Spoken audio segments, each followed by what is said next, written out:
যদি সবাই ফিরে যায়, ওরে ওরে ও ভাগা সবাই ফিরে যায়, যদি গহন পথে যাওয়ার কালে কেউ ফিরে না যায়, তবে পথের কাটা তুই রক্ত মাখা চরণ তলে একলা দলরে, তুই রক্ত মাখা চরণ তলে একলা দলরে, যদি তোর ডাক শুনে কেউ না আসে তবে একলা চলো রে।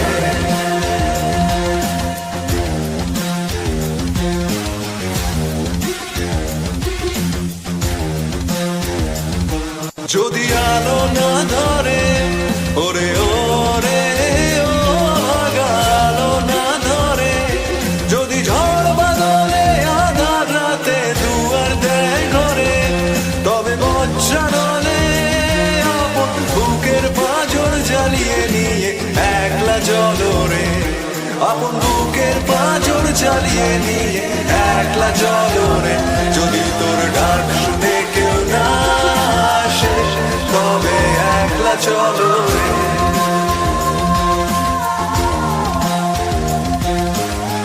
একলা চলো, একলা চলো, একলা চলো, একলা চলো রে।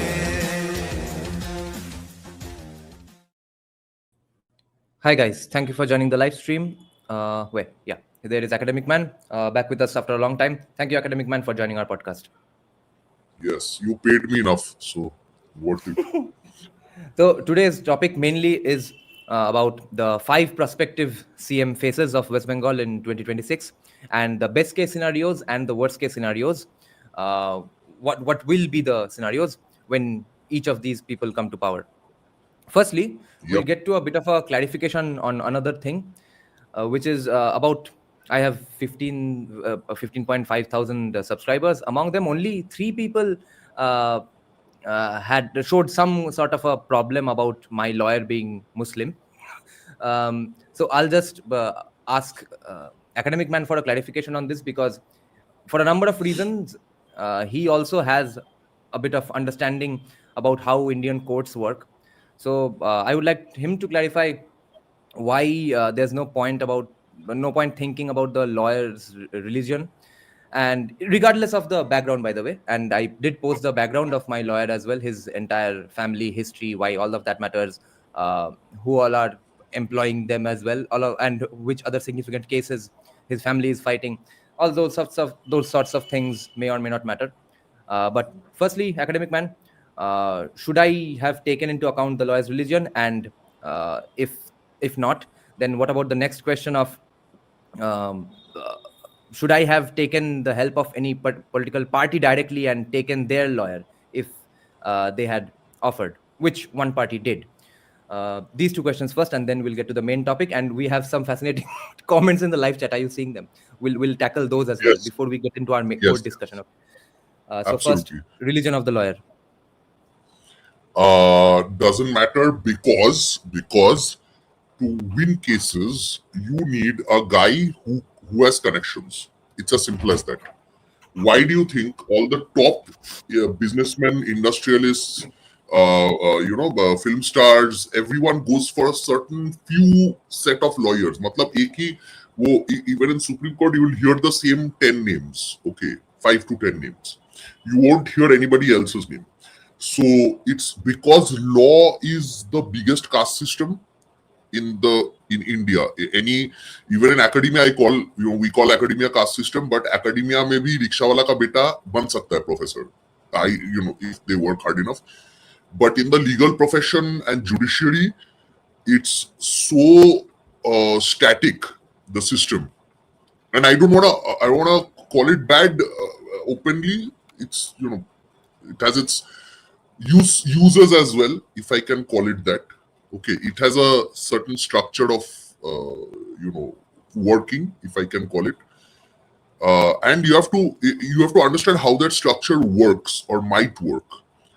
And according to what I have understood through my relatives who are lawyers, some of them my friends who are long-term lawyers, and a few other reasons as well, because in the men's rights movement, a lot of people need legal help and stuff. So I know a lot of their cases and stuff because I try to help men's rights victims, you know.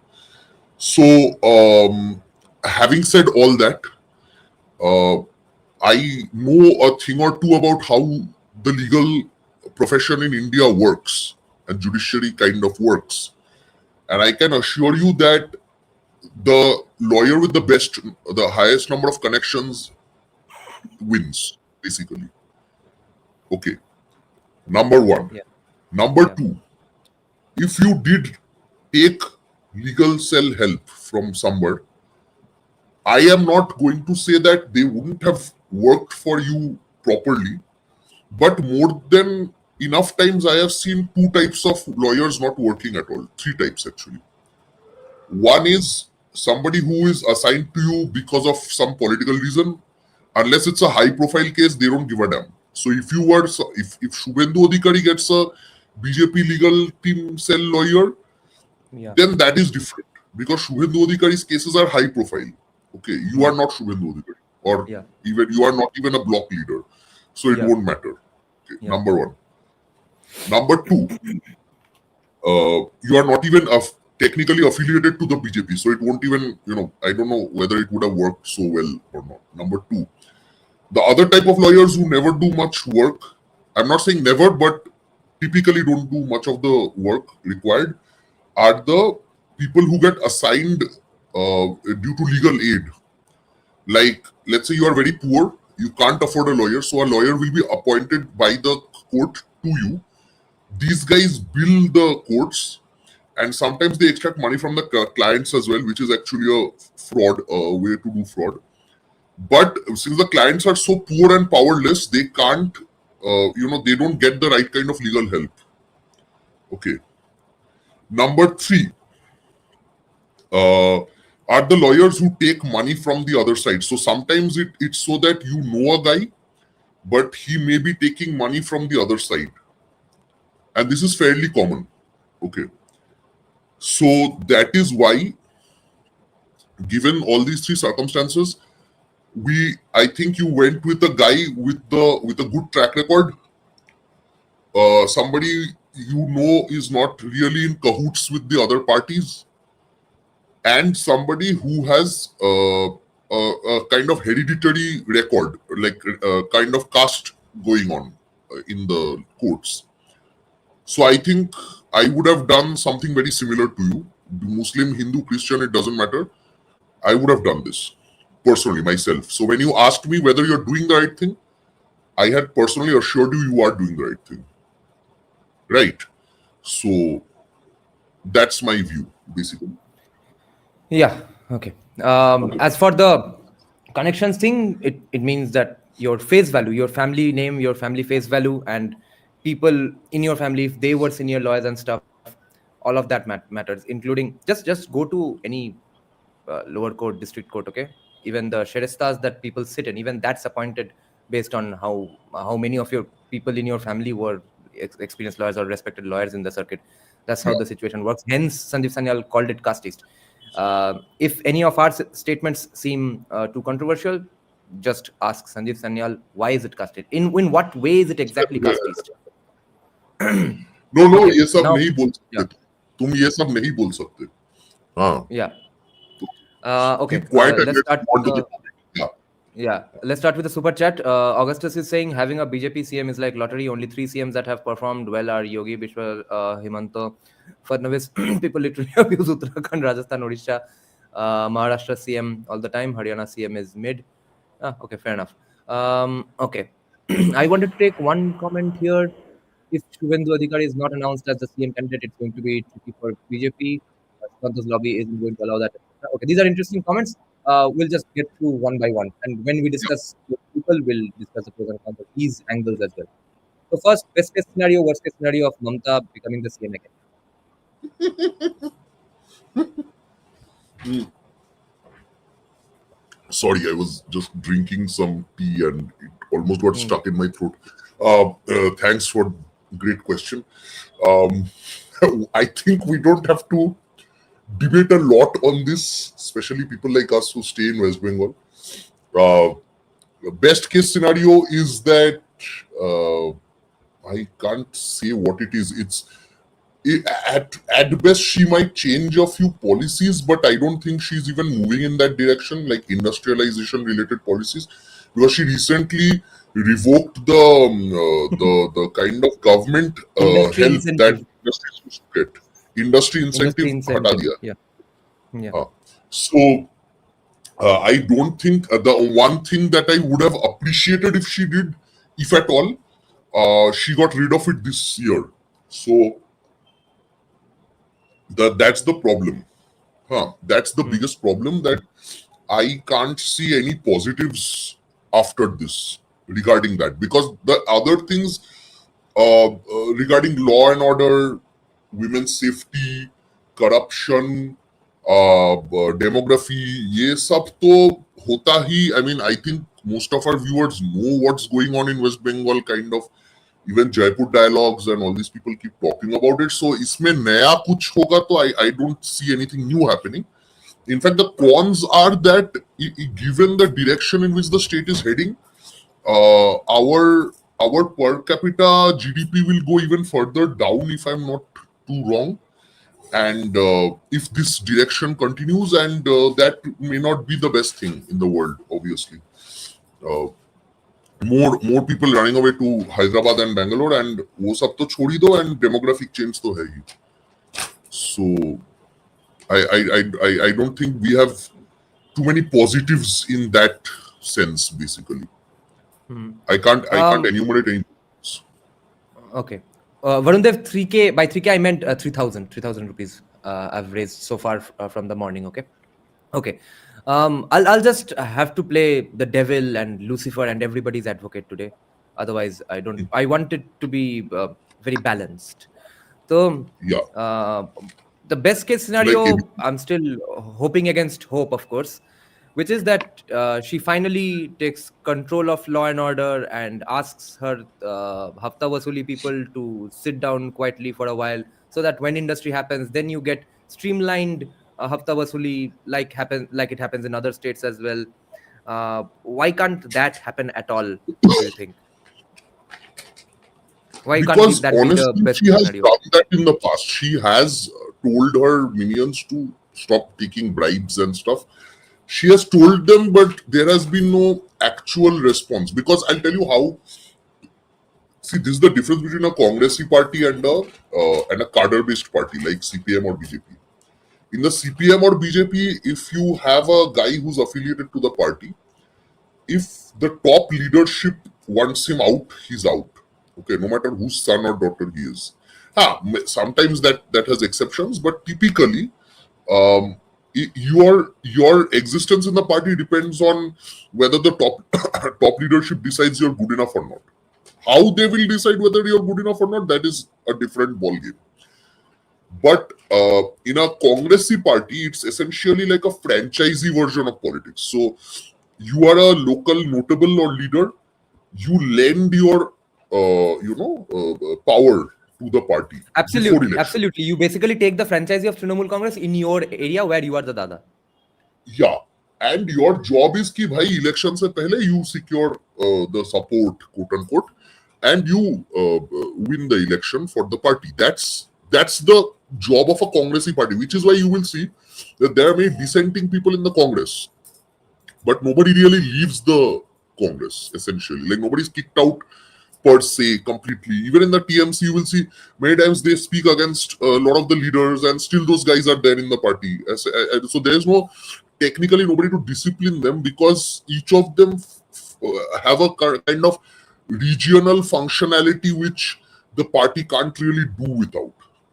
So that's why Adit Chaudhary, despite being completely opposed to the Congress central leadership for decades, is still a part of the Congress. Still. Shashi Tharoor ko to I don't know how they tolerate, but he's still a part of the Congress, because without him, Kerala mein Congress will basically not function that well. So the same thing. So even if Kollan Banerjee speaks out against Abhishek Banerjee, if Firad Hakim speaks out against Abhishek Banerjee, they are still kept as a part of the party, because they serve certain vote bank or certain other kind of functions that are not replaceable so easily.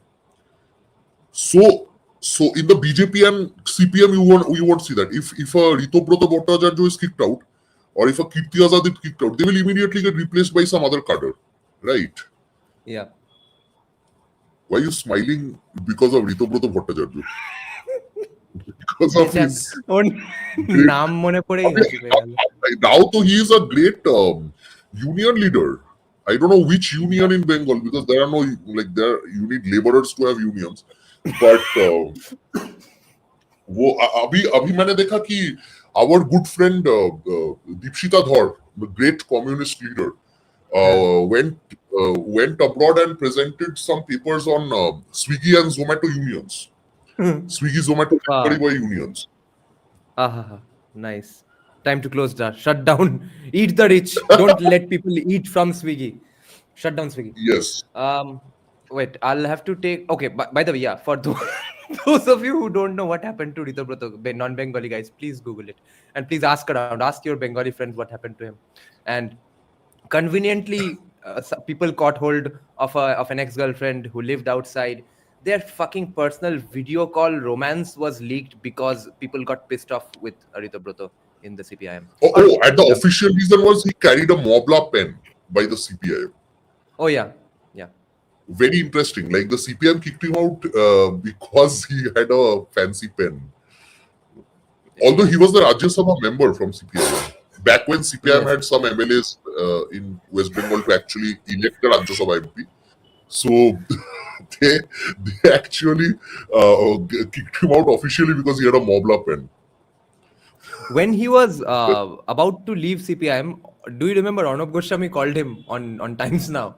And he was feeling very jovial. He was looking very jovial, Arnab. Yeah. He thought Ritobroto is about to join BJP, and Ritobroto even led him on. He said that, yes, I'm in talks with both parties, Trinamool and BJP. Let's see what happens. He was. Even I got the news, but I think the BJP saw his utility of leaking. I think somebody else utilized that aspect more better, let's say. Anyway, these kind of people don't matter. Honestly, they are. Anyway, I don't want to insult him. Yeah, if CPM had stayed in power, he could have mattered very significantly. He had a good bio. Guys like him, the problem is the people like him are essentially seen as, they're seen as elites. Okay, and that's the difference between somebody like a Mamata or a Firad Hakim or somebody and or a Suvendu and these kind of people. So the days of the Bhadralok, if you look at it this way, the days of the Bhadralok leader are essentially over. Okay, we will get to that discussion later, I know. Yeah. But it's now the very important aspect is that Bhadralok politics is mostly over in Bengal. Mostly. Yeah. Okay. Yeah. And he used to be Ashutosh College General Secretary as well, which meant a lot for CPIM leaders' bios. Yeah. The CPIM, the CPIM made the worst mistake by destroying industry. See, what any elite who has lasted from the 18th century, okay, has lasted because of their ties to industry. Okay. For example, the French nobility did not have any access to industries. The French Revolution ke baad jo bourgeoisie aaya, they did more kind of industrial stuff. But the British gentry always, encouraged industry from the 17th century onwards. Yeah. So that's why the British and American gentry, people who owned land in Britain and America and industries, they are the elites who are still running the world, if you think about it. Yeah. But the Bhadralok, and that whole Twitter war on Marwari and Bengali is going on. But look at it this way: Marwaris have been always kicked out from Burma, here, there. They've come here, they've stayed in Bengal for a long time. Whatever they've done, but because they have industrial capital, they have been able to stay relevant even now. A Marwari businessman has more say than a Bengali clerk, right? So that is the whole point. That is the biggest difference between why Bhadraloks did not last in politics and why their time is almost up in politics. Unless Bhadraloks do become complete industrial barons at this point, which is very difficult, by the way. Yeah. I see no hope for the Bhadraloks rising in any way. Okay, actually, I thought I'll take some questions from the live chat just to go on with the flow, but too many good questions are coming, so I'm not going to take any of them right now. I'll take them at the end, okay? Otherwise, we won't get to all the 5 people. Unfortunately, the questions are too good to be taken. Kya ajeeb champagne problem hai. Okay, then best case scenario, worst case scenario with Abhishek. We have been called shills for the prince for a very long time. Yes, we actually did. Yeah, I forgot. अरे ये तो मुझे बोलना चाहिए था when I was getting beaten up. What the fuck? We are campaigning for Prince. So I think that best case scenario with him is again same things. If he actually creates SEZs. So I was having a discussion with somebody who's working on SEZs right now, and majority of the Chinese economy under Deng actually had come back because Mao destroyed the economy completely. So China could become so rich and powerful because of SEZs. Okay. Yeah. So complete SEZification, if I can call it that, is the only way out for Bengal in the near future. And I believe he may have the, I won't say vision, but somebody may have given him the idea ki industry chahiye, ye tolabaji khatam karo. He has said that many times. But the problem with, like I said, the TMC is the structure of the TMC is so weak per se compared to the CPM or BJP that even if he says the people have spoken against him. Okay, for example, I'll tell you, once Suvendu Adhikari was asked about Naroda case, okay, and he said that Abhishek Banerjee, basically he blamed Abhishek Banerjee for it. He said that because me and those Firad Hakim and all were powerful, he did this fake video thing and he wanted us out. Okay, that's why it's not a BJP operation. It was done by Abhishek Banerjee. That's what Suvendu Adhikari said. Interestingly, Firad Hakim said, I agree with Suvendu Adhikari in public. Okay. And still, nothing, nobody said anything after that as well. So, that's the problem. Like the TMC does not have the centralized leadership kind of structure that the CPIM or BJP enjoy. Okay. So, I had heard once... to stop smoking. Okay. Anyway. Yeah, by the way, yes, smoking is injurious to health. Smoking causes cancer. Guide. Say no to drugs. Say no to smoking. I had heard once that Digvijay Singh once did some protest in front of the parliament when Congress was in power in favor of the Maoists. Do you remember that incident? Who did that protest? Digvijay Singh, former MP CM. Oh, Digvijay Singh has done all. Digvijay Singh has done so many weird things. I keep forgetting that what he hasn't done. Great entertainment.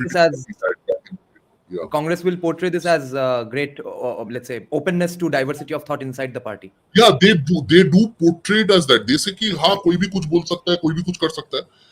But that's the whole problem with these kind of parties. So it's always been leader versus cadre-based parties, and cadre-based parties always in the long run they win out. You see, when the Congress is wiped out, they are completely wiped out, like West Bengal, right? वैसे कल अगर if TMC goes, let's say, then TMC का कुछ नहीं रहेगा. Bangla Congress was there; it was completely wiped out. CPM, even you will get at least 10 cadres, even if CPM is completely wiped out, which it is. अब तभी भी तुमको 1-2% का vote share कुछ मिलेगा. हाँ. Some people will from the inside be commies. Okay. And some people inside, there's always been a Hindu Mahasabha, BJP kind of vote bank everywhere in the country. Yeah. So these are ideological parties, and therefore they have a better chance at surviving in politics. I believe that they have a better chance at surviving, and it's only because of various kind of, in my opinion, external influences that the Congress and the other Congressy parties survived for this long. Okay. Congress did not have the structure and the power to survive for 70-80 years in power. They did not. If they weren't given booster doses occasionally, I don't think they would have lasted. I think the only two parties in India, three parties would have survived are BJP, CPM, and Muslim League. These are the only three parties that have the ideological spectrum structure and whatever, or maybe other Hindutva parties. But these family parties are not supposed to last unless they are propped up by interest groups and people with a lot of power and stuff, because these family parties are very easy to control relatively by powerful people as well. So that's By the way, among the 5 people, we'll do a percentage of who has the most chances of winning as well. So, Mamata, what percentage of chances do you think of becoming the CM?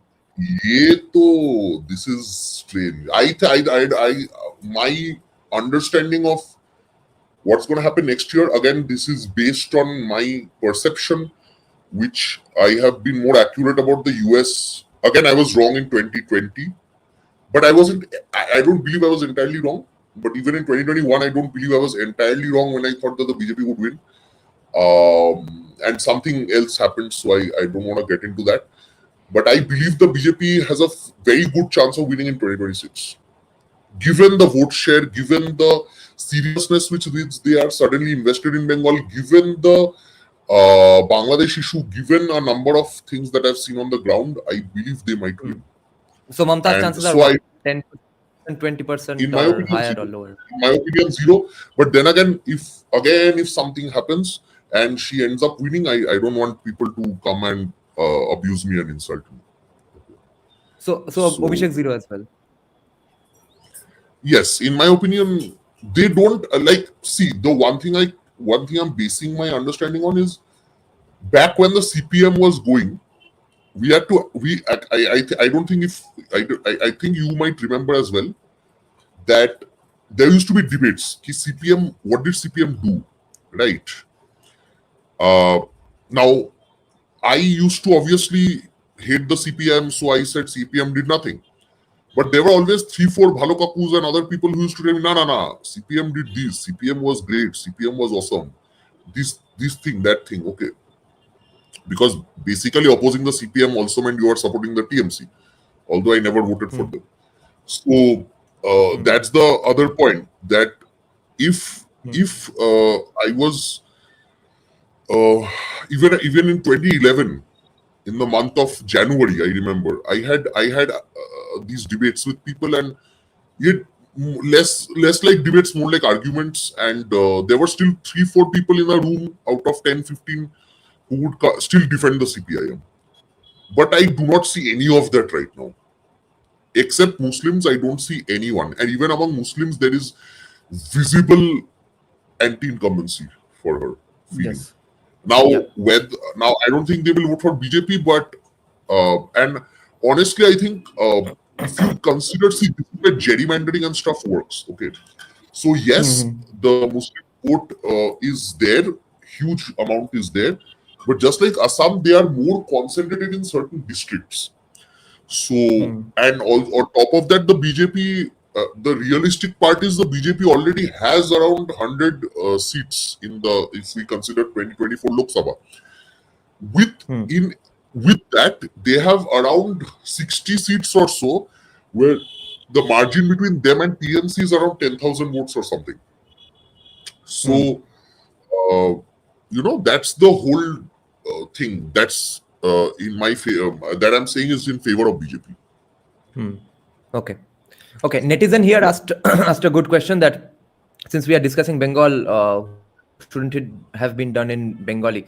But netizen, you see, there's practically nobody who covers Bengal for non-Bengalis who are English speaking and even Hindi speaking. Hindi speaking a bit is covered by that something Tiwari guy who occasionally comes on Jaipur Dialogues, Abhishek Tiwari, right?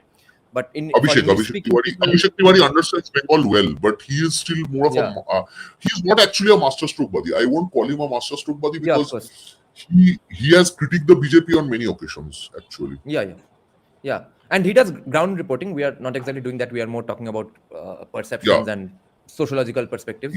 So no one's doing it in English. So I want Bengal news to reach to non-Bengalis, English-speaking non-Bengalis in the entire world as well. Okay, now Suvendu. Chances of becoming CM? I'd say 50k above 50. Okay. And best case scenario, worst case scenario with him being CM? Best case scenario is he simply implements the economic policies of the central government here. Healthcare, rations, this, that, and the Gunda law and order Freebies thing as that well. या freebies तो तुमको देना ही पड़ेगा भाई, तुम तो हो, हम तो है सोशलिस्ट सेकुलर कॉन्स्टिट्यूशनली, सो तुमको तो देना ही पड़ेगा. We are going to integrate the humanity of Bengal. Modi has actually entrenched socialism more because he did it more effectively.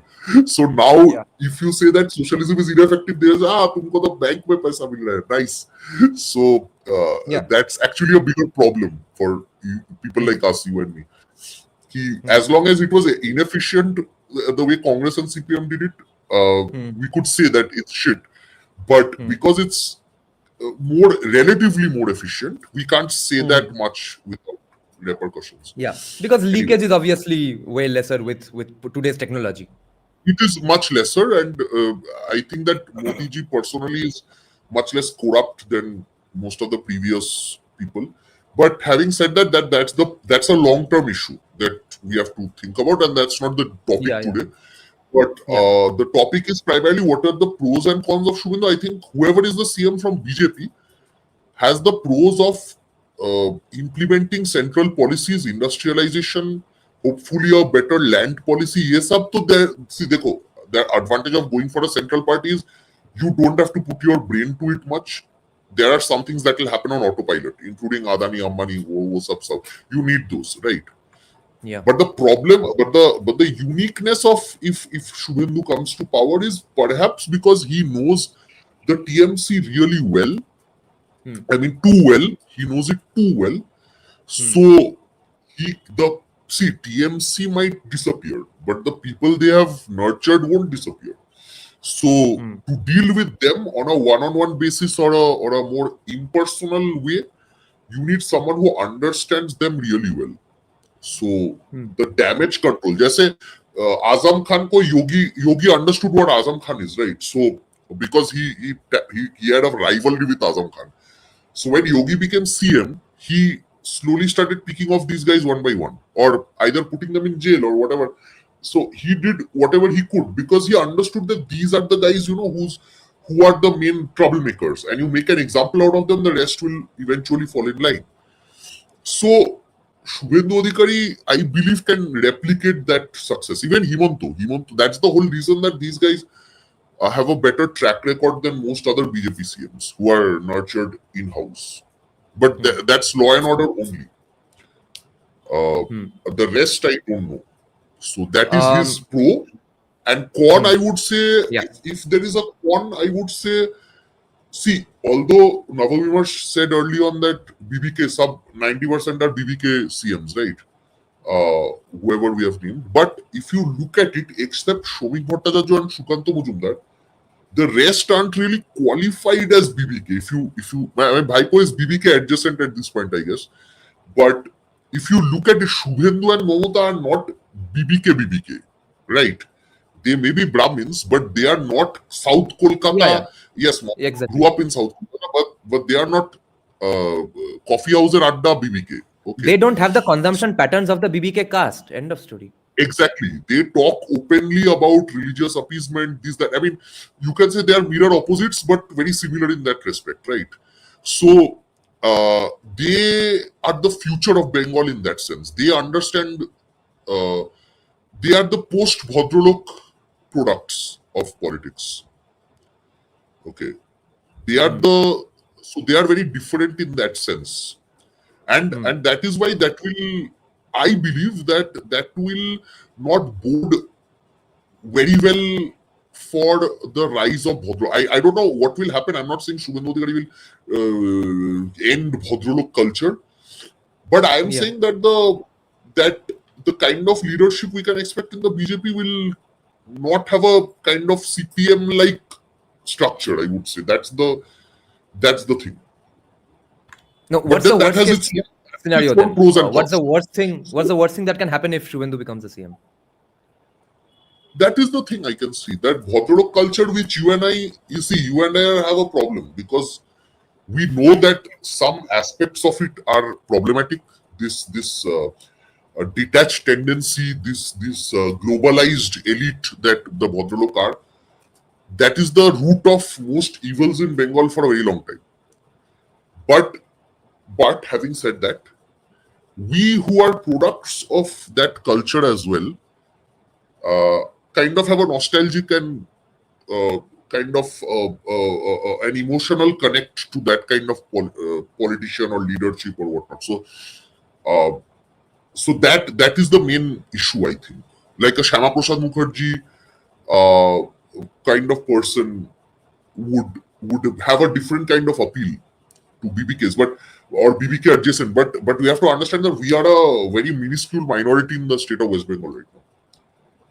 We are a tiny minority of people. We don't. Yeah. We are only loud because we have we've been loud for a very long time. Yeah. So Proximity to power.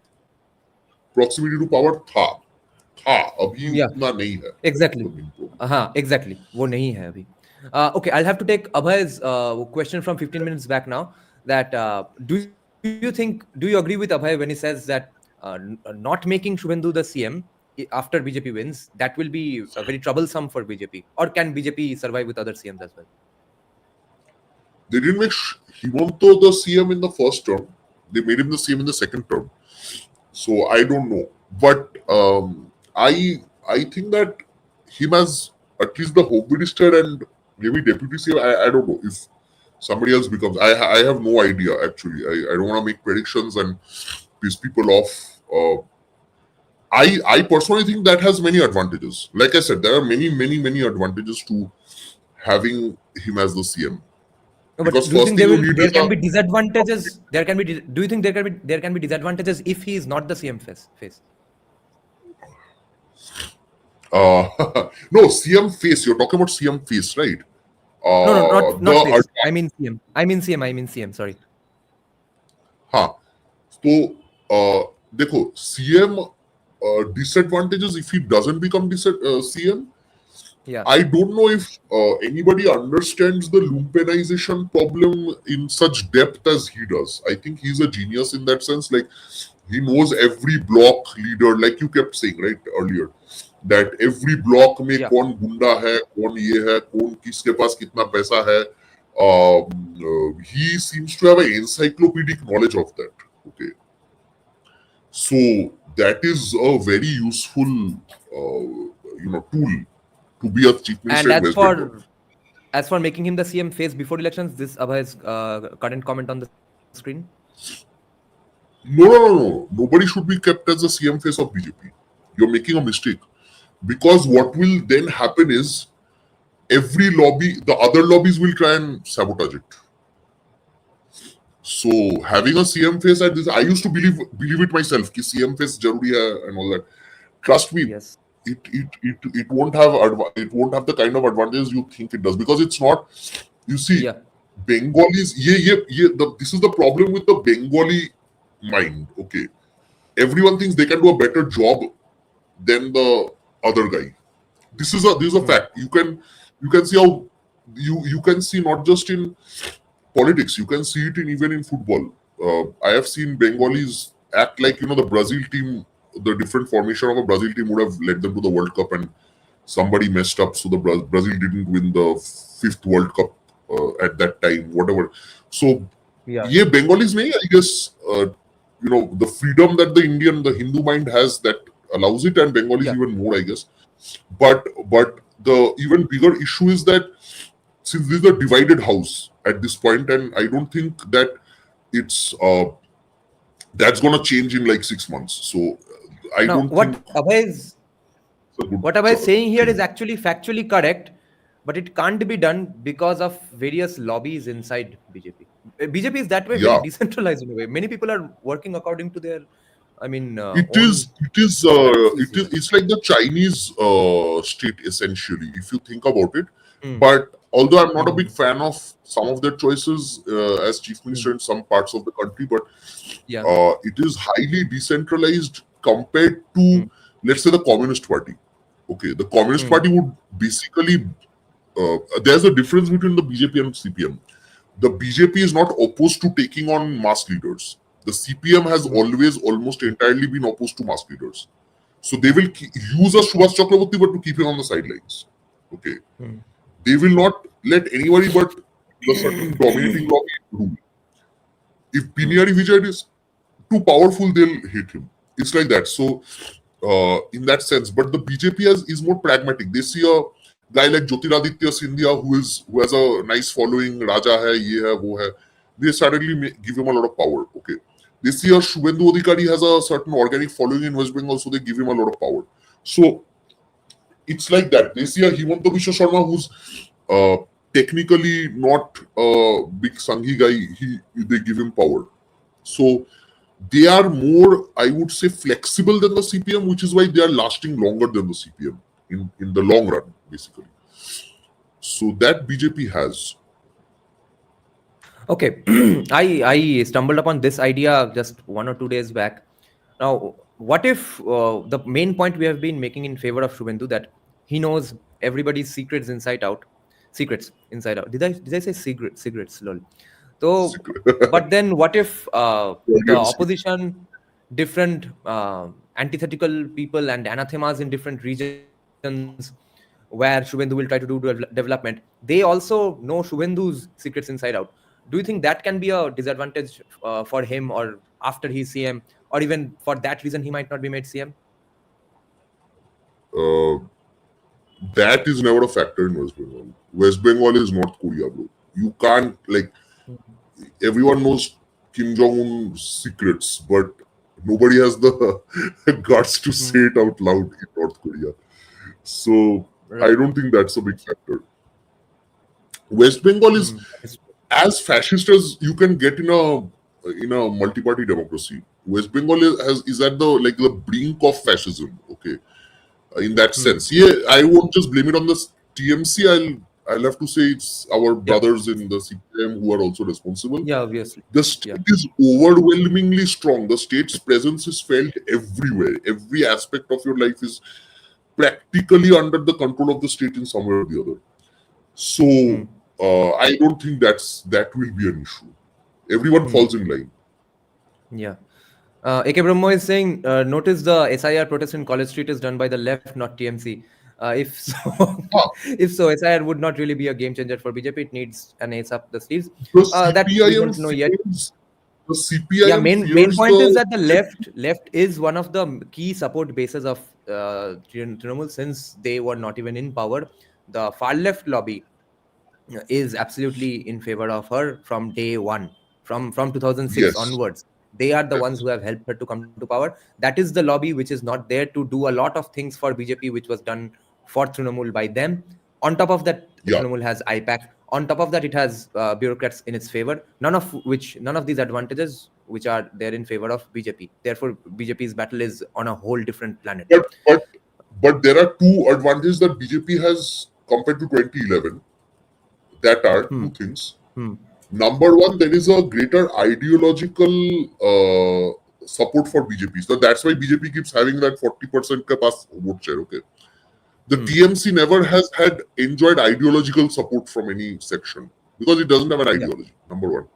Yeah. Number two is TMC got one thing that the BJP seems to be getting this time. TMC got the support of the Congress in the center, which I keep telling you is the main reason that the TMC won in 2011. BJP in the centre, हाँ इसको लेके बहुत debate वगैरह है, but I believe that right now they seem to enjoy some support. The state BJP has support from the center.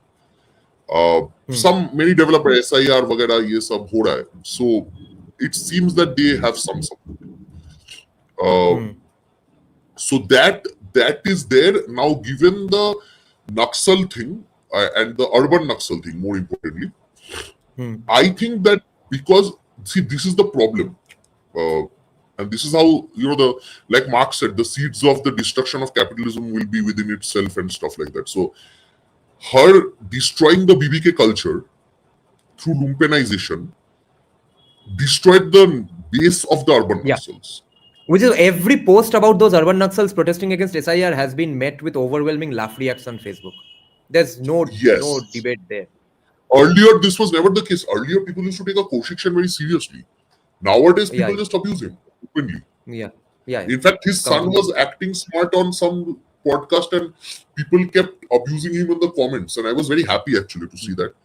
But that's the whole thing. Like a Kaushik and Aparna Sen, they don't have any because the BBK is the see till 2011 the BBK was relatively unharmed, right? Matlab, Yeah. Jyoti Babu preserved the BBK in a different way. Jyoti Babu gave the BBK a lot of government positions and help and support, developed Salt Lake for them, all that stuff Jyoti Babu did. So even if industries were going down, BBK got some private jobs, a lot of government jobs, and they were happy. Teacher jobs and all that. Oni Lion. So they installed a lot of BBKs in college and school teaching positions. Yeah. Buddha Babu gave us Sector 5 and Rajarhat and all that. So BBK were like, okay, I'm happy. And good they film weren't- festivals and stuff. Film festival, foreign film festival, consumption pattern, nice Yeah. Bangla rock, all that stuff. Yeah. Good Bengali movies for a change. Yeah. So nice. BBK So, had something to do, something positive to do, and show for themselves. Yes. But after 2011, the BBK is screwed because government All avenues positions are are no closed. longer. Huh? Yeah. All avenues are closed Yeah, today yeah. for the BBK. Yeah. So your private jobs are gone mostly. So you are going to Bangalore. Your government jobs are screwed because now you know what happened with the SSC and the other things, and there haven't been a lot of recruitments after Buddha Babu. So these two things. So now that the jobs and the money is gone almost completely, the BBK are themselves gone. So there's a greater chance of CPIM doing well in Bangalore than the CPIM doing well in Calcutta right now. Or the Naxals having more support in Bangalore than the Naxals having support in Calcutta. Do you miss Buddhadev Bhattacharya? Nowadays, I do. Nowadays, the state of things, the state of the state, I miss him a lot. I don't obviously agree with his politics, but I think that like that's the thing, like the BBK nostalgia, that is the only thing that's left basically. Yeah. That last वो 2012 11 12 13 तक ही था, उसके बाद completely over. Yeah. So that's Okay. sad. That's sad. Next is Shamik Bhattacharya, the current BJP state president. Pros and cons of him Yes. becoming the CM. So cons, I don't think, I don't know if the rural masses have the intelligence left in Bengal to support him. Now, here's something very interesting. Shamik Bhattacharya can actually be a very interesting face for the Muslims of Bengal. I see. You get my point. You get my point. Like, what I'm trying to say. He is not seen as being overtly communal the way Suvendu Adhikari is seen. Okay. He is seen as a Buddha Babu adjacent. Okay. So He is. that might endear him to the Muslim masses. So that's a very weird thing basically, like so that I don't know if that will be deemed necessary or not, because again the Muslim population is really high in West Bengal. If it was 5%, I don't think it would have mattered. If it was Gujarat, I don't think it would have mattered. But in West Bengal, because of the demography, it seems to matter. Now, having said that, the cons of such a thing will be whether the BJP will be in complete control. Now, here's the other thing. If the central BJP is very serious about a kind of proper Assamese style thing, with the way they're running Assam, maybe they'll do it and they'll keep him as a face, right? Like he'll be like, he's a nice guy, he can't do this kind of a thing. He won't say, I'll do no jail, no bail, Sida Prabhu se bail. He won't say stuff like that. So if him not saying stuff like that might be an asset in a different way. You get my point? So that one huge advantage he has. Like the CPM was absolutely rubbish to the Muslims. Okay, CPM did nothing for the Muslims, to be honest. Okay, uh, but they couldn't hate the CPM because they saw a guy like Jyoti Babu or Buddhu Babu and Muhammad Salim and these guys, and they were like, oh, these are so nice people. They can't be harmful. They never say a communal thing. They didn't need to be overtly communal. Let So me they disagree with could you here a little. anyway. I think Muslims of villages had a really good time under CPIM, and therefore I think a very educated Muslim middle class today exists in Bengal.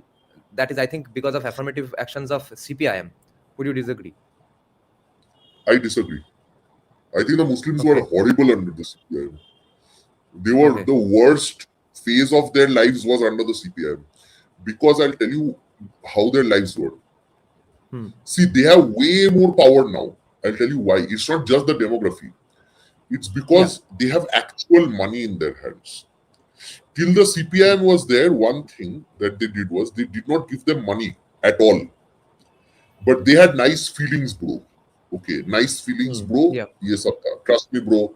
Nice feelings, bro. Yes, apta. Which is why even in 2011, the Muslims voted heavily for CPIM. It's only after that Mamata Banerjee used the BJP in the center to get her votes in the state. So that's the whole thing. I'm going to bring your attention to this post by Sudipto Guho, the economist from BJP. Yeah. He recently posted this. Okay, this is an important point. Actually, he's arguing that CPM has done a lot for Muslims. Okay, let me just tell you what he has written. Wait, just a moment. I'm finding it out.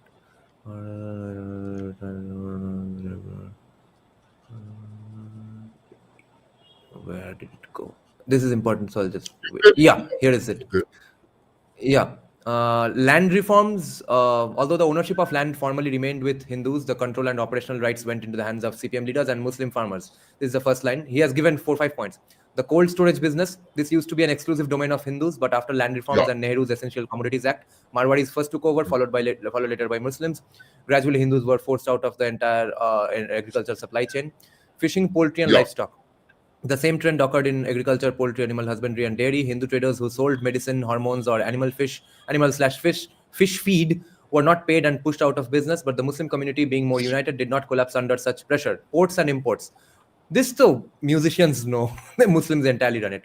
All Yeah. good foreign imported instruments are available because of Muslim traders. Today, because they control the ports, most imported goods, electricals, electronics, furniture, and interior items are traded by Muslims. Once upon a time, Congress leader Ram Pyari Ram defeated Kalimuddin in the port area, something unimaginable today. Yeah. Street food and small eateries. I get the let's boil it down to the thing because Credit and banking, it's civil services and contracts, education initiatives, the Al-Amin mission, halal certification, all these are pro-Muslim things by CPM according to Sudipto Guho, and in Sudipta favor is of right, Muslims. but I will disagree with him slightly. So what I'm going to say is the BBK lot, the Bhadralok, was a product essentially of the industrial revolution in India. Okay, the global industrial revolution, if I must say.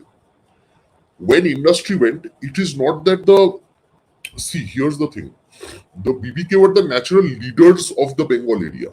Even under the Sultanate rule and the Mughal rule, BBKs were the kind of the intermediary, gentry, powerful classes. They were first landowners.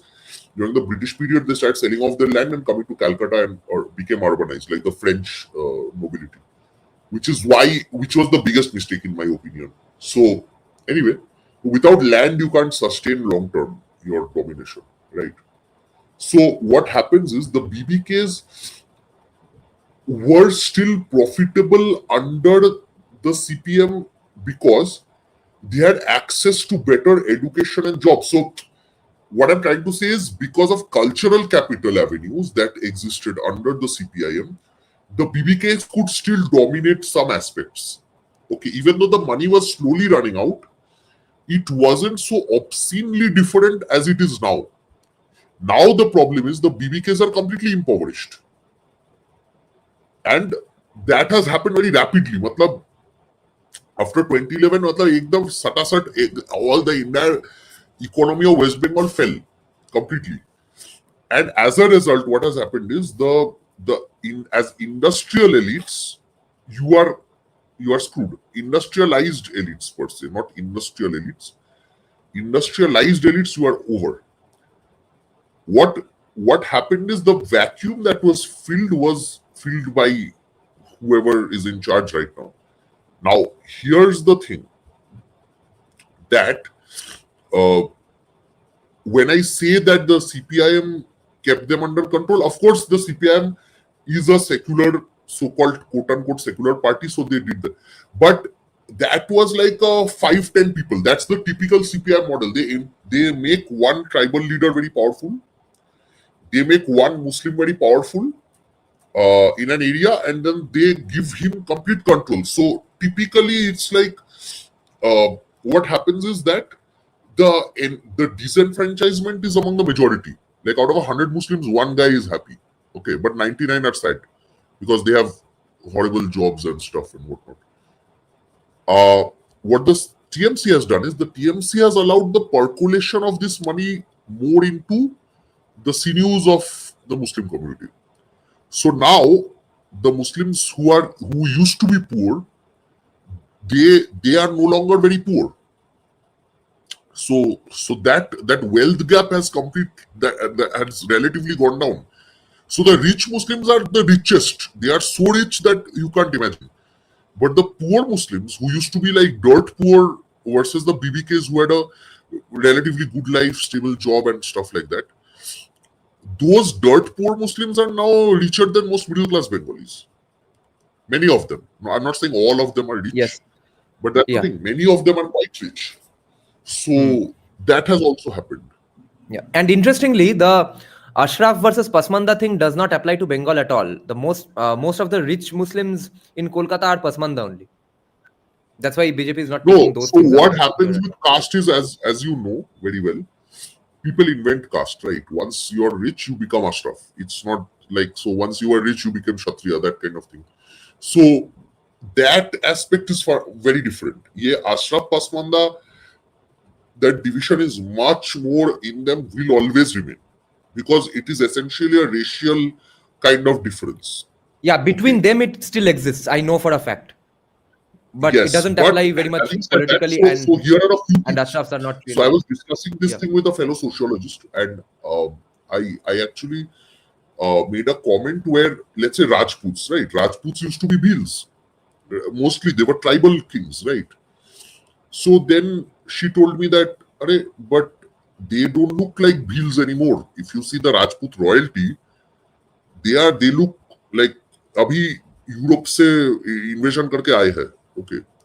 So I was like, yeah, that's natural, right? So what they would do is, once you're a king of an area, you would marry and have better diet and food and this. So once you rise in status, your diet and your worldview changes. Your marriage is to better quality people with better, better. When I say better quality people, I mean people who are, who are in a better position in society, so they can enjoy more wealth and power. So obviously your look changes. Within 3 generations, your looks completely change because of a variety of things, and especially diet, exercise, good diet, good exercise, good whatever, and you're not just struggling for your next meal, that kind of thing. So that ये तो किसी को भी अच्छा looking बना देगा. So they say ना that you're not ugly, you're just poor, that kind of thing.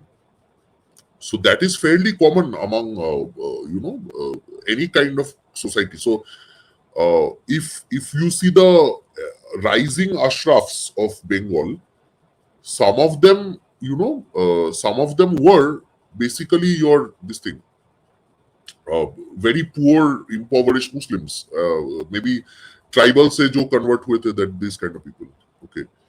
And what happens is that because they became rich, they married rich. Sometimes like, apparently I think Firad Hakim's wife is Brahmin or something, I don't know.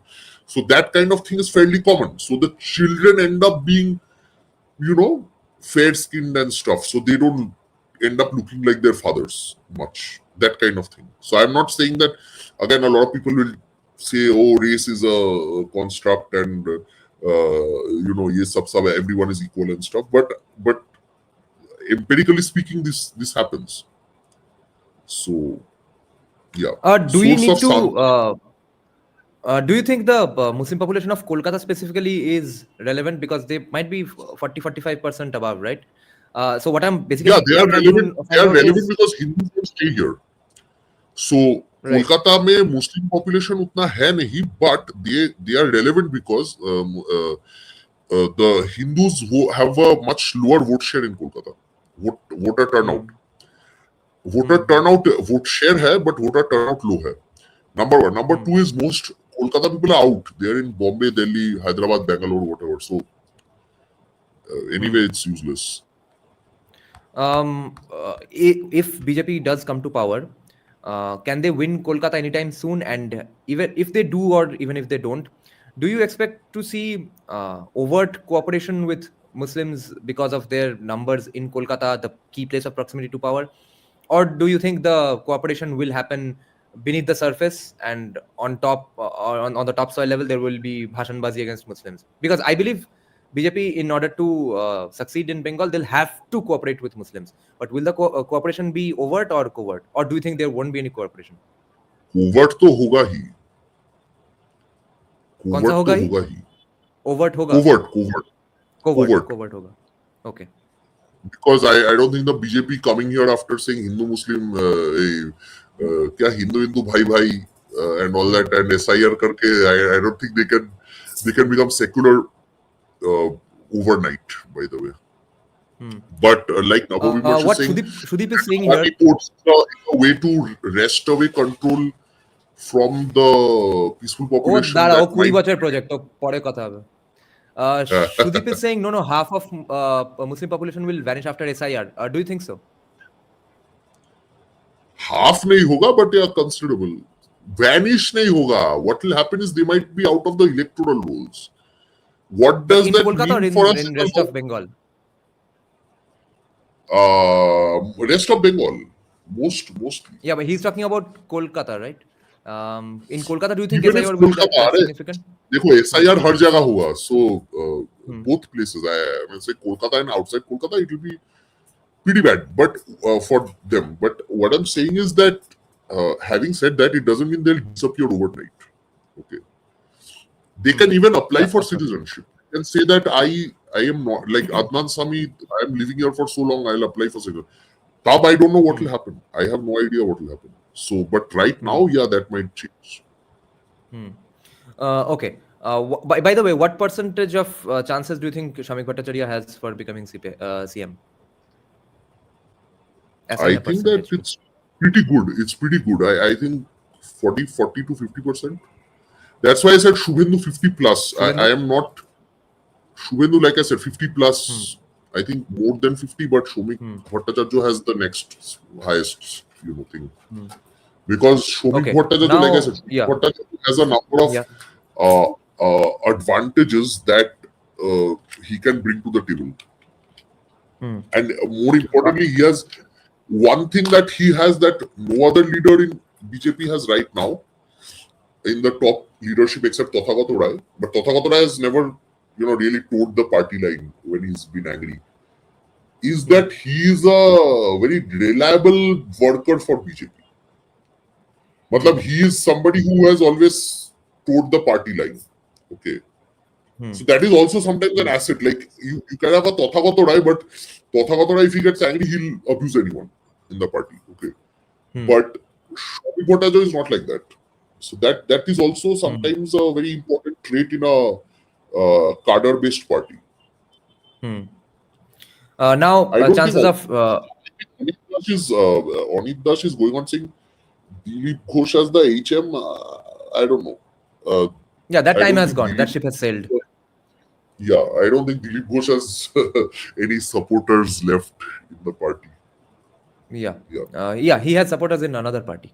Okay, now pros and cons of Sukanta Majumdar being the CM.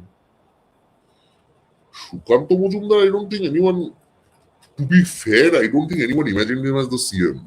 I think most people imagined him as the education minister because he has a doctorate, he was a professor. I don't think he's in the running. per se. Plus, here's the other thing. South Bengal is more densely populated than North Bengal. So, South Bengal se CM has a different. These factors work, like I'm not saying it will be the determining factor, but I'm saying that South Bengal is South Bengal. It has more people. It has been the seat of power for very long, and North Bengal mein jo hai ki North Bengal is remained so underdeveloped and problematic in different ways. They might make him a very powerful guy, like Deputy CM VM. I don't know. The BJP has made 3-4 Deputy CMs in some states, so I don't know. So ऐसा हो सकता है. So what are his chances percentage wise? CM, I don't think so. Zero, I would say. Again, मैं zero बोल रहा हूँ. Maybe he is the CM. So I don't know. But see, with the BJP, you can't predict. Sometimes like कहीं से दूध कुमार मंडल को CM बना दिया. I don't know. But I think that overtly speaking, it's between Suvendu Adhikari and Shamik Bhattacharya, and I don't think that they are necessarily opposed to this either. See, the thing is, both have different operational areas. No. First, let's get through the best case scenarios and worst case scenarios of Sukanta. Sukanta, more than that, his best case is he's a very dedicated party worker, as far as I understand. So I don't think there's any trouble of him falling out of line and stuff, as far as I know. Okay. Number two is he's BBK kind of, but not exactly like Shamik Bhattacharya is proper BBK Kolkata based Brahmin kind of a thing. But this one, our Sukanta Majumdar is not exactly a Kolkata based guy, so BBK thing is not there with him. But yes, BJP can say, for a change, we have a CM from North Bengal. Okay. So, worst case scenario? That worst case scenario is that he's from North Bengal. South Bengal ka jo, the equations of South Bengal are very different. And if you think about it, the hub of all the issues, the problems are actually in South Bengal.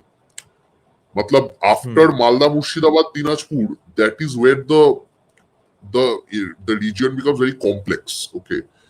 And very few people understand the complexity of Bengal in its entirety. Like, Nodia is very different from Medinipur, right?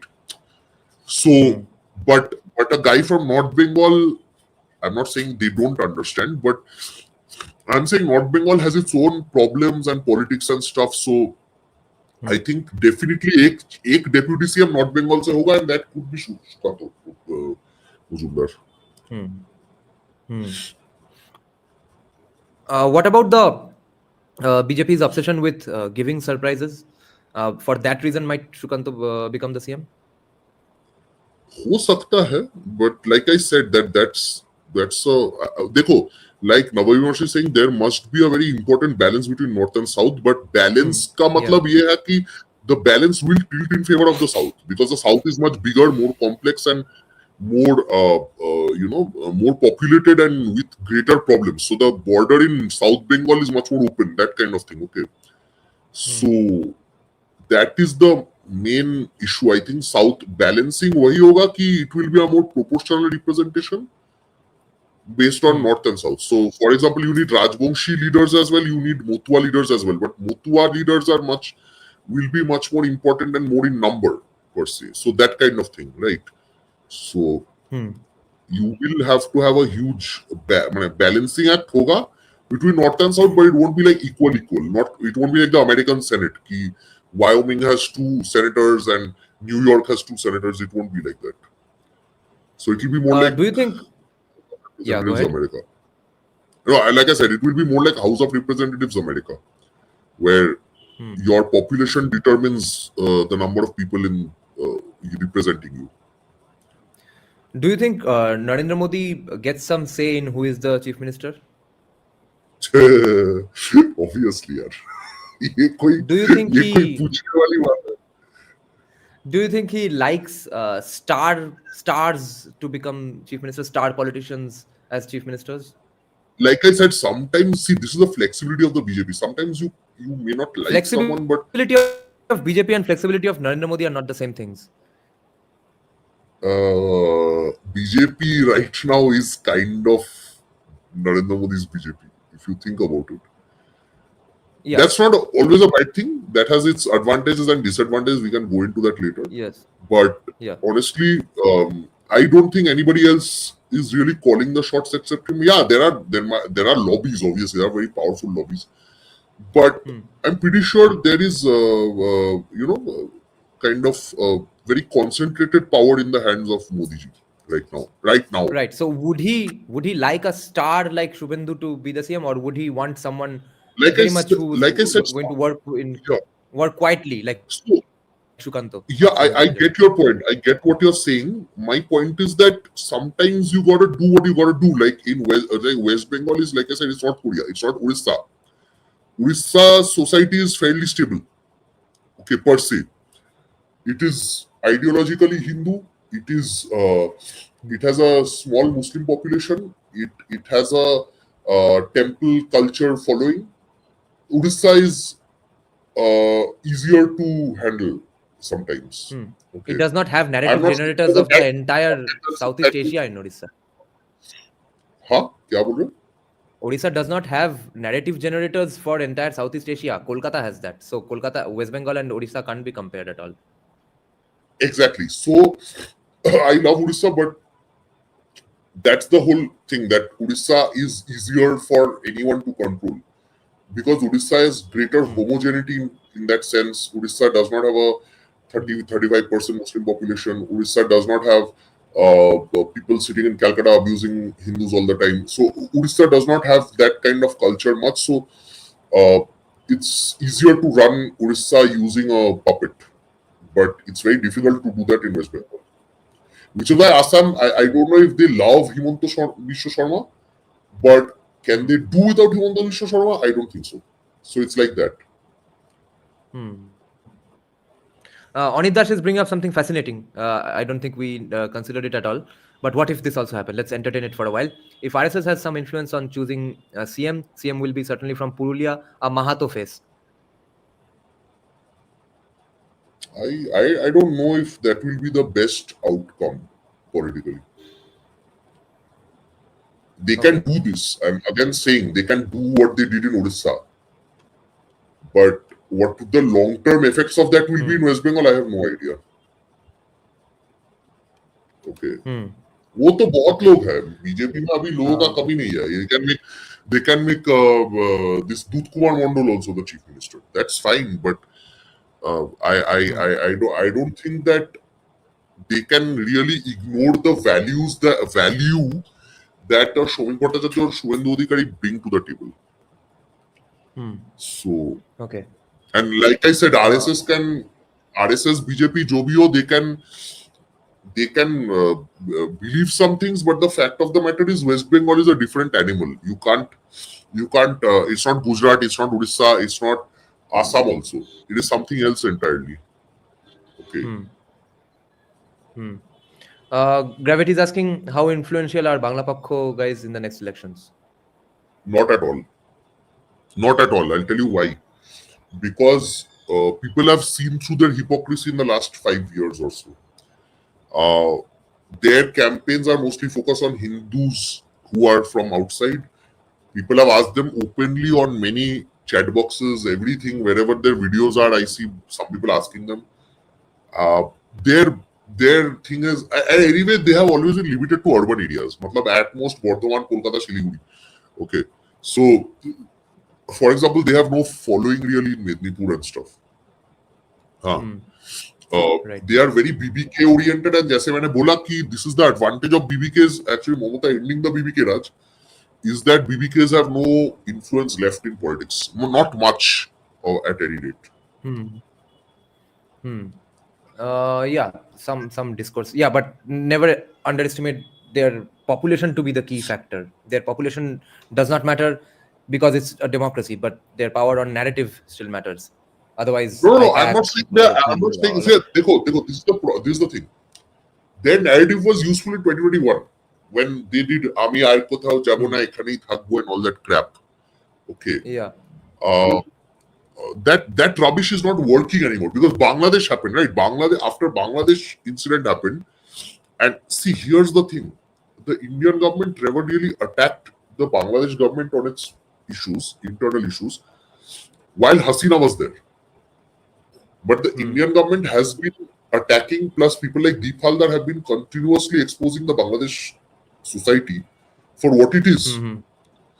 And now it's actually so. If you read being Hindu in Bangladesh in, let's say, 2021, you would say, "Arey, ye to propaganda likha hai," because of the way things were, right? Yeah. And then suddenly the book comes out in 2024, and then the Bangladesh thing happens in 2025. So what happens is now Deep Haldar's book becomes a bestseller, and people actually say, "Oh, damn, Bangladesh is like this. Oh my God!" Like that was a huge wake up. Like people like you and me knew, but a lot of people did not kind of want to acknowledge it, right? Plus, Indian government also did not acknowledge it. So, right now things have changed. No, absolute secular commies have been forced to admit that yes, things are bad in Bangladesh, and yes, since we are properly secular, even we are saying that Bangladesh is pretty bad right now. Whenever CPM takes out a protest in favor of Palestine in Calcutta, a lot of people ask this question: that where was your protest when Bangladeshi Hindus were getting killed, right? So plus Chinmoy Prabhu and all these issues have. Chinmoy Prabhu is a great ISKCON leader. So yaha pe jo as you know that this is the land of Hare Krishna as well. Shakto and Hare Krishna. But the thing is that you had a powerful image in Chinmoy Prabhu going to jail, and I think he's like half dead or something. So that these images, they are very impactful among people. Not to mention that the Motuas are very vocal about these things. That is why the Motuas have been one of the most stable vote banks of the BJP for the longest time. I think does the Motua population matter in terms of elections because of them being also concentrated in one place? No, Motuas are not really concentrated in one. That's the whole thing. They are there in North Chobbish Pargona.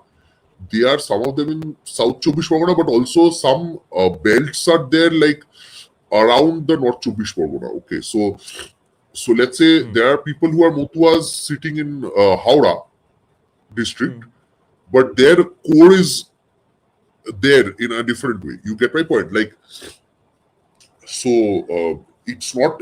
I mean, it's a very. There are Motua belts even in North Bengal, by the way, Jalpaiguri and areas like that. So the Motua community is the best. So let's say each and every. Not its percentage of population. The best power of the Motua community is its unity. It is relatively a very united force in West Bengal, which is very weird for West Bengal because West Bengal में कोई caste का कोई organization नहीं रहता है. Okay, they are the only organized caste among Hindus, but they are not the most populous. The most populous are the Mahishos, but the Mahishos never unite. What I'm wondering is, let's say even if each and every Motua in West Bengal votes for BJP, will that really amount to anything? If the Motua, I couldn't get it. What did you say? Even if each and every Motua in West Bengal votes for BJP, will that amount to anything really in favor of BJP? Yes. That's like a 5% vote. That see, majority of them anyway vote for BJP. But let's say that 0.5% or 1% that's missing. That adds up, right? Like the difference between the BJP and CPM right now, according to some surveys, is like 2%. और वो भी ये illegal ये सब SIR से पहले ये सब होगा, ठीक है? But no, I don't think Motuas have 1 crore votes. I think roughly they have around 50 lakh votes or something. But imagine if their population is 50 lakhs, so they won't have 50 lakh votes. But imagine roughly if out of 50 lakhs, BJP needs around 5 to 6 lakhs in some seats, okay? Right. And these guys add that 5 lakhs more because a lot of them still voted for TMC back in 2021 or 2024 also. But after Bangladesh issue, they may not. I don't think that support base is left anymore. So that's there. Okay, now what M. Shastri was asking, a fascinating question. Do you think Bangla Pakko will become significant after BJP comes to power? That is a difficult question to answer because The question is, who would fund them? Right now, they are getting funding from a party. Yeah, right तब now funds no, they control. will always get funds from Bangladesh. So that's there. And honestly, there will be. See, BJP has not normalized itself. That's why I'm saying Shamik Bhattacharya has some utility that Suvendu Adhikari doesn't. Okay, मतलब दोनों का अलग-अलग strengths है. So when a guy like Shamik Bhattacharya is your CM, they can't say BJP is anti-Bengali per se. Okay, but since Suvendu is not traditional BBK, when I say quote unquote traditional, uh, I mean that a guy who is born in Medinipur who says Hindu Hindu Bhai Bhai stuff like that openly. So something that Shamik Bhattacharya doesn't say openly, right? So there is a big difference. I don't know. So it depends. If Suvendu without the CM, maybe there will be an open clash. Maybe. I don't know. But with with Shamik, that thing kind of falls a bit flat. Like they can say a lot, but it won't. Okay, next we'll take AK Brahmo's question on the screen. I'll just respond to someone else here. Yeah, Sujata Patra was asking me, tell me one thing, who do you think would be a better CM of West Bengal? Sujata Patra, there's no point asking me this question. I'm very biased in this. I think the right answer to any questions regarding policy in India is Sanjeev Sanyal. So whatever you ask, wherever you ask, I'll answer Sanjeev Sanyal. वो कोई सुनने वाला नहीं है. No, Sanjeev Sanyal ji is not running. He's not. उसको बढ़ा सकते हैं, but that would be the most fascinating CM choice would be Sanjeev Sanyal. इसमें I don't think anyone will disagree. Okay, जो भी हो, Muslim हो, and he's बांग्ला the पक्ष one हो, Bhadralok. Yeah. One Bangla Pakko Bhadralok will make fun of his unite. Bangla pronunciation.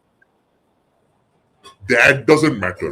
He'll be like the Naveen Patnaik. It won't matter. Even if he, यार वो foreign है ना, foreign Singapore दिखा देगा वो, that won't matter. But you show that, you say I am from Singapore, US, UK, Bengalis are suckers for that thing. BBKs are totally suckers for that kind of thing. Okay. Yeah, M. Shastri is saying exactly what I was about to address, that M. Shastri is saying that technocrats don't make great leaders. And I was about to point out that Sanjeev Sanyal, don't mistake him for a BBK, not just consumption patterns or being a commie, etc. He is not No, he's not an Ashwini BBK Vaishnav. He's not an Ashwini Vaishnav, if you're saying that. Or a Jain Sinha. Whatever you see. I agree with you. as- I agree with you.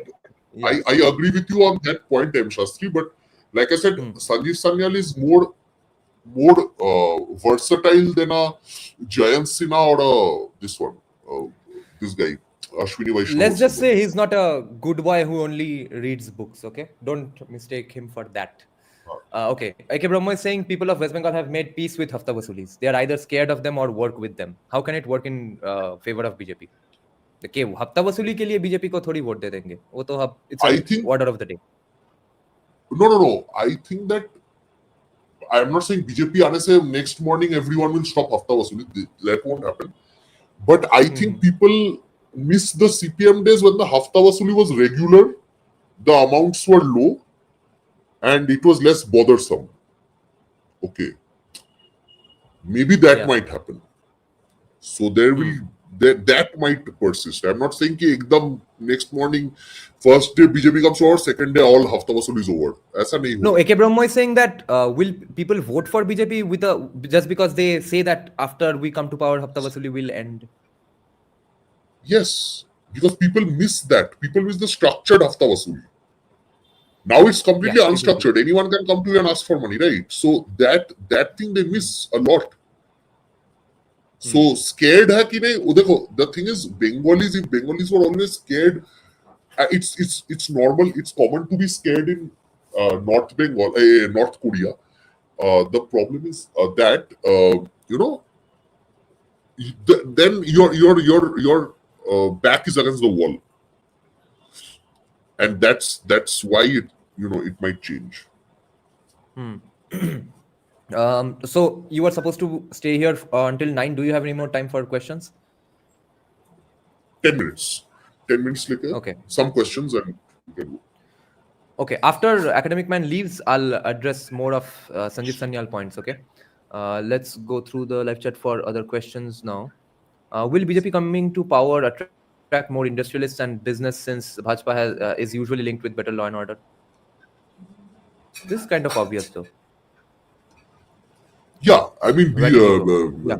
BJP has been known as the Bijli Sarak Pani party. Why is it the Bijli Sarak Pani party? Because it has a better control over law and order and corrupt, better control over corrupt individuals and stuff. So, anyway. Wait, here's a good question. Wait one moment. Wait, there's one important question here. I have two windows open. Let hold on just one moment. Yeah.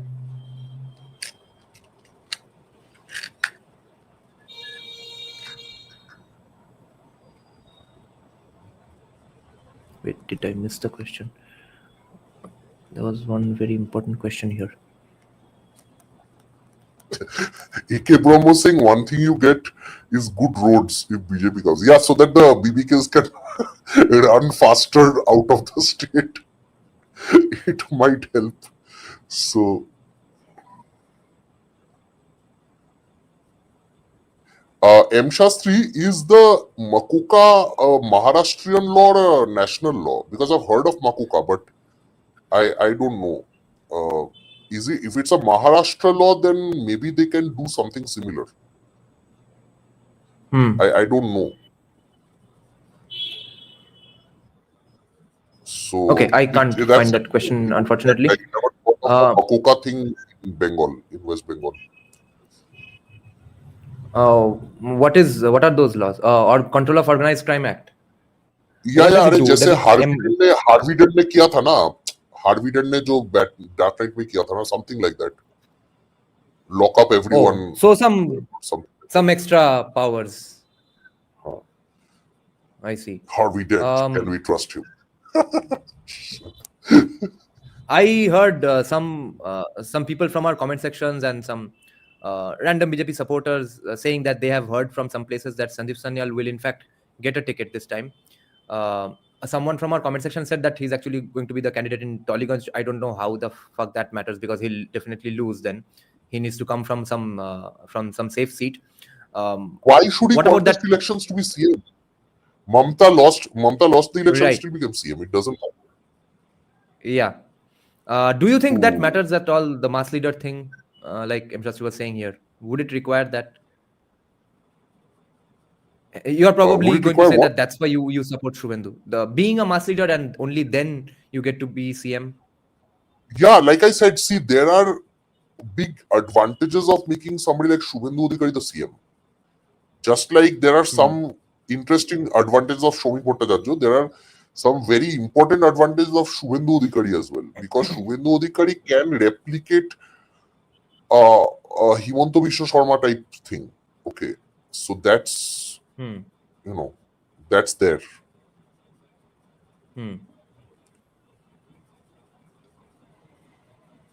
Okay, I think we have run out of questions. Some great questions were there. There were some in the beginning. I think we answered most of them. I think we answered most of them. Would Bangla Pakho become Hindutvadi after BJP coming to power, if they want to stay relevant? Interesting. Bangla Pakho is trying to play it subtly Hindutvadi. So first they were like, we are secular Bengalis, we don't care about religion. Okay.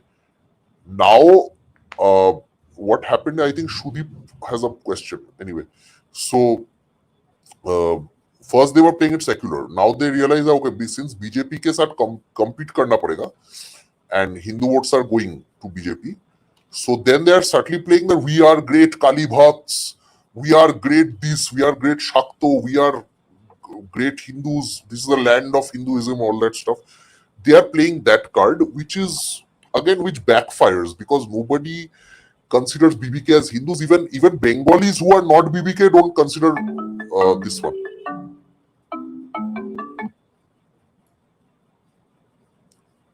Yeah, can you hear me? Yeah.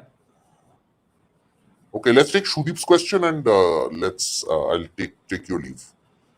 I still don't know what Sudeep's question is. I found one comment from him, but not a question. Do you think SIR can happen without President's rule?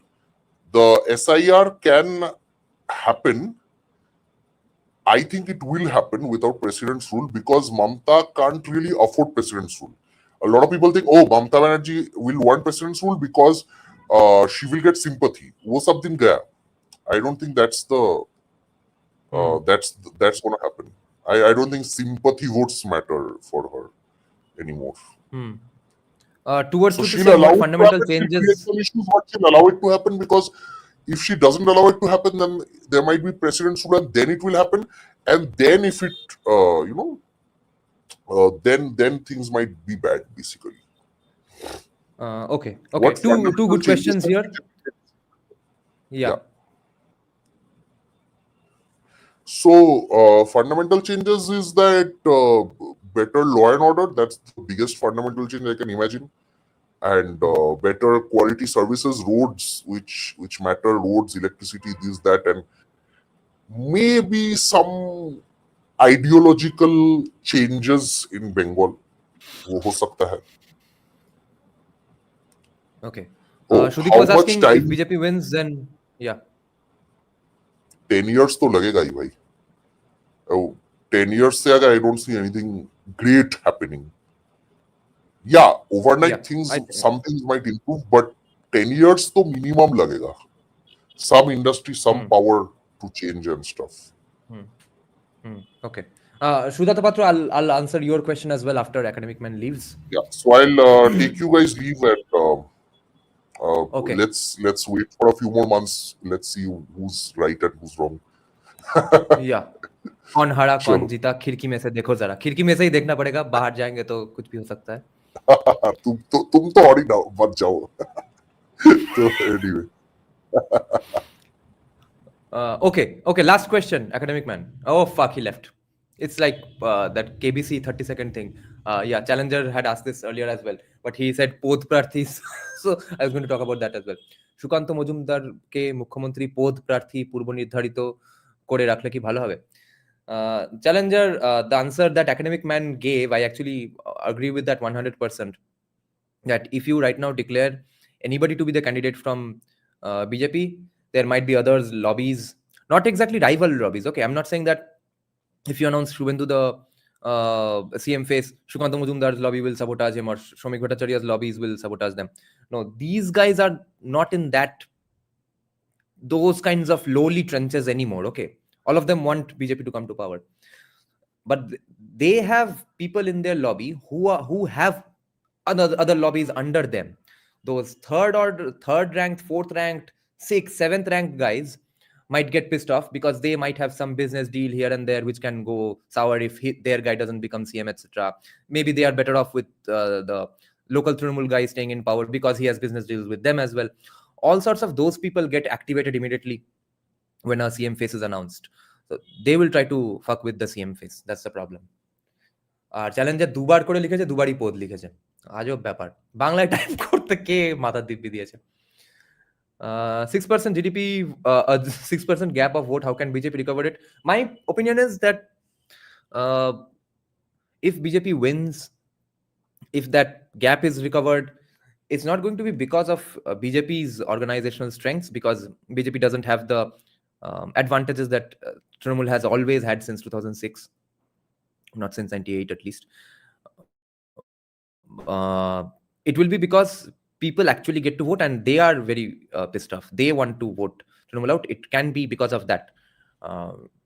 No other way. It won't be because of BJP's big giant brains and stuff. Dada, what we saw in DU and JNU, is such a thing eventually possible in JU? You mean ABVP winning? Yeah, that's possible. Okay, there's one other question from Historia that I wanted to take. Yeah, he's saying, isn't all regionalist movement partially Hindutvadi?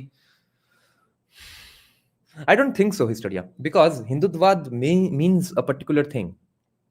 If just doing puja part and celebrating all Hindu festivals, the local MLA, local councillors celebrating them, and being devout Hindus yourself, if all of that mattered, so yeah, then Trinamool is also Hindutvadi. But that's not the definition of Hindutva by any means. Maybe some Hindutva 1.0 guys believe in it. I don't believe in it at all. My definition of Hindutva is Savarkar's definition. If you have a separate Hindutva definition for yourself, maybe the Chandranath Bosu definition, then yes, all regionalist parties are Hindutva. I don't give two shits about that. So I would say no regionalist party is Hindutvadi at all.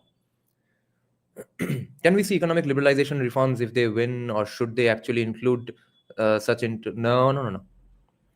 Alam. No economic liberalization. Lots of freebies, some strong law and order, and a bunch of investments. Like Shiv Sena, Ekjut Jammu, etc. Yeah, Shiv Sena was kicking out Biharis. What kind of Hindutva is that?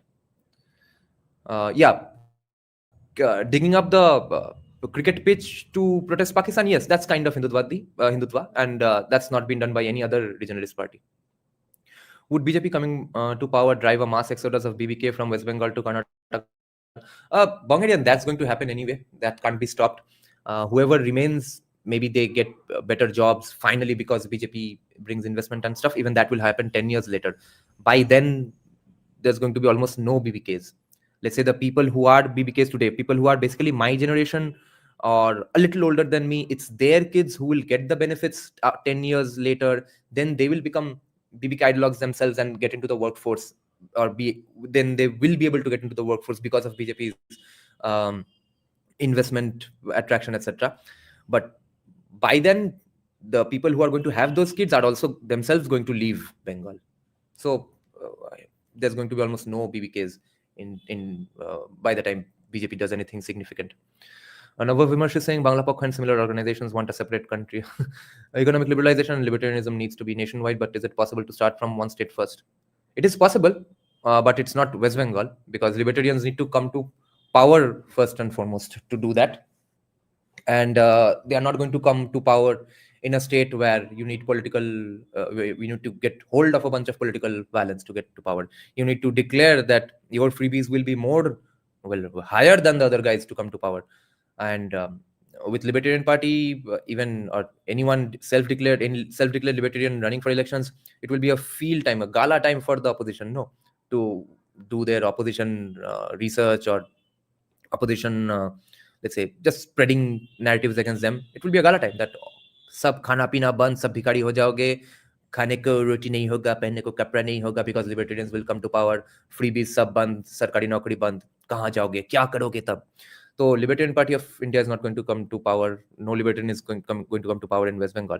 So the second best way is to push politicians into doing it by sheer power of rhetoric and narratives through an organization like CSK Vanguard. That's all. Libertarianism would start from libertarianism would start from places like Gujarat, where there is good law and order at least.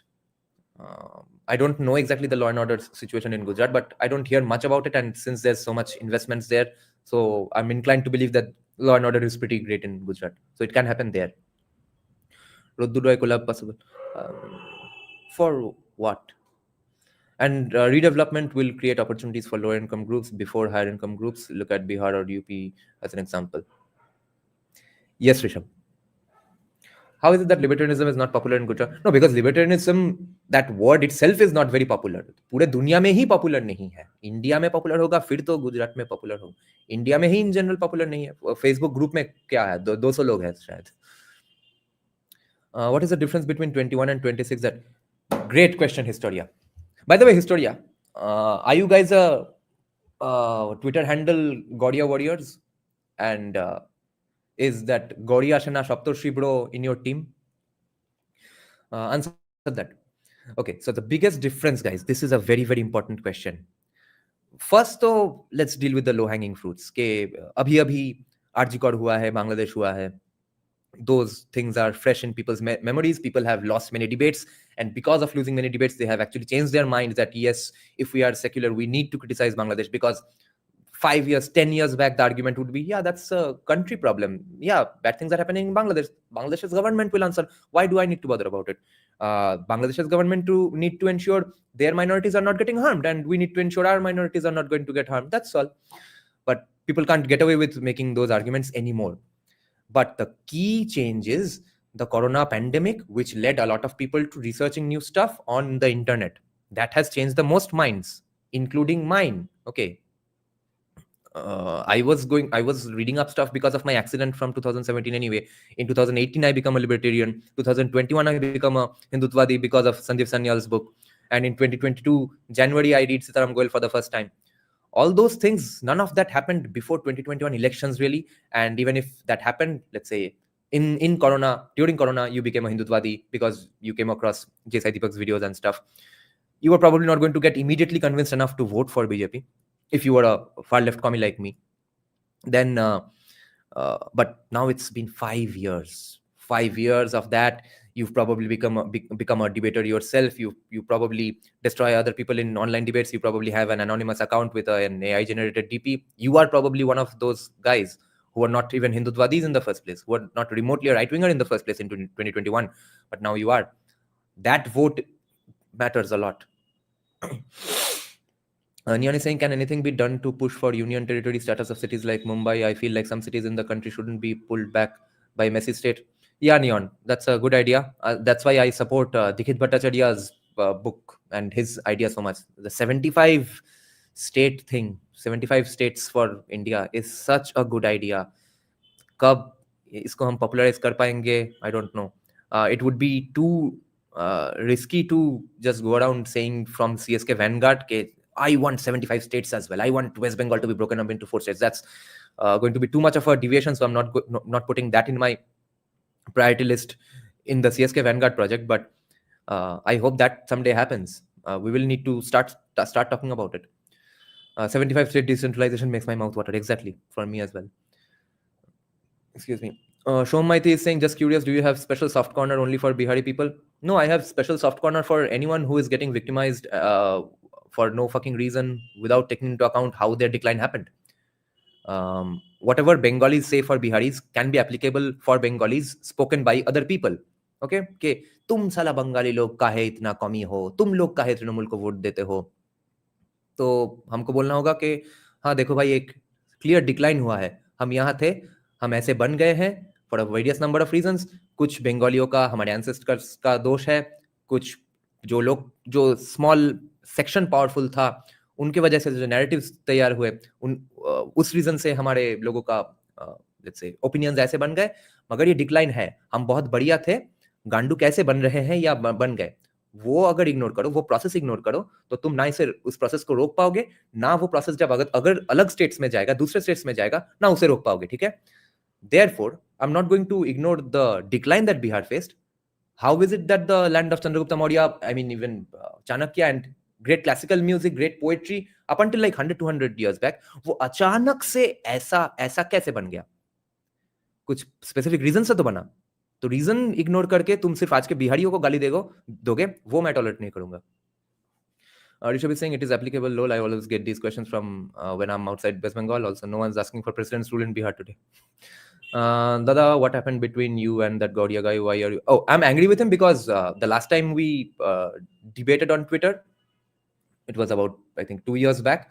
He advocated for, he called for a threat of, he basically did a threat of violence against me. He said that after some other group is done, we'll come for you. We'll see what happens to you, etc. So tab I put up a lot of screenshots of that in my community tab and stuff. And he stopped fucking with me. And now he's back at it. Maybe his exams are over. So he was saying that, you see, these guys just hate Brahmins. That's why I'm bringing that BBK discourse, which shows that, okay, it's not... तुमको किसी को force नहीं किया है कि मेरा channel का live stream हर रोज जो होता है 2-3 घंटे का वो सुनो बैठ के. But if you have no fucking clue of my ideology और माय आइडिया, तो कुछ भी बिना पड़े अगर मुझे गाली दोगे या क्रिटिसाइज भी करोगे, तब मैं भी कैसे छोड़ दूं. तो आई हेट ब्राह्मण so much that all the time I'm talking about Anand Ranganathan a Brahmin, J. Sai Deepak a Brahmin, Sanjeev Sanyal a Brahmin, Kaushik Gangopadhyay is a repeated guest on my channel. Dr. Rudra Prashanna Banerjee is a repeated guest here. So I'm going on quoting Brahmins inside out. I even acknowledged just a few days back that the main reason that the Bengali language is so close to Sanskrit, I believe Bengali is the closest Sanskrit-like language in the entire country today is absolutely because of Brahmins, Vaityas, Kaistas, the BBK elite of Kolkata. आज चूतिए है कि नहीं वो question है. ये सब ना जान के मुझे बोलोगे आई हेट ब्राह्मण्स, तो मैं तुम्हें नहीं छोड़ूंगा भाई. But Biharis behave real entitled just like blacks in USA. या सोशलिज्म में लोग एंटाइटल्ड ही तो बनते हैं. वही तो सोशलिज्म का मेन प्रॉब्लम है. और क्या प्रॉब्लम है सोशलिज्म का? फ्री में अगर दे सकते हो तो दे दो. अगर फ्री में दे भी सके तो तब भी क्या प्रॉब्लम है? वही तो है. उसका ही तो बेस्ट एग्जांपल है बिहारीज. उनको पता है कि जो जहां पे भी law and order situation create करो, कोई तुमको कुछ नहीं बोलेगा. या फिर जितना भी पैसा फ्री का मांगना है मांग लो. जितना भी फोकट का पैसा उड़ाना है कोई घटिया ब्रिज पे, वो जितना बार टूट जाए कोई प्रॉब्लम नहीं है, क्योंकि तुम्हारा TFR है क्या 100-200. ये तुम्हारा बैड बिहेवियर इंसेंटिवाइज हो रहा है decade after decade after decade after decade. तो जो इंसेंटिवाइज कर रहे हैं उनको भी तो दोष देना चाहिए थोड़ा बहुत. Disincentives for any party to do libertarian stuff because Janta is socialist, and yeah, indeed, even Hindu Mahasabha even recommended Bengali. Yes, and the Hindu Mahasabha leaders, bhai, everyone back then to was I think a wannabe Bengali. No matter how much pride they showed in their culture and stuff, they knew in their hearts that they want to be as awesome as Bengalis. And when I say Bengalis in this context, it means they want to be as awesome as Brahmins, Vaityas, Kaistas of Kolkata.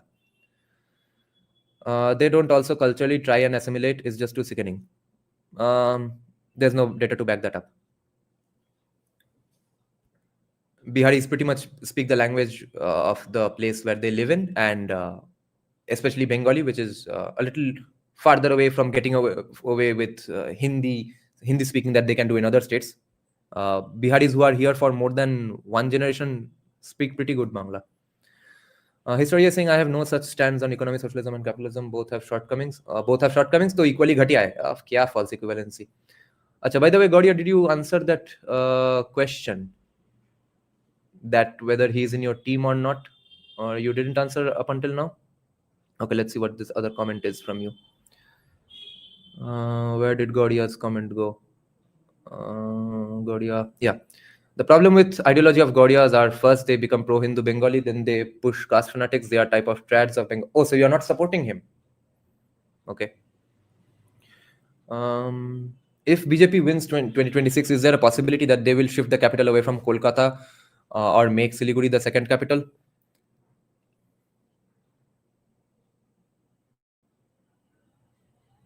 If at all that happens, it might happen in the second term. My question would be, other than winning a narrative war or some help with narratives, or let's say simply fucking with people against whom you hold a grudge, will it achieve anything significant in terms of policy and economics and stuff if the capital is shifted? Because let's say after all, if BJP comes to power and they are full on going with the investment projects and stuff, okay, so then to again Kolkata will be needed because of its proximity to both seas and rivers. तो सिलीगुड़ी में तो वो नहीं होगा. सिलीगुड़ी में एक advantage होगा कि हाँ सिक्योरिटी पॉलिसी सब वहां पे और भी प्रायोरिटाइज होगा. बट बीजेपी का इतना वोट बैंक नॉर्थ में है, they are not going to ignore north like everybody else. That much I think can happen. Yeah, Shoham is saying, yes, that's true. Standards of Indians, especially Bengalis, have drastically gone down after BC Roy. For Indians, they are always mediocre. They don't have the burning fire. Yeah. So, Shoham Maiti, today, ignoring that decline, I just blanket start to hate Bengalis. Is that fair? And if it's not fair for Bengalis, why is it fair for Biharis?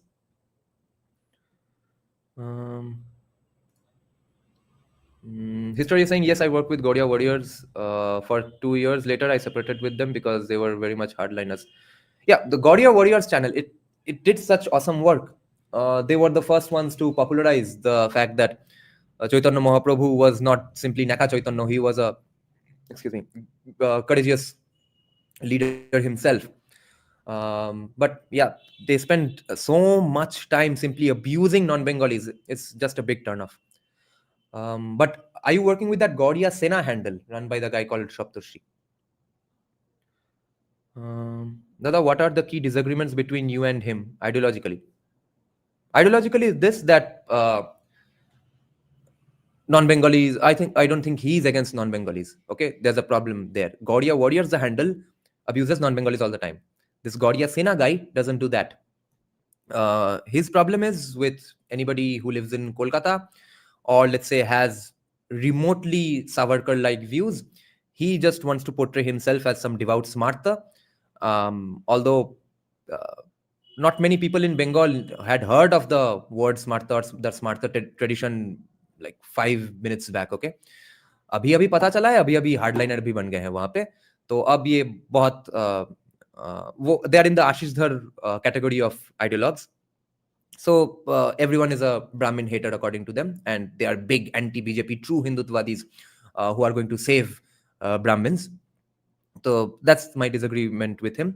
And another key disagreement with him, which I have with many Hindutva 1.0 people and a lot of those real India stays in the villages, those kinds of people as well, which is that since the villages of India are not woke, therefore they think they have some sort of moral high ground over us urban folk, okay?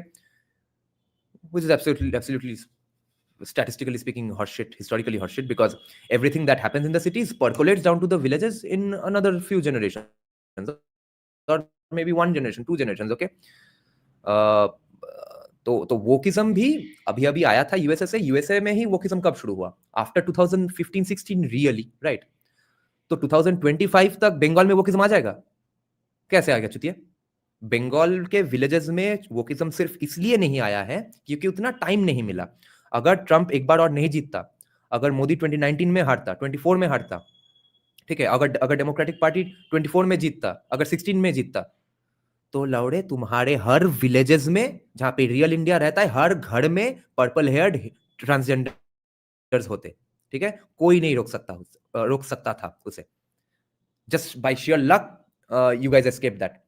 So he thinks it's a huge achievement for him personally, and as well as the villagers of Bengal, that they are not woke like the Kolkata folk, which is pure horseshit, which is where I disagree with him. That is also Bengal, yes. Historia is saying the problem with capitalism is that it creates a certain class that later on controls the society with their system. Same in socialism as well. Yeah, and if it's same as in socialism, then why do socialism following countries go to hell and capitalism following countries don't go to hell? In the end, the solution is that, or the real fact of the matter is that there are no solutions, there are only trade-offs. What are the trade-offs you are ready to? In socialism, the trade-off is you go to sleep hungry. In capitalism, you don't have that. Which group actually is the biggest beneficiary if BJP wins? अरे खुद से ऊपर scroll हो गया. Like who bets the most? Like refugees for CPIM and I think the entrepreneurs, the already baniya class like the Marwadis, the Muslim businessmen of Kolkata, everyone else will see the benefits 10 years, 15 years later, like people who are joining the workforce, students and stuff. उसका results 15 साल से पहले नहीं आएंगे, 10 साल में थोड़े बहुत शायद आएंगे. Main beneficiary would be the entrepreneurs, and especially the kids, Bengali kids, even the proud Bengali Bangla Pakko people who are trying to become entrepreneurs, opening up their whatever vlogging or small restaurants and stuff. All of that will see a huge boost because of general improvement in economy. But right now, since they only know how to run a business, or they have taken that leap into business, but they don't understand economics in that broadly. So they think that the only reason they are not getting enough success is because Biharis are taking away their jobs. But anyone who understands business a little more than that, they know that, yeah, it will be great if BJP comes to power, and it will be great for people who even don't believe that BJP coming to power will be great for them. Even for them, it will be great. Mainly the entrepreneurial class will benefit first and foremost. Shom is saying, Oshab Chado, will Google, Microsoft, Amazon set up office in Kolkata if BJP wins, as Yogi convinced Adobe? 15 years, 20 years later. Tatvik is saying capitalism allows other classes or castes to come to power, and this is very important because Historia de Gauda was, of course, half right that it creates new cliques of power. But if capitalism is done right, if the economic disruptions happen repeatedly in repeated cycles, every 10-15 years there's a huge economic disruption. If the market is free enough to do that, if there's no protectionism for any region or any caste or any group or any locality or any language warriors, then you won't see any significant cliques ever forming, because there won't be intergenerational grasp over one particular profession. Some people will beat that, of course, because they are simply that big geniuses in business, but they will have to get into other stuff as well. Caste-like structures occur when there is stagnation in the economy. Is it a good idea to start a business after 2026 elections? See, depends on what the business is. If you are a small-time businessman, even now you can get some success if you have some contacts in Trinamool. If you are going to do, if you think you can get away with it without having any political contacts, then India is not right for you. But if you want to get to the situation where if BJP is in power and you don't need any contacts to do anything, yeah, then wait 20-25 years. But if you are open to having political contacts, you can start small businesses in West Bengal even right now. It's not like every businessman in West Bengal is dying of hunger. That's not the case. But big businesses and stuff, no, because land acquisition is such a big problem. There's so many strong labor organizations or unsaid labor organizations belonging to one religion, etc. Those kinds of, if you get into those kinds of businesses, then yeah, you are screwed. But even if BJP comes to power, you will need contacts in BJP to be successful for the first 5-10 years, because right now it's a fucking shithole. It needs to get to a semi-Gujarat-like situation, and then you can have a situation where you'll be getting the job done without paying for the chamishti paisa of any bureaucrat or police or dada. Historia de Gauda, doesn't capitalism promote woke culture as well? Then how is it different? When did capitalism start promoting woke culture, Historia de Gauda? Which year? How? Dada, what disagreement you have with Ashish sir? You think he is casteist, as in like, yeah, now I believe. But his casteism is very subtle, and it's not going to be very even harmful too many of the times, you know. I will bet this, that if a Shudra guy is sitting beside him and stuff, he's not going to say that, don't sit beside me, don't drink water, etc. He's not casteist of that idiotic sort. Policy-wise, broadly speaking, zoomed out speaking, he is casteist because of the example I gave a few days back. He was saying that judiciary is going, yes, there are problems with the judiciary, but it will become a bigger problem if BJP gets to do things in judiciary and stuff, or the central government gets to do things, because then they will put more affirmative action and have only Bhimta judges, etc. Otherwise, everything is, he's not saying that I'm doing a bit of a straw man just because of a rhetorical device, but my qualm against that argument is that what is even left to do badly in the judiciary? What non-Bhimtaism is also there left to be done by the judiciary? और क्या extra Bhimtaism हो जाएगा अगर BJP ने उसके ऊपर हाथ दे दिया तो? First and foremost, that was his argument. Secondly, as a response to it, I said that, okay, your key problem seems to be that lower caste people should not be in any position of power because of favoritism or reservation and affirmative actions, right? Then come to Bengal. Everyone who is in power, in a position of power in any significant field, is a Brahmin or a Vaidya or Kaista. Then Bengal should be pretty fucking awesome for you to come and settle. Why aren't you coming here? The answer, I understood that his caste is from the answer. He said that whatever problems West Bengal is facing today, yes, Bengalis must have a discussion about that. That's for Bengalis to decide. I'm not going to get into that, etc. Okay? Bengalis कहाँ पे आ गया? जजेस के time पे lower caste का बात हो रहा था, बंगाली के कॉन्टेक्स्ट में मैंने अपर कास्ट का बात उठाया, and upper caste is his favourite topic. यहाँ पे अचानक बंगालीज के ऊपर दोष आ गया. यहाँ पे दोष ब्राह्मण वैद्य कायस्था को नहीं दिया. उससे मुझे पता चला कि हाँ, policy wise he is casteist, not in the everyday sense of the word.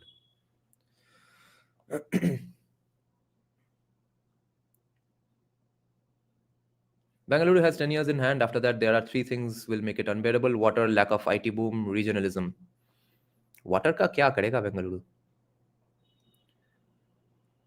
Polymerist is saying capitalism doesn't promote woke culture. Why would you assume something like that? Polymerist is, of course, talking about BlackRock, Vanguard doing DEI, etc., pushing for ESG, DEI, etc. Yes, but that happened as a, see, we are not making value judgments about socialism or capitalism or capitalists or socialists, okay? There might be very fine people in all sides of these ideologies.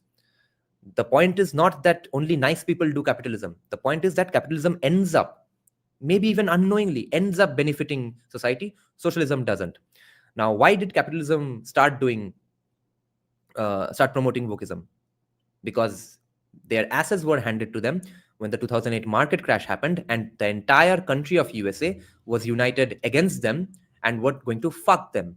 Okay, huge banking regulations were about to come into place when the banks decided, let's shoot them in the kneecap. Let's take the legs off of this movement and promote race and gender, so that the general economic angle to their anger is neutralized. That's what they did. For that reason, they did wokeism, for no other reason.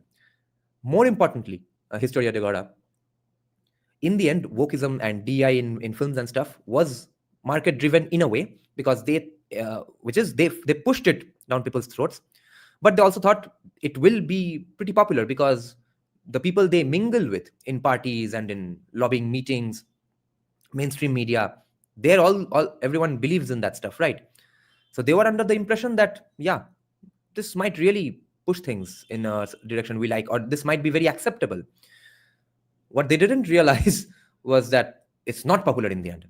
So what happened when the market, or let's say capitalism, was pushing wokeism and the market refused? It went away. It's going away now. Top Gun Maverick becomes a hit. Disney movie after Disney movie after Disney movie becomes a flop. They move away from wokeism. Versus when socialists push caste reservations and DI of another sort, wokeism of another sort, it's hardlined, it's coded into law. It's never going away. It's not going away for the 80, 90 years until now. It's not going to go away right now because of some girl boasting about Brahmin genes. Okay?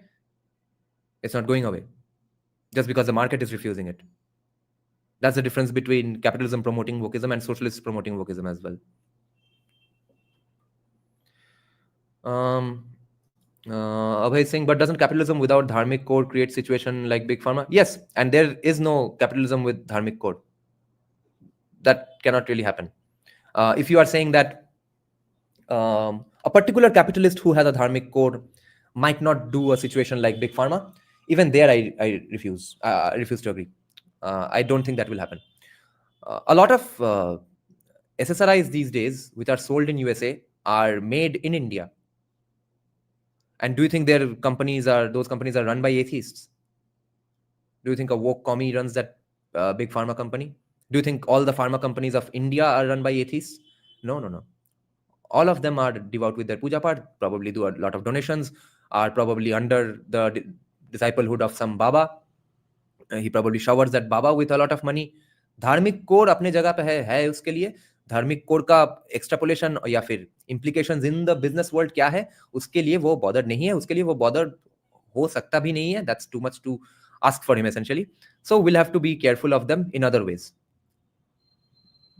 There has to be free speech where people get to say that those medicines are bad for you. Therefore, that is the solution. I think dharmic morality cannot be imposed by state, but through education. I think even if dharmic morality is inculcated in a person, whether be it from his grandmother, parents, education system, or state, they are not going to apply it to business all the time, because there will be some other guy who's ready to not apply that dharmic code and get ahead. How many capitalists are going to, accept being poorer off just to be dharmic? That's not going to happen. Only one example I can think of is when Ambani's tried to get into the chicken business. There was a lot of backlash and they moved away from it. But why did a group with such dharmic code want to get into the chicken business in the first place? और इतना backlash कितना बार होगा? कितने चीज के लिए हम backlash करते फिरेंगे? तो धार्मिक कोड वोट तुम कैपिटलिस्ट से भूल ही जाओ. धूमकेतु सिंह, शुभेंदु अधिकारी, लड़ाकू नेता of Bengal. Yes. Dada, can taxing carbon emissions solve climate issues? No. Dharma does not only mean puja part. Yeah. I agree with the kind of dharma you are talking about.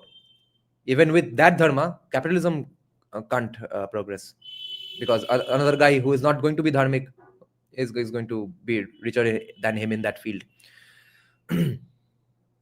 And for successful socialism, you can look for Swedish socialism. Even the Nordic countries follow. Yeah, Aditya Prasad, that's a complete lie and horseshit spread by the social democrats of USA each and every year. And each and every year, some politician or the other comes out from those countries and says, "Where the fuck are we socialists, bro? We are hugely capitalist. We just have some social security benefits." And so that's not socialism by any stretch of the definition. And more importantly, they are small countries who are beneficiaries of colonialism. पैसा बहुत जमा हो गया था already, अब उसके लिए उसका बेनिफिट्स आज भी कैरी फॉरवर्ड हो रहा है. वो सब बेनिफिट्स हमारा है ही नहीं to begin with. There will be bad people, but cultures do differ in different countries. Yeah, I don't have any idea how to promote. You have any idea? LGBT is now recognized by Indian law. Yeah, recognized in India law though is not even a problem.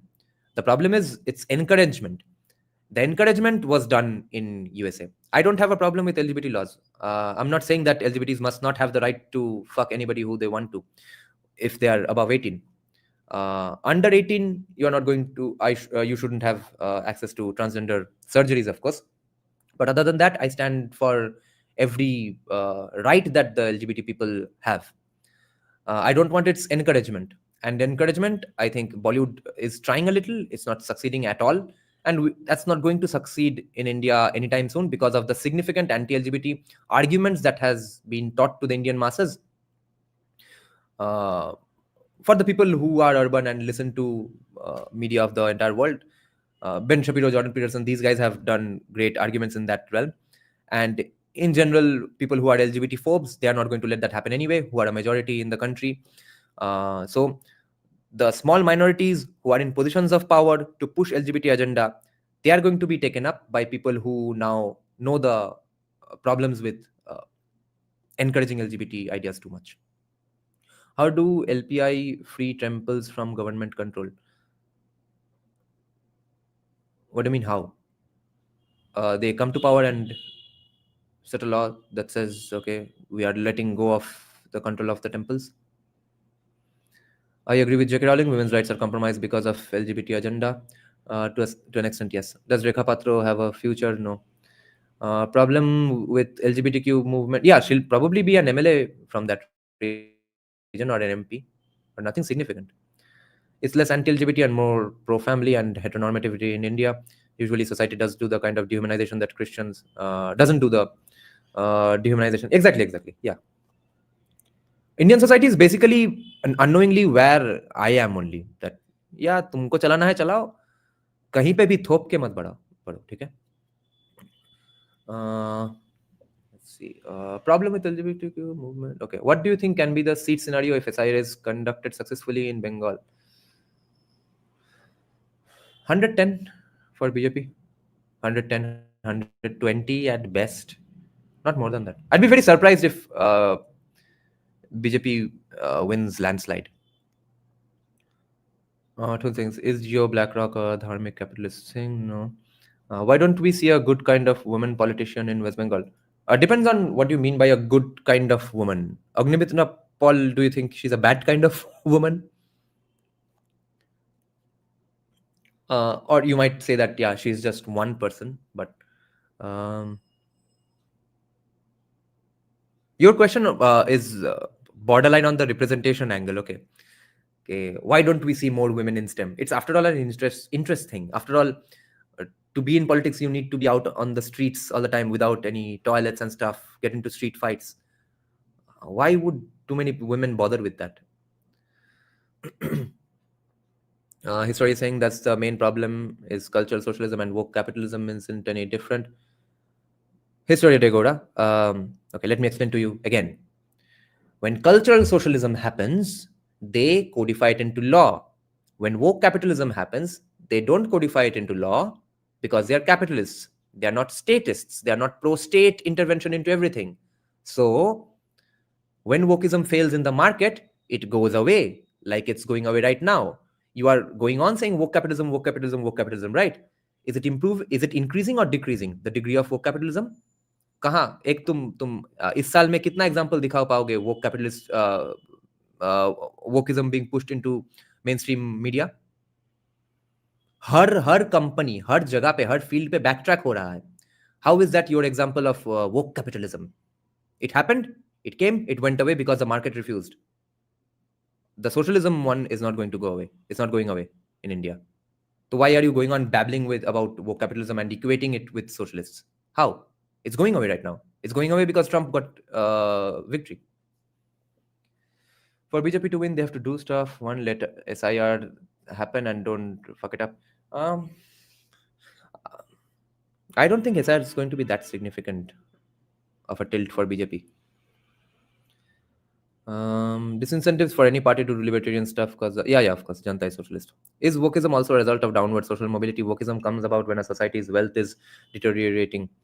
No, Rishabh, then many other places would be woke. No, someone has to push at someone's throats. Africa would be most woke.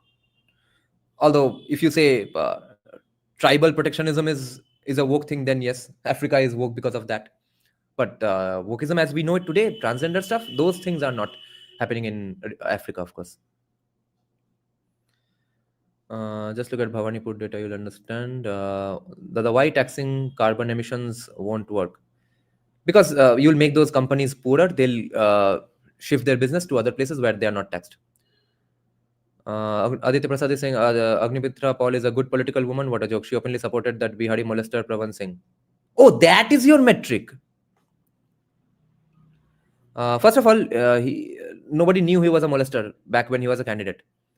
He was being opposed just because he's a Bihari guy who sings the standard Bihari genre. और उसके बदले में किसको जिताया गया? But anyway, your metric for good political woman is not the same as mine.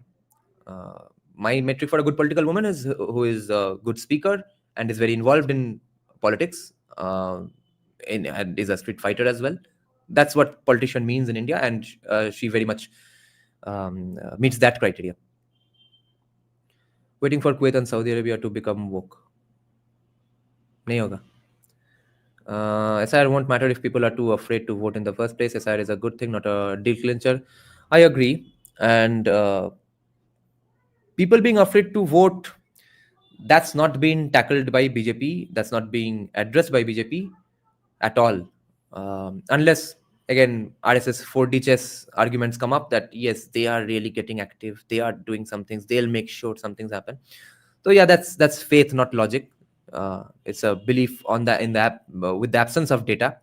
So yes, if that happens, that will lead to me being surprised at what? Holy shit, BJP won landslide. But other than that, you cannot point to any single thing said or done by the BJP right now up until today to ensure that people won't be afraid to come out and vote in tricky regions and localities. Aditya Prasad, so according to you, Mamata Banerjee is a good political... Of fucking course. A 3-time chief minister is not a good political woman. What the fuck is even political? Then who? Mother, let's say, who is a great political woman according to you? Shefali Vaidya maybe? Is she a good political woman for you who's not in politics? Oh, there. Our resident RSS defender exactly said what I was saying. Yes, RSS 40 chess is what we'll have to bank on then. So how do we then solve the climate issue without becoming socialist? You don't. There's nothing to solve in the climate issue. That's the problem, Dada. I'm hearing about 4D RSS stuff and there's precedent in other states, but it's just blind faith at the moment. Yeah.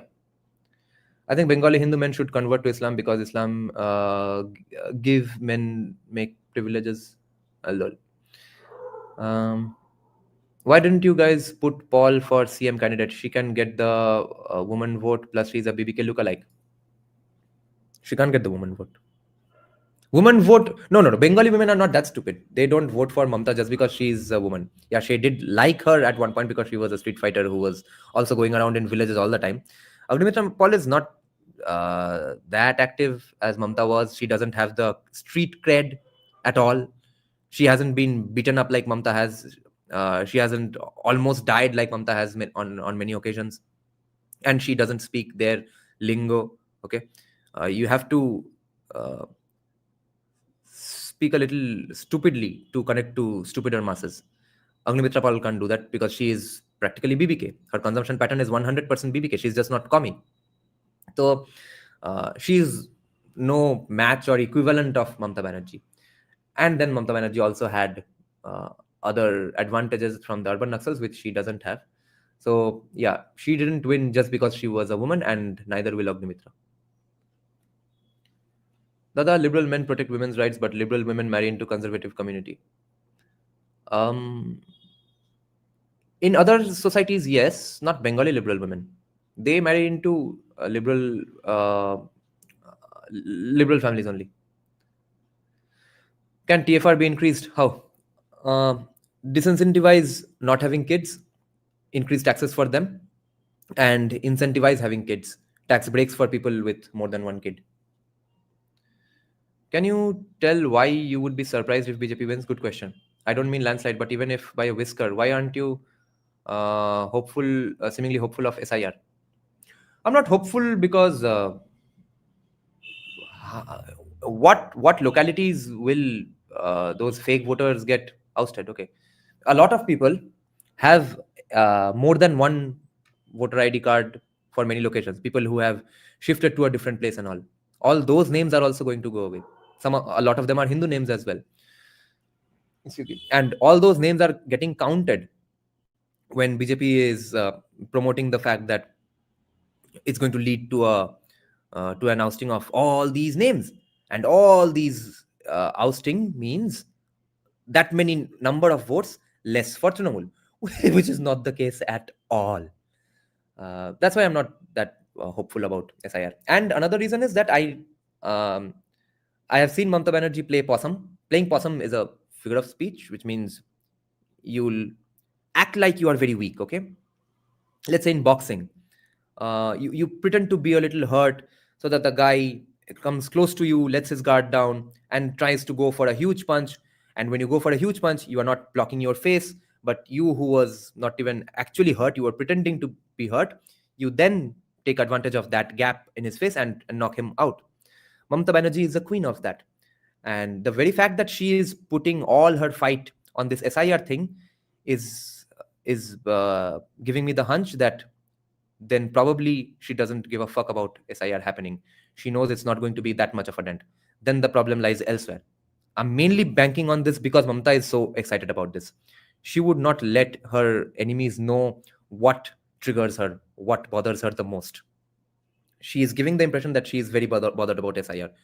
That's why I'm most worried about SIR.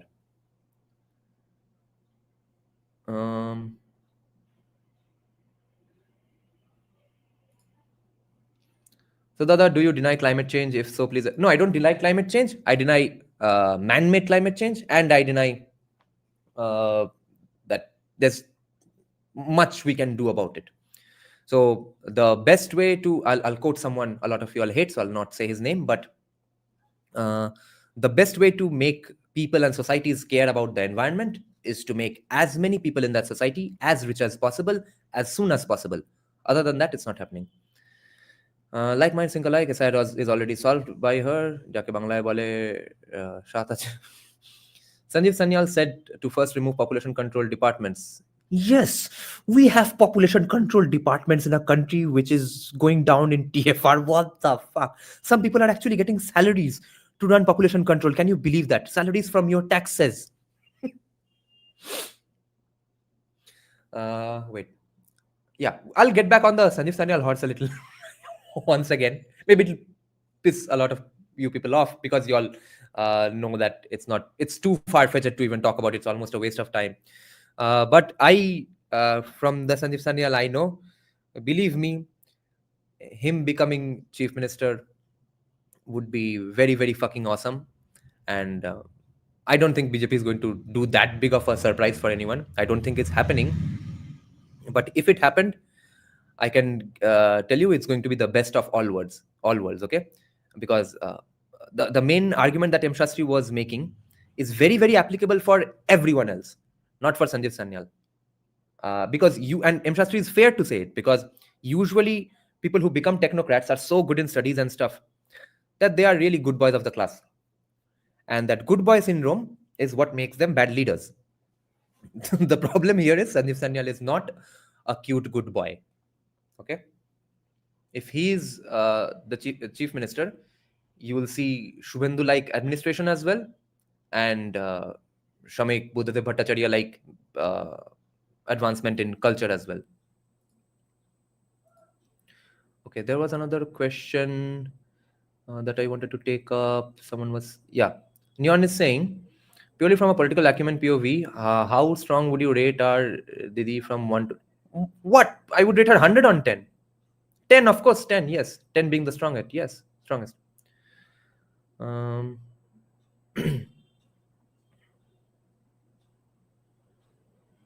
Who's smarter, Raga or Bhaipo? Bhaipo. Has Raga won an election like Bhaipo won in Diamond Harbour? But Abhishek got more votes than I think the entire population of the country even. I'm joking, of course, don't sue me, Abhishek. But yeah. But even his acumen is nowhere near to Mamata. That's why he's not that insanely popular in Bengal. I have asked Trinamool insiders about this as well, that will he be the CM face very deliberately in 2026? Because one advantage you have with Abhishek is that you get to, at least rhetorically speaking, get to let go of the corruption baggage, etc., that gundagardi baggage, hafta wasuli baggage.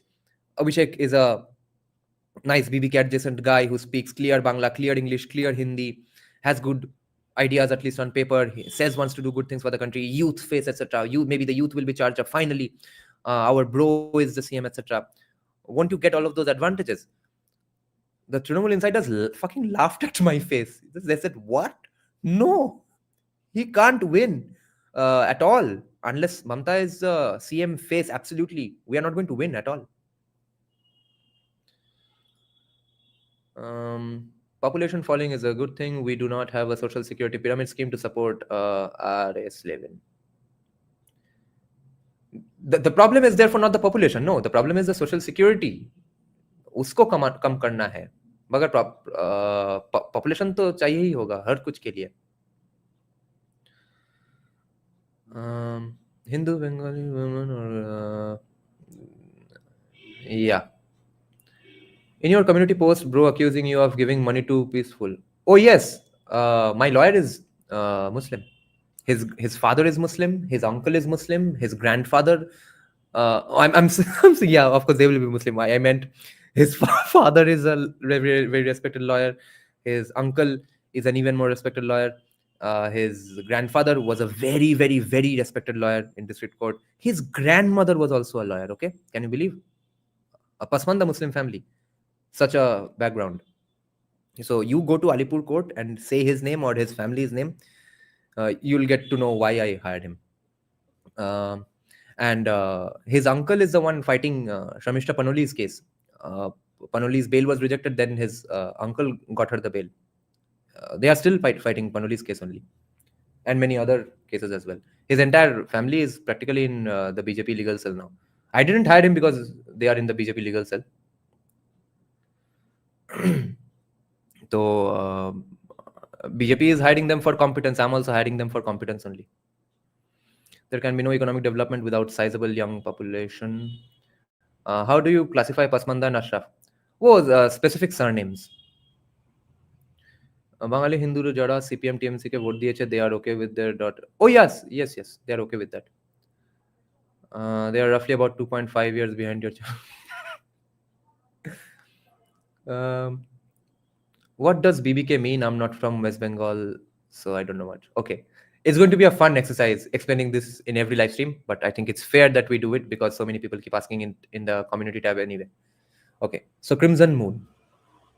BBK, the short form implies Brahmins, Vaidyas, Kayasthas.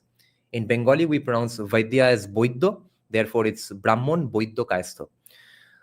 When we bring up the idea of BBK in a conversation, we are talking about Brahmins, Vaidyas, Kayasthas of Kolkata specifically, who have been in positions of power and significance in each and every field. Oh, you are you're not from West Bengal, so you probably don't know about this, but every Bengali that you know, you've heard of, was either a Brahmin or a Vaidya or a Kayastha, both the good ones and the bad ones, except probably Riddhiman Shah and Meghnad Shah. Okay, Meghnad Shah from those decades back, and Riddhiman Shah only today. So for 200 years, they have been in positions of power, influence in everything: academia, sports, sort of Ganguly, okay, politics, everything. Now, they used to be staunch Hindutwadis, even nationalists, Congress supporters, commies. Now, today, the BBK is almost entirely commie. They are the ones who are in every university all around the world, who are bringing out all the anti-Hindu and anti-India discourses and papers and narratives and stuff.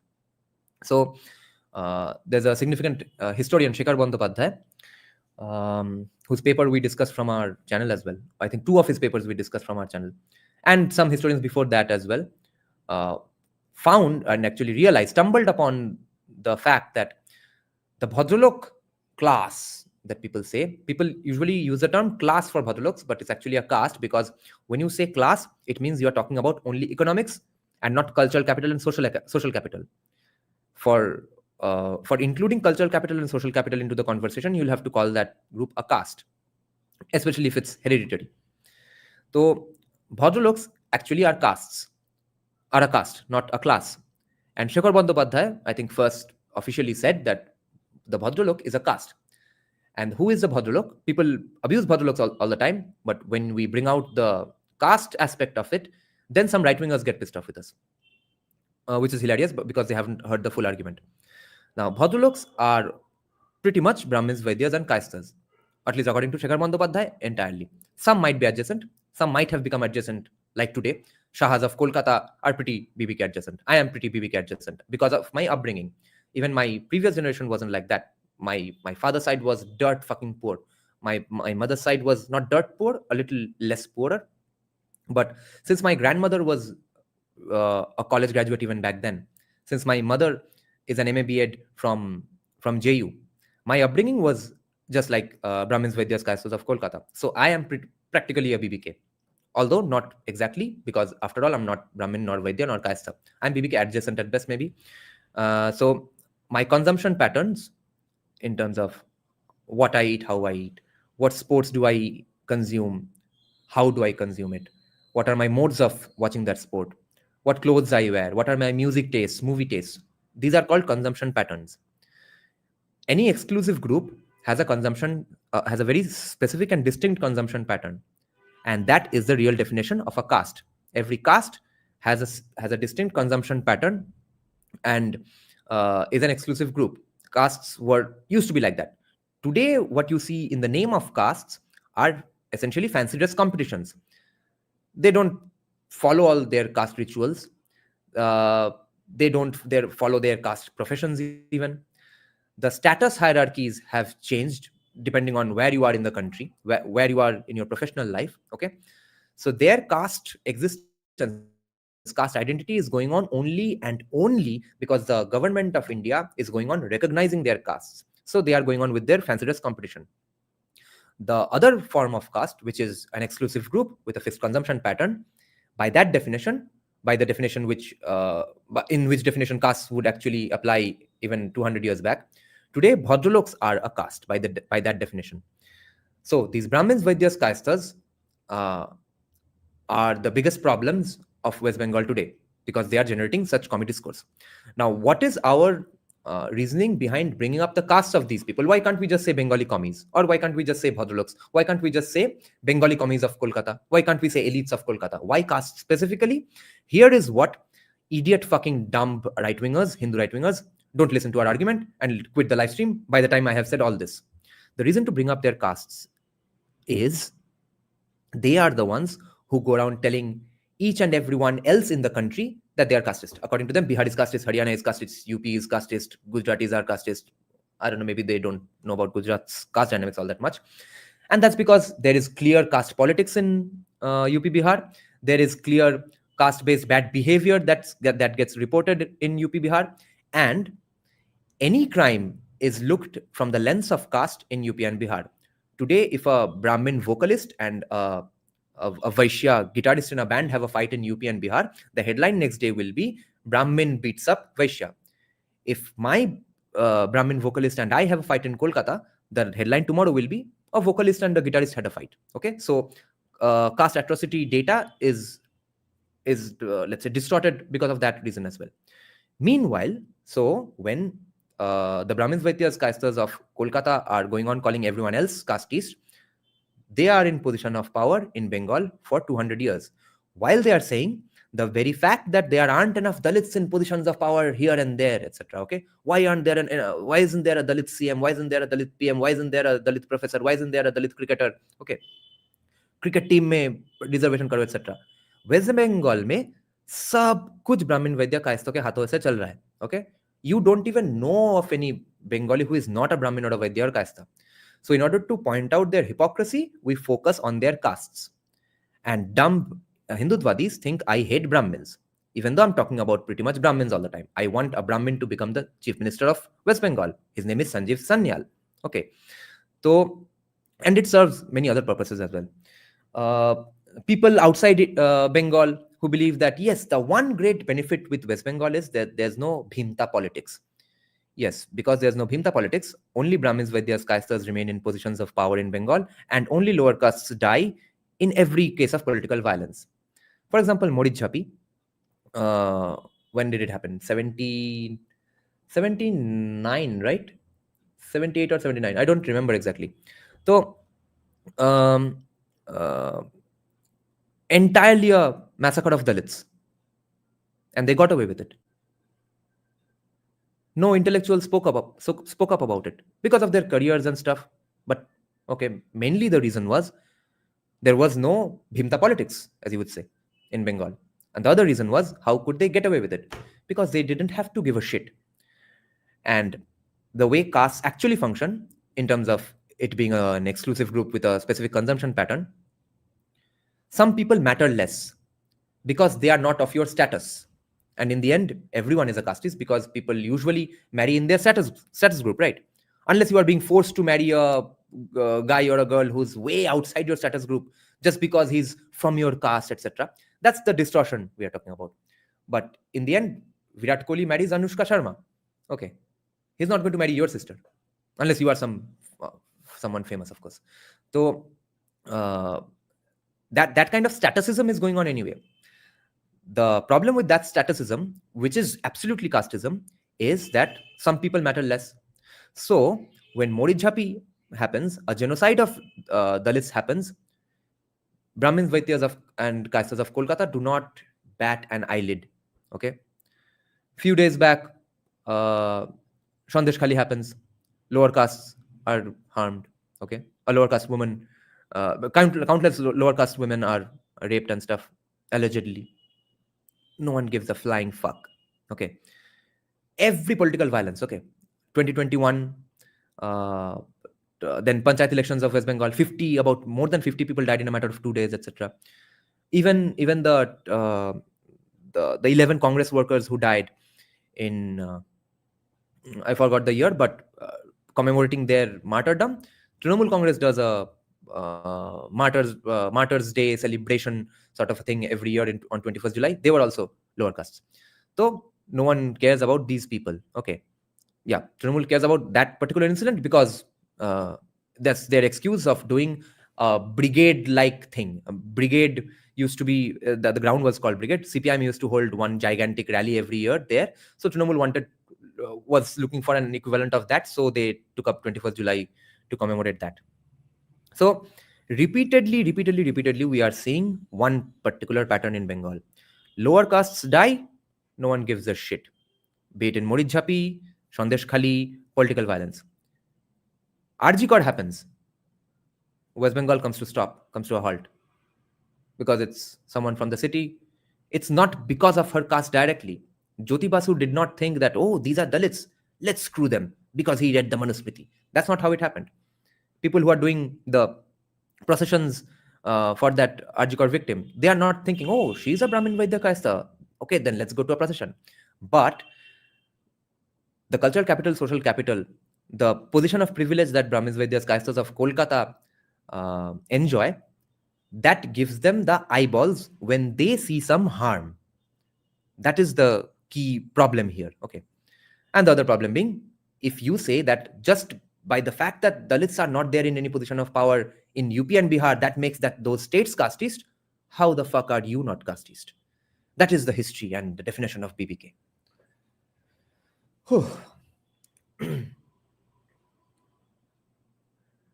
Crimson Moon, yes, and STs as well.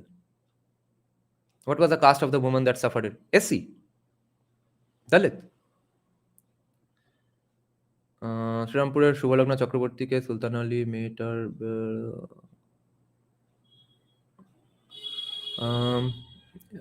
UP Bihar is blamed for casteism in Bengal. Yes, you can't. Yeah.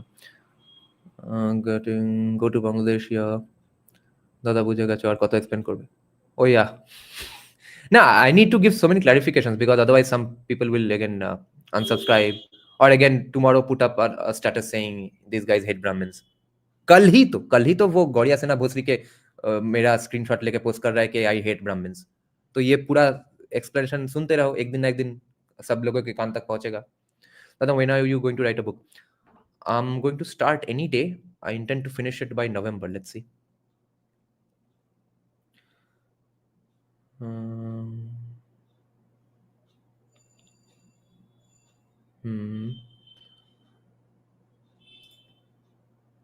अच्छा, पूरा discussion BBK पर चला गया क्या?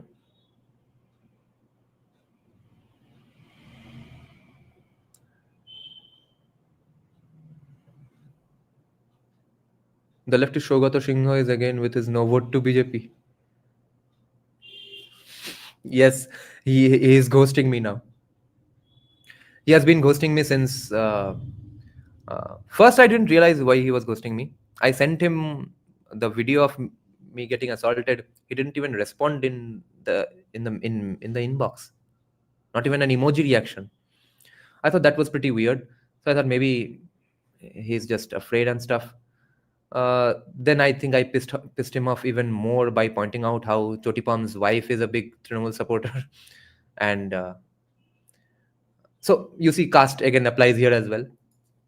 If you want to be relevant in the Bangladesh circuit, your consumption pattern has to match the consumption patterns of people who are big fossils fans, and even I am. But a bit of cult worshipping always happens in every group, no? So if you are an overt hater of fossils or Chotipam, or you actively go and say that there is something wrong with Chotipam's political views or his wife, then though you are not part of my caste. So since he has to go on with his profession as a photographer in the scene, so maybe he's completely ghosting me. He never replies to me in any comment. He stopped debating only me. If older people are higher in number, then the whole economy and society will collapse. Yes. Government should not interfere in population growth. Whatever happens should happen organically. We should focus on making our population productive, not reducing it. No. It has to interfere in increasing the population by giving incentives. That left, no vote to BJP. The solution is to make sure it's more effective. Where I used to predict people's political ideology just by their caste and taste of movies. In 2023, before I found you, now I'm... Yes, it very much tracks, you know. Will BJP hijack BBK or break BBK monopoly? There's a debate internally on that, I think, here to learn. Right now, they want to hijack. If it was up to me, I would to break it and create a new elite.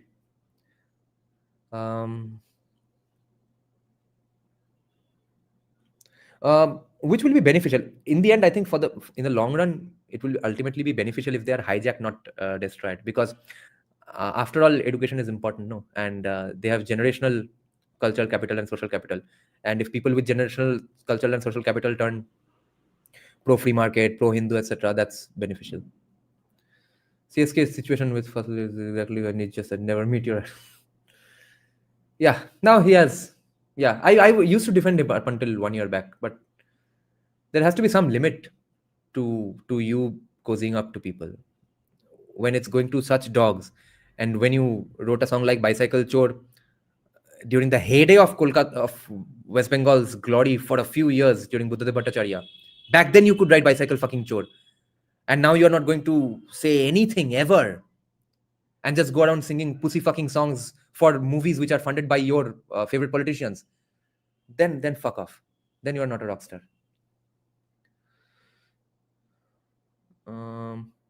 You have to learn is saying my school senior CPM lovers still doing no vote to BJP. They will destroy me. Oh yeah. সবচেয়ে বিপজ্জনক দল দাদা happy Chhat Puja to you. Happy Chhat Puja to you too. And again, my stance on firecrackers also has to come into play today. My dog was hanging out in the garage and he got shit fucking scared when countless Chhat Puja processions were going in front of our house. He almost went deaf, or was about to. If he was a fat and a little older dog, he would have a heart attack and would probably die. Thank God he's healthy and fit. The economic ideology for West Bengal, which ideology will be best, and your personal beliefs? Sorry for being repeatedly. Yeah, no problem, because I didn't catch your comment earlier. No, so best for any state would be free markets and a strong law and order. But BJP cannot do that right now because of electoral compulsions. They will only tilt the scales towards these things a little. Okay, Dada, check my comment. Varun Dev. Dada, people who oppose you on the BBK who don't understand that you are actually in a way helping them by exposing the anti-Brahmin BBK narrative. Oh yeah, I'm against reservations. I have been the most vocal against reservations without simply sucking Brahmin dick. And I'm not even Brahmin myself. Most people who are against reservations are upper castes themselves. I am a middle caste. There's no bigger advocate of anti-reservation in the middle caste on a social media platform than me.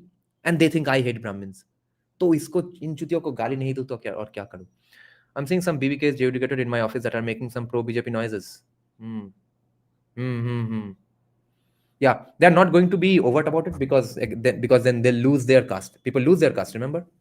जात चले जावे. तो जात जाते ना जाए, they'll be very covert about it. That is what I'm pretty much banking on, Rishabh. Okay, people simply go out there, secretly vote for BJP, and then BJP comes to power. Otherwise, I don't see anything that's going to give them a landslide. Or if they get 110 because of their efforts that they're doing up until now, and then Amit Shah goes around buying hundreds of MLAs, yeah, then it can happen, of course. But other than that, it's going to be just people fed up, people who are fed up, them secretly voting. And secretly voting has been a thing in Bengal. For the people who don't know, two clear examples. One is a place in the Toliganj era, one entire neighborhood, staunch Trinamool. And no one said to the other guys, nobody interacted with anybody saying that they're going to vote for BJP. Everyone thinks that everyone else is Trinamool. And everyone thinks that he himself is also Trinamool. After 2024 Lok Sabha results, people see that entire neighborhood, the surrounding neighborhoods, everyone voted for BJP. And everyone was scared to tell the other guy that I'm going to vote for BJP. Secretly vote de diya. BJP was surprised. Kahan se itna vote mila? Then, Lok Sabha constituency of 2024, the Jadavpur Lok Sabha constituency, under which actually that locality comes. Okay, the candidate for BJP, Dr. Anirban Ganguly, didn't do any campaigning in most of the places.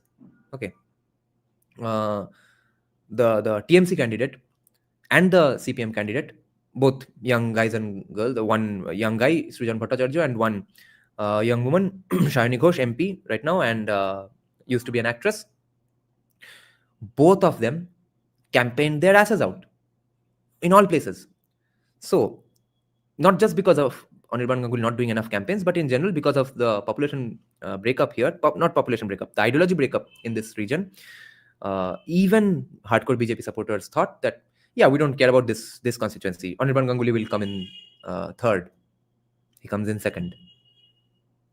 CPM cut enough votes, but he came in second without any campaigning, just because of people secretly voting for BJP. People not telling outside that they are BJP supporters, and then in the end voting for BJP. If that happens on a large scale in Bengal, then I see BJP winning very strongly. And that then, if it happens secretly, then that credit will probably be given to RSS. के ये RSS का 4D chess से ही हुआ. No, we are not going to get into a doomsday scenario. Not in our lifetimes. Live stream just on climate change. No, I'll get demonetized. Dada, should Hindutva 2.0 look at Ambedkarism as a threat, unlike Hindutva 1.0? Ambedkarism is a threat. Ambedkar is not a threat. There's the distinction. Ambedkarism is absolutely a threat because it's a race to the bottom. कि कितना हो सके identity के basis पे सब कुछ करते रहो, और रिजर्वेशन तो है ही खराब. Ambedkar is not the threat. Ambedkar can be appropriated. How is CSK Vanguard going? We had our first online meeting. We got to know each other. 17 people joined. It was a great interaction. Dada, are you atheist? No. Basically, are BBKs the gatekeepers of Bengali Hindu society? No. They are the gatekeepers of Bengali society, not Bengali Hindu society. They say what we should do in Diwali, what we should do in Durga Puja. They do, and people do listen. In that sense, are they gatekeepers? Yeah, true. Actually, this is a fact, but that doesn't make them gatekeepers entirely, because I thought by gatekeepers you meant like who even starts doing puja pat, etc. But if what you are saying is in fact gatekeeping, then yes, they are gatekeepers, because they are still driving the narrative that yes, a true Bengali worships Ma Durga and Ma Kali, nobody else. Up until 10 years back, they would say a true Bengali is a global citizen who is an atheist. Abhi Suvendu is breathing down their neck, so all Bengalis are apparently Shaktas. Top 5 economists for you, actually better if you name more. Top 5 economists. Does Thomas Sowell count as an economist? He should, right? Yeah. Thomas Sowell, Milton Friedman, any libertarian pro-free market economist you can think of. Frederick Hayek. In India, Sanjeev Sanyal.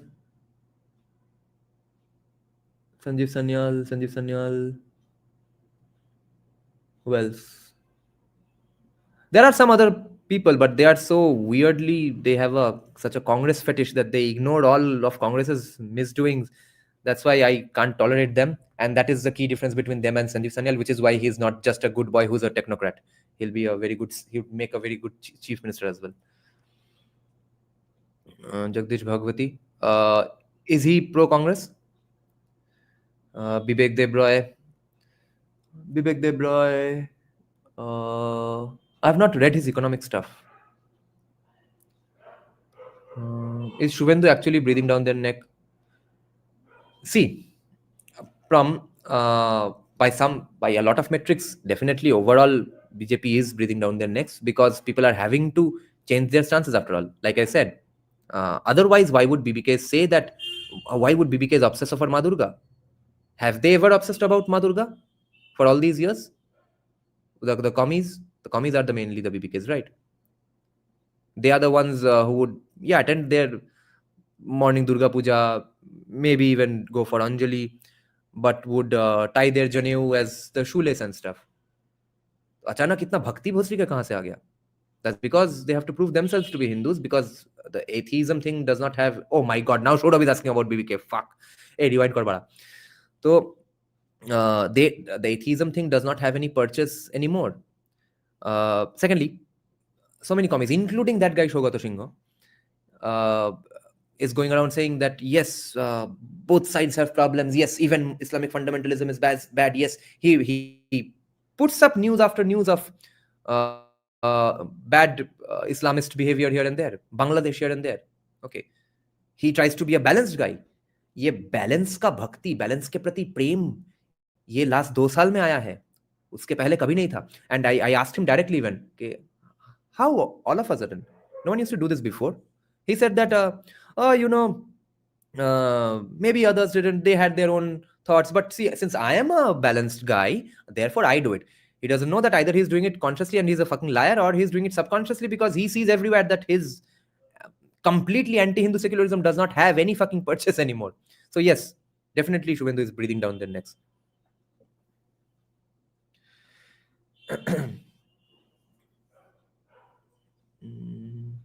What is Amartya Sen's view on economy? Is he commie or socialist? He's neo-socialist. He's the kind of economist who would suggest the things to BJP, and BJP would do the things that they are doing right now. Okay. So the thing with Amartya Sen's views and Abhijit Banerjee's views are that whatever they recommend, BJP is actually doing. What BJP is doing exactly has been what they have been advocating for decades. This was their wet dream. Amartya Sen is just too intellectually dishonest to admit that, yeah, BJP, after all these years, finally the party that he hated most is accurately executing his plans. So he's just angry about that. He thinks Nitish Kumar would be a great prime minister. Or I think he said that he will become a prime minister, right? And he is a Trinamool supporter as well, as far as I remember.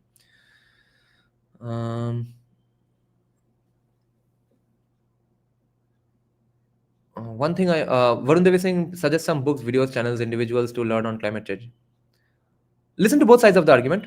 Go to pro climate change channels, podcasts. I guess you are pretty pro climate change already. And then listen to the criticisms of climate change. Listen to libertarian criticisms of climate change. Listen to Republican criticisms of climate change. Republican ideologues, intellectuals like Ben Shapiro and stuff, Jordan Peterson. Check out their arguments. Then balance it out. Get into some data yourself. Or best would be if you check out specifically libertarians who are not partisan, who are not supporters of Republican Party or Democratic Party.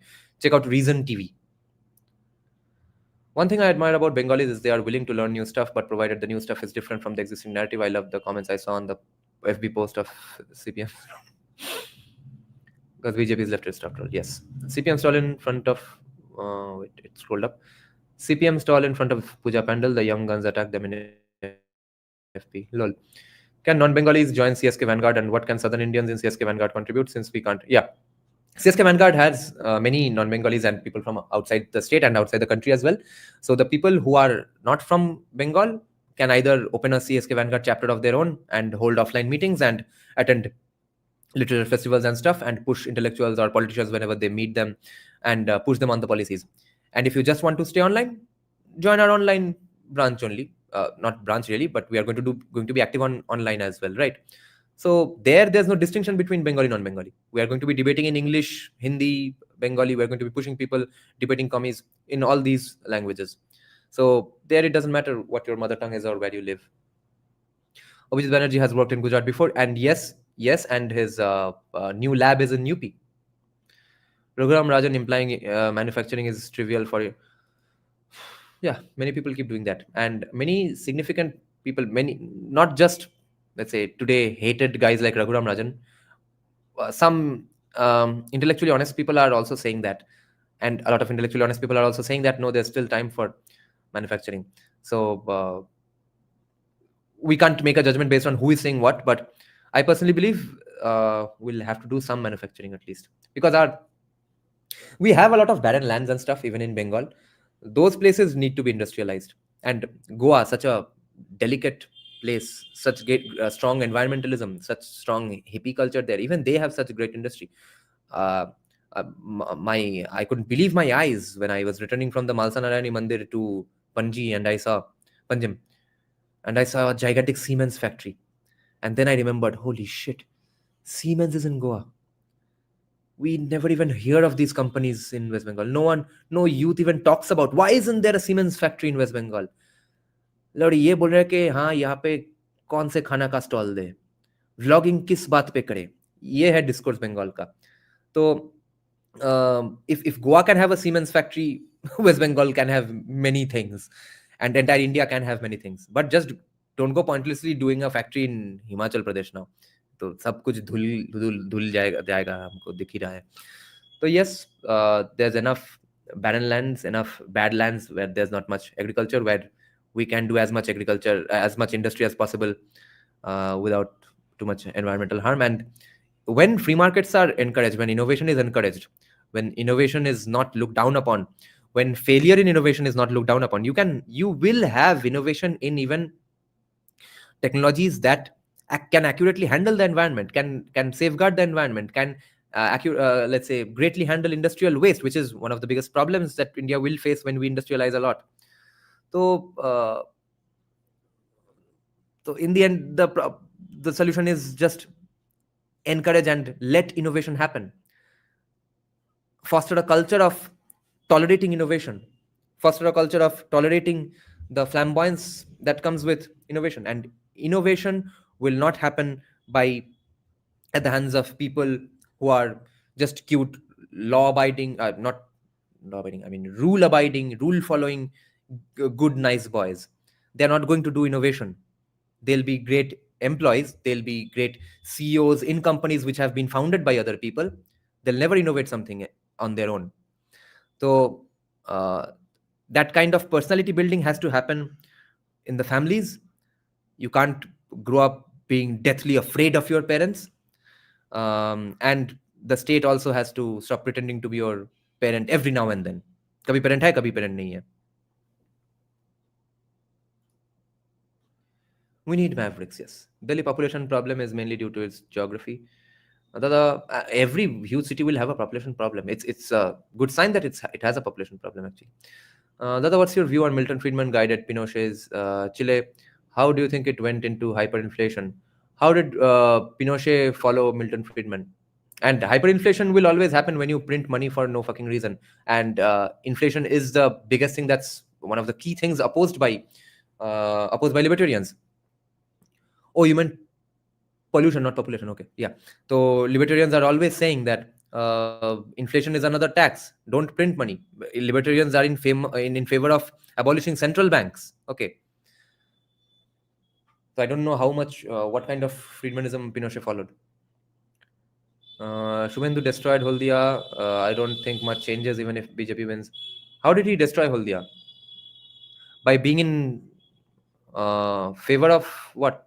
The chemical hub that CM that Buddha Bhattacharya was trying to do. How did he destroy Holdia? What was there to destroy Holdia in the first place? Do you have any tips on developing an innovative mindset? No. You can't really develop an innovative mindset. Some people are born with a creative bent of mind, openness, and some people are born with rule following and closed bent of mind, that conscientiousness versus creativity, that kind of a psychology issue. People who have a creative mindset, they will be the ones to innovate and found companies that are innovation based and not just deliver this and that to your home. Pinochet was a CIA puppet, and also he was following Milton Friedman. Dasha changes, mindset changes. Yes, Milton Friedman was his economic advisor. Oh, okay. Then it's the blame of USA government. And even Sanjeev Sanyal is the economic advisor for Narendra Modi. Do you think he's listening to all advices? Any updates in your spiritual practices? No, nothing to update really. Haldia has a long way to go. It's the only port that connects the Ganges Valley to the high seas. It will become a major metro. How did Suvendu destroy it? No one knew it was South Point's Puja retro wave.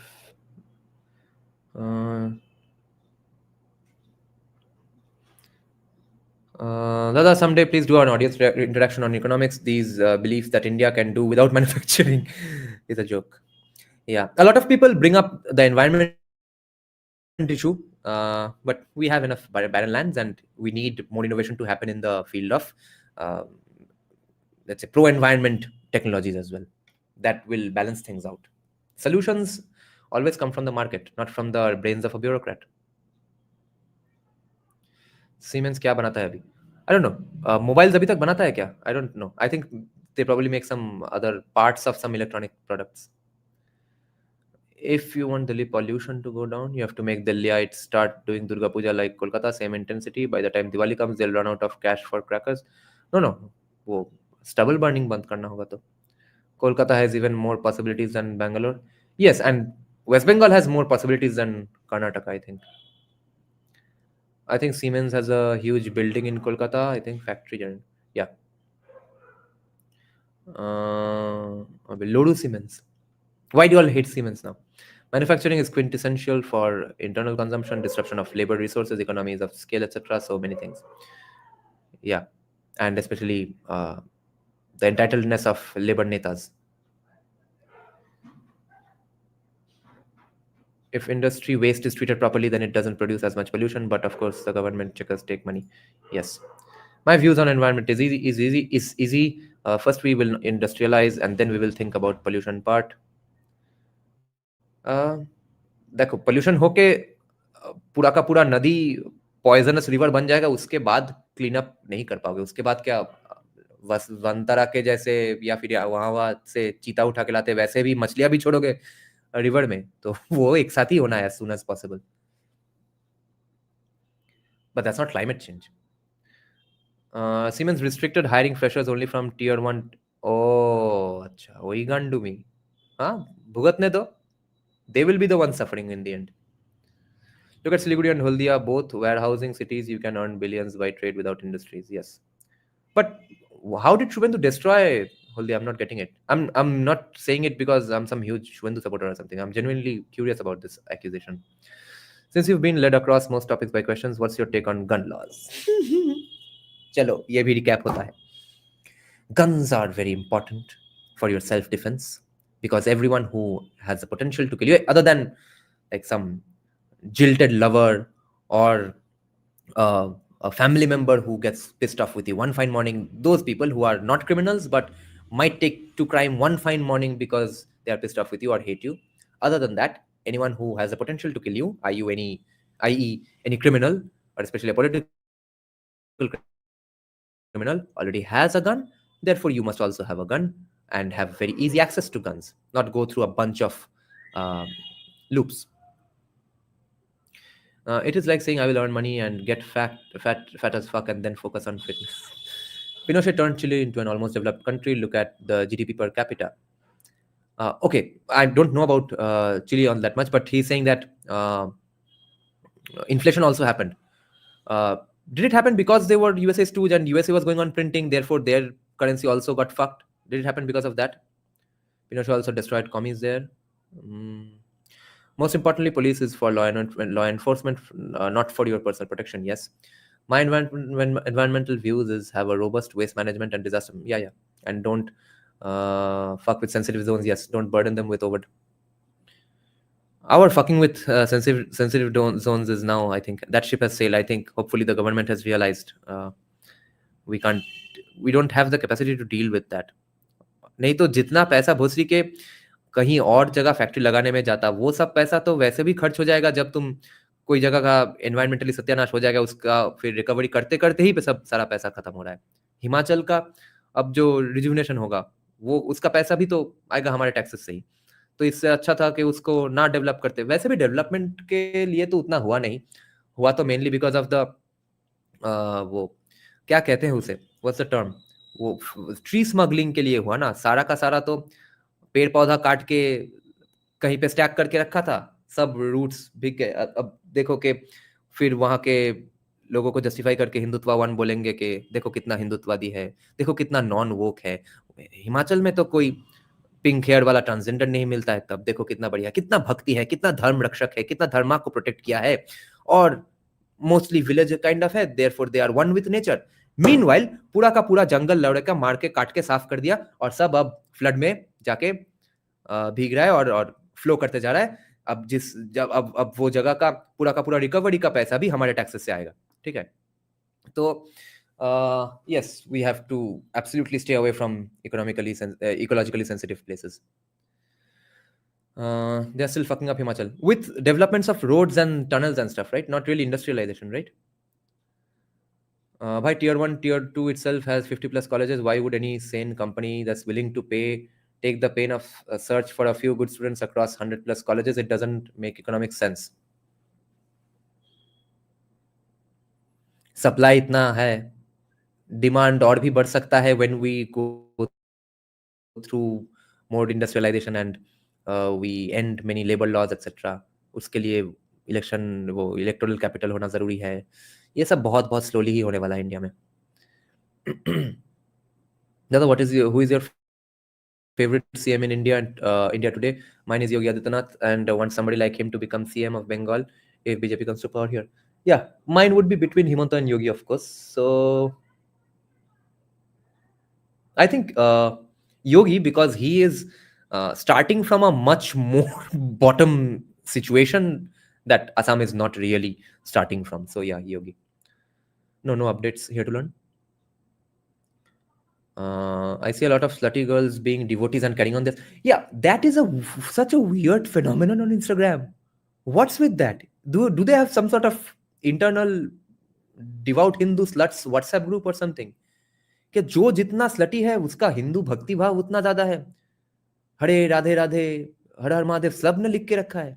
और क्या अजीब एक pattern है ये. ভাই siemens আগে higher করতো Kolkata top private colleges থেকে এখন বন্ধ করে দিয়েছে. দাদা tales me Suvendu diverted, dad tells me Suvendu diverted Holdia's capital to Kontai and destroyed our smart city hopes and whatnot. Smart city was not going to be based on whether it's a capital. Wait, where did the comment go? Yeah, so it was not going to become a smart city just because the capital was there and instead of Kontai. Okay. Yeah, he might have shifted capital to Kontai, probably because he lives closer to Kontai, right? And farther away from Haldia. If that has happened, that would make sense. But I don't know what you guys lost out on. What fascinating thing was going to happen in Haldia if he didn't do that? What fascinating thing is happening today in Kontai? Kontai is closer to Digha Mandarmani, that's why it flourishes. And now Jagannath Cultural Center. What did you guys lose out on? That's what I'm not getting. And smart city is based on applications from the local governments. Smart city does not require capital there. How do you see 5th and 6th schedule of Indian Constitution? What are they? Let's see. Lawyer hai kya hum? 5th schedule of Indian Constitution. Administration and control of scheduled areas and scheduled tribes in any state except for the tribal areas. I don't agree with this. Why should one specific area be controlled in some other way because of those places having tribal areas or tribal people? What's the 6th schedule? Since I'm finding out about this schedule for the first time, there might be good arguments on the other side which I am not aware of. 6th schedule of the Indian Constitution provides special provisions for the administration of tribal areas. And why? ये entitlement नहीं है, Bihari entitled है.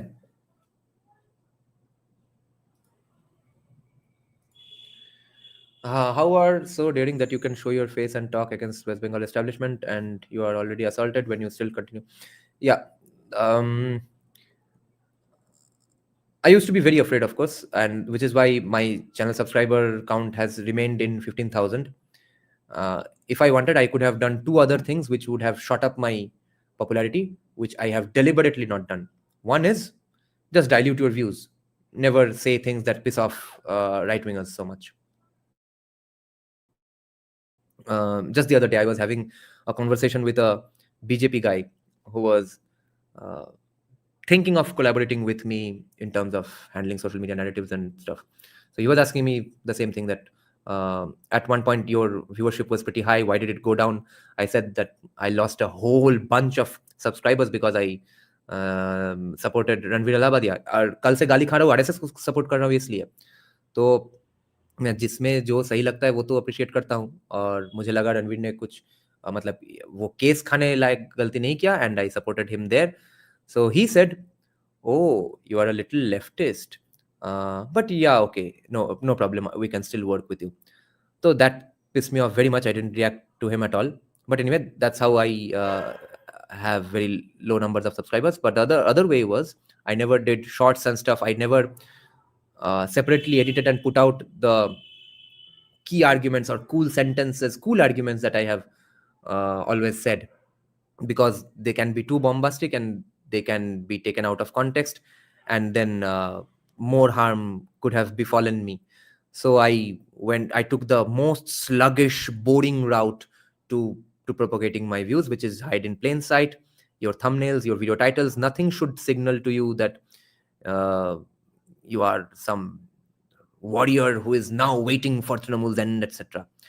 So I have been masking my channel for the entire time, which is why the growth has been slow. And now that fear is gone pretty much, because I have an absolute pitbull of a lawyer at my disposal, all absolutely because of my my viewers.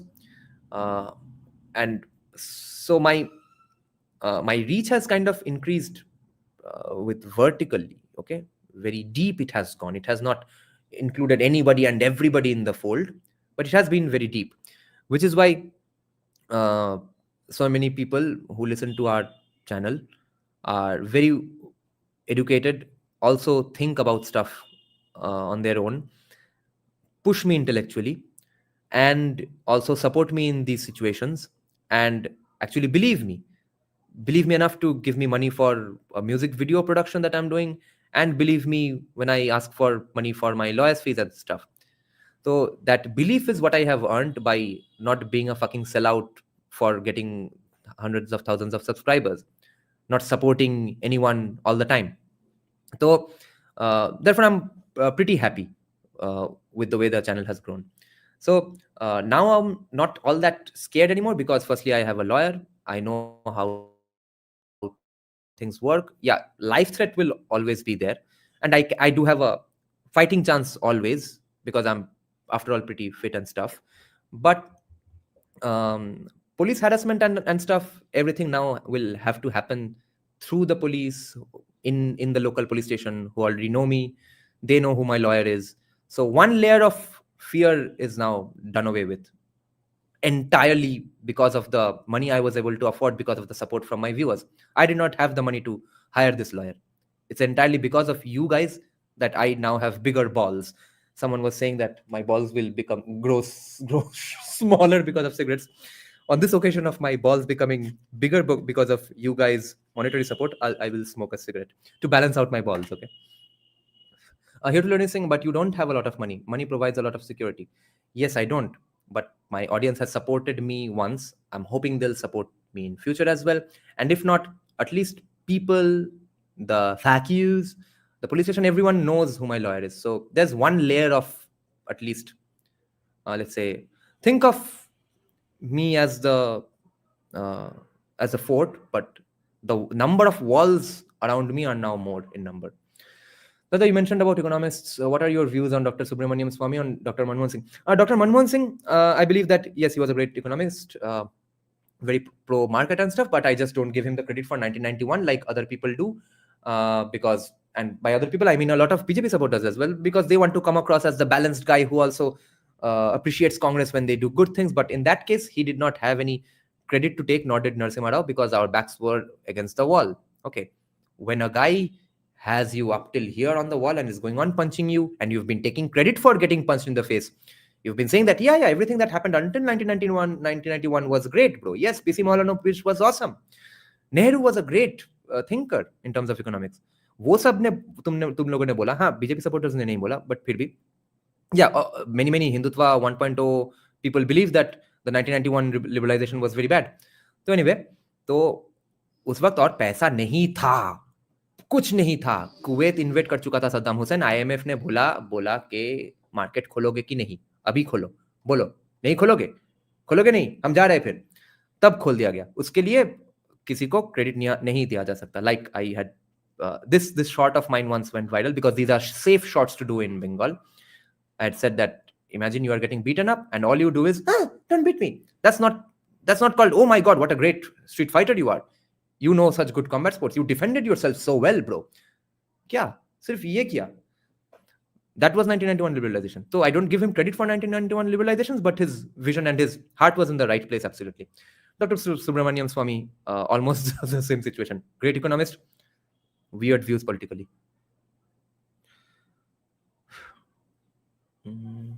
What shall I live chat again? Did I miss a lot of good questions? Quality versus quantity. Yes. My channel is the biggest example of quality versus quantity in the entire country today, I think. Make a Substack, dude, NEERAJAN. Substack na polymerist will do through. You are in the CSK Vanguard group, right? हाँ. अगर तुमको इतना Substack पसंद है तो तुमको ही लेकर करवाएंगे, ठीक है? Because first of all, I've never been to Substack. I don't read any Substack, and I don't know anybody who reads stuff on Substack. So, excuse me. Therefore, अगर Substack में कोई interested है तो उनको ही हम करवाएंगे वहां का काम. I asked you this because a video of some northeast village came where locals were harassing some Bihari people to not do their Chhat Puja. देखो, इसलिए तो ठीक नहीं है ये.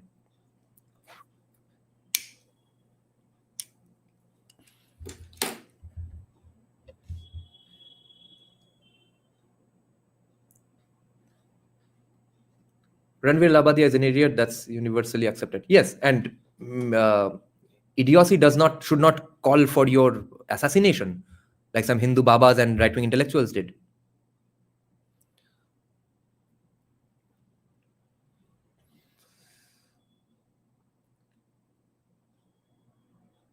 That's why I kind of idolize you and love your content. Thank you, Shom.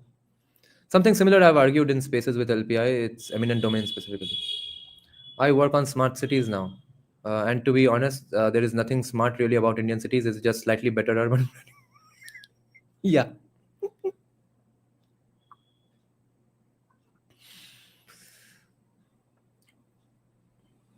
सबको कुछ ना कुछ फ्री में मिलते रहना चाहिए. Yes. No, in Tripura, tribals were losing land to Bengali refugees. तो Bengali refugees को land कहाँ से मिलेगा? किसी को तो कुछ ना कुछ कारण से land lose करना ही है. तो जैसे कि अभी industrialization होगा, land तो lose करेंगे ही. वहाँ पे the argument can be made that maybe Bengali refugees were coming and beating them up and taking away their lands forcefully and stuff. तो वैसा अगर नहीं हुआ तो that argument can't hold. और वैसे भी वो लैंड लूज ना करके क्या उखाड़ लोगे, वो भी फैक्टर है. अल्टीमेटली नौकरी के लिए अगर बाहर जा रहे हो और वहां पे तुम इंडस्ट्री नहीं करने दे रहे हो क्योंकि तुम्हारे लिए एक पहाड़ है, पवित्र पेड़ पौधे हैं, तो भाई रहो वहां पे. वो जगह पे रास्ते भी क्यों बनाने देना? कुछ पवित्र पेड़ पौधे तो काट के ही रास्ते बनाए गए हैं. जिस रास्तों से ट्रेन से तुम अब नौकरी के लिए अगर अलग जगहों में भी जाते हो, तो दो तो एक साथ नहीं चलेगा.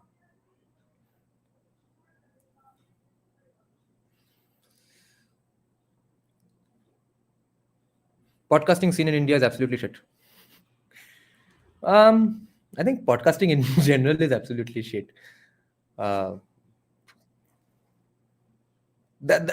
What we are saying about podcasting is true for most businesses as well. That's, I think, a general thing, okay, people will go for the most popular thing, So, like if you're a music composer, if you refuse to do popular genres just because you don't like that genre, तो कहाँ रहेगा तुम्हारा career? Actually, Tripura plains have always been Bengali. It's only the hills which are native Tripuri. Do you smoke gold flake? What's your favorite? I'm not endorsing any brand, boss. Smoking is injurious to health. It causes cancer. Amok is saying, may bigger balls be stop on you.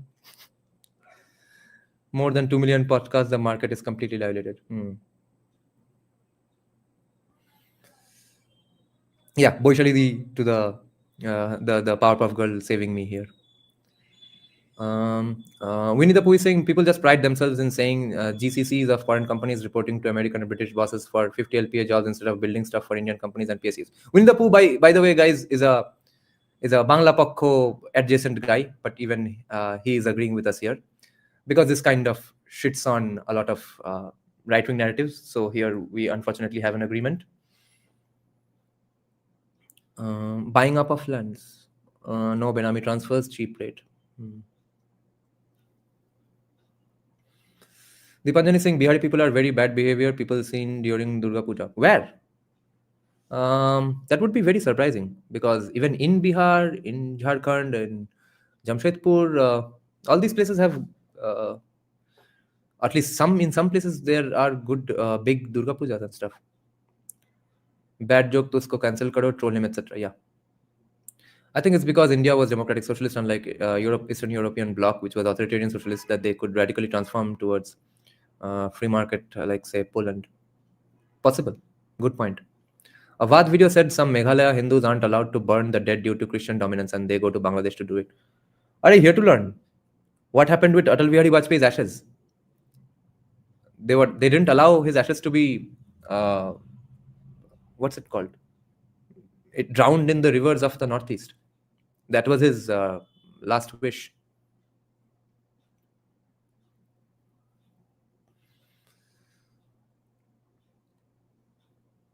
Raj Shamani, yes. He is the Lex Friedman of India without being as knowledgeable as Lex Friedman maybe. But yeah, he is going after the biggest people.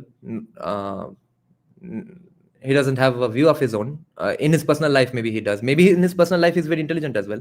But he knows that pursuing that route in the podcasting world won't make you a millionaire. he wants to be rich and successful, so fair enough. He'll do a bunch of charity for people in need, for maybe animals in need, which I won't be able to. So fair enough. Or if he accumulates all that money and doesn't do any charity but invests, he will invest in the end. No, it will be invested in newer companies of the country only. So in the end, it's good for the country.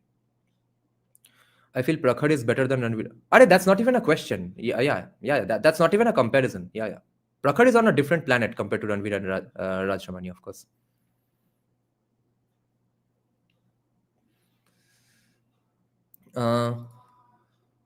Aren't Western right wing's climate change arguments based on God made it for us? Probably some. The proper Christian supremacist, right? But since I don't follow those guys, I have not heard this argument from those people, from the people I follow. Something to do with commie intellectualism. I'm not stereotyping, but why Bengali people smoke more than other people? Yeah, commie intellectualism, yes. Because people think it gives off a cool commie thinker vibe. And because all our intellectual ancestors for the 80s and 90s kids, they also did it. They also smoked all the time. The reason I was okay with Ranbir episode was because he was being targeted by Hindus, so STSJ's chances were low, yes. Although one Baba actually called for STSJ. It was nice to see majority of Hindus, though stupid but collectively outraged. Yeah, on the most pointless thing. He could afford it. Yeah, he did afford it. And if you believe in Bhairav Baba, he had it coming because of his insane arguments against Sandeep Balakrishna. तुम्हारा डिवाउटनेस show off करने जाओगे तो कुछ ना कुछ बुरा होने वाला ही है तुम्हारे साथ. Vad is the best. Vad is fucking awesome. Yes. Vad is brilliant, bro. Vad is awesome.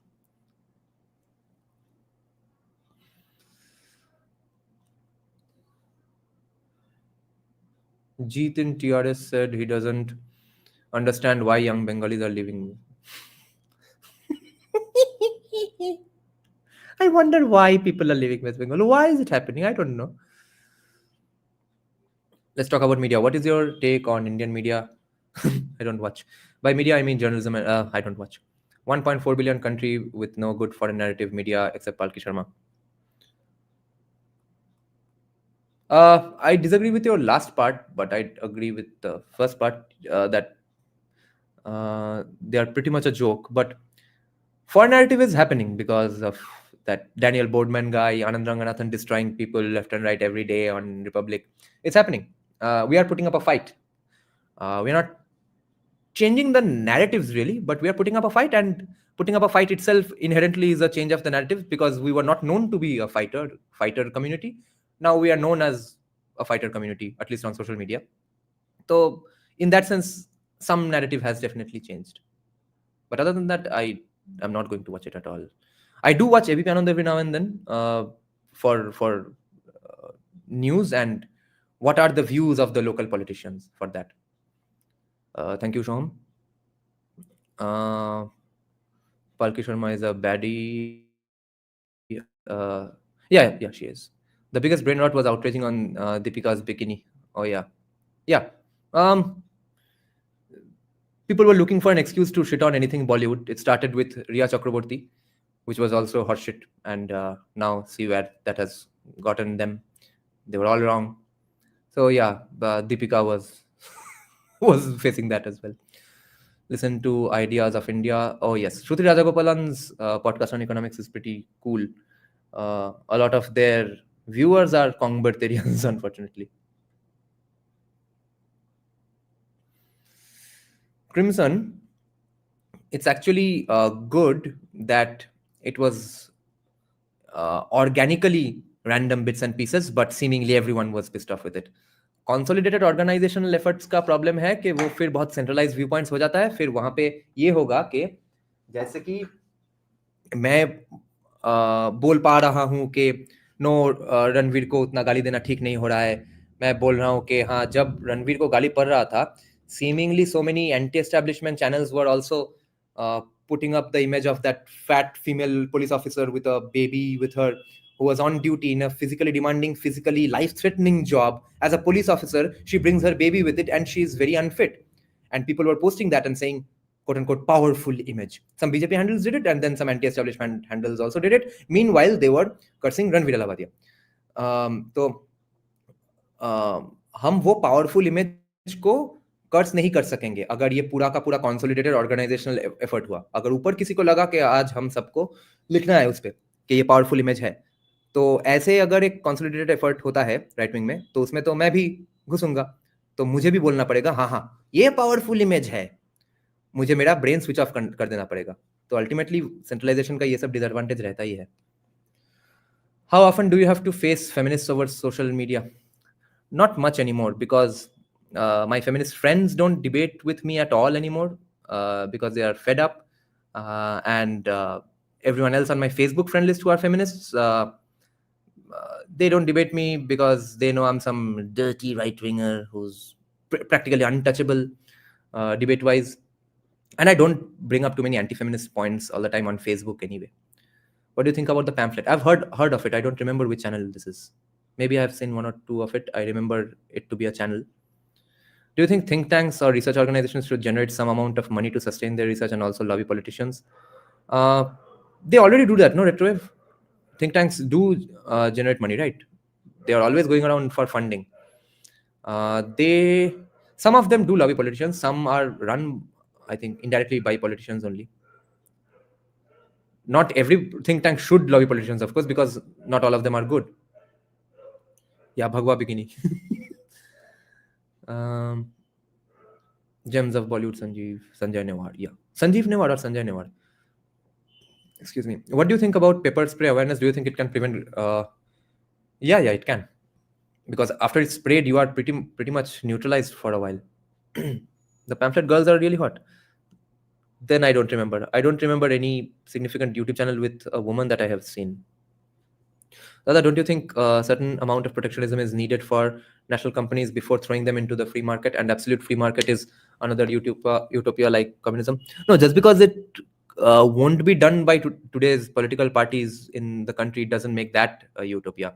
Utopia would be if, let's say, if I'm asking for something that is practically impossible, like complete equality is actually impossible because no two persons are equal, therefore equality cannot be a reality unless it's absolutely shoved down your throat. You have to be equal, okay? Like USSR's countries, okay? I think as far as I remember, Kazakhstan, you are a farmer who saved up, you had one cow, you save up and buy the second cow, you are shot dead, because then you are not equal anymore with the other guy who still has one cow, okay? That creates poverty, that creates famines. And such famine was created, I think, in Kazakhstan or in some place else, which used to be called the rice bowl of that region. Then they went to complete poverty and complete famines, complete starvation. It's snowing all day, and the government comes in and puts up signboards saying it's illegal to eat your children, because people were eating their children because of starvation. That is why equality is an utopia, but not free markets.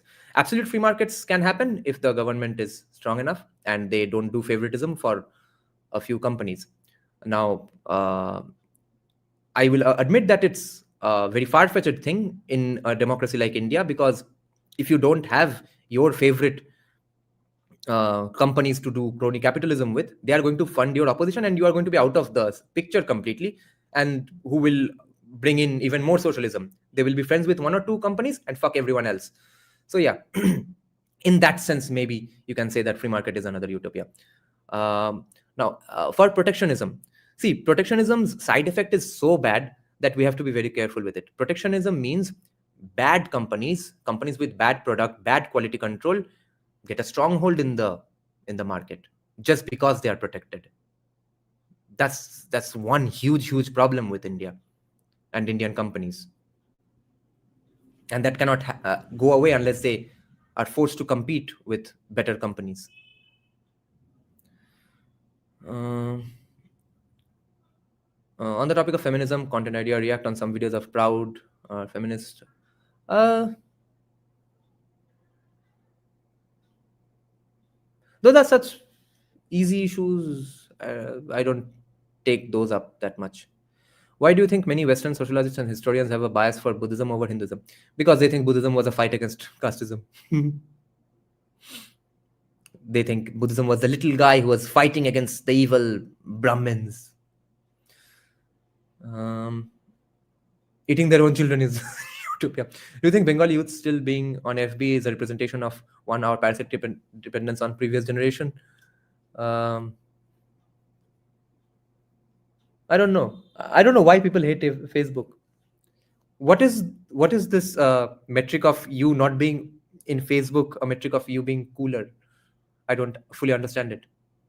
Ukraine. Oh, it was in Ukraine. I see. It was not Kazakhstan. Okay.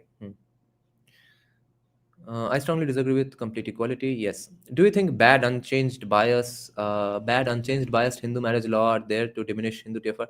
They are not there to reduce Hindu TFR. Our politicians are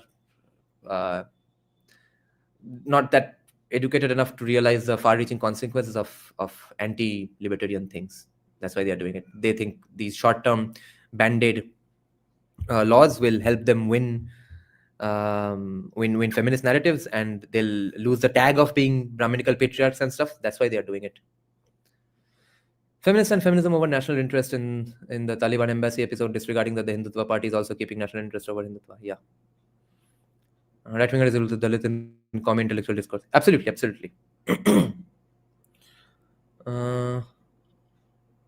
Feminism a shadow group of CPM. Yes. Do you think bad? Aren't Western right-wing? Okay, ये तो हो गया. Boishali is saying no, feminism is not necessarily against family, but feminism going into the hands of anti-Hindu and anti-India Marxists on foreign payroll is definitely against family of the target community. Yeah, feminism might not be against family because feminists are not, except Simone Beauvoir, not many feminists go around saying that don't get married, etc. They will say that your husband has certain, there are certain red flags and green flags which are not supposed to ignore. Your husband might be of a certain kind, and then of course he also qualifies as a feminist, and then you can happily have a feminist family. So in that sense, they are not against family. But the things that feminists ask for in a man, there lies the problem. How disgusting it is to father another dude's child, shelter a cheater, and then lose your heart. That I agree, Dada, but aage to protectionism diye tarpar free market ta. Sujata Patro, this first we'll do the bad thing, then we'll do the good thing doesn't work. It doesn't work for industrialization. That will fuck up our environment, our mountains, hills, and rivers, and then we'll clean them up. That's not going to work. Similarly, this can't work, that all our companies will be very bad at making products, will have horseshit customer care, will have bad quality control, and then 10 years later, when they are used to those bad things, will then maybe open up the market. Then what's the point even? Why should we as consumers be have access to only bad products?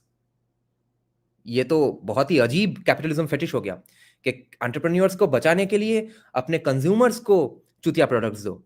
मैं उतना capitalist नहीं हूं. So you see, in the end, protectionists are bad capitalists. They are trying to protect some group of entrepreneurs from competition which would have made them perform better.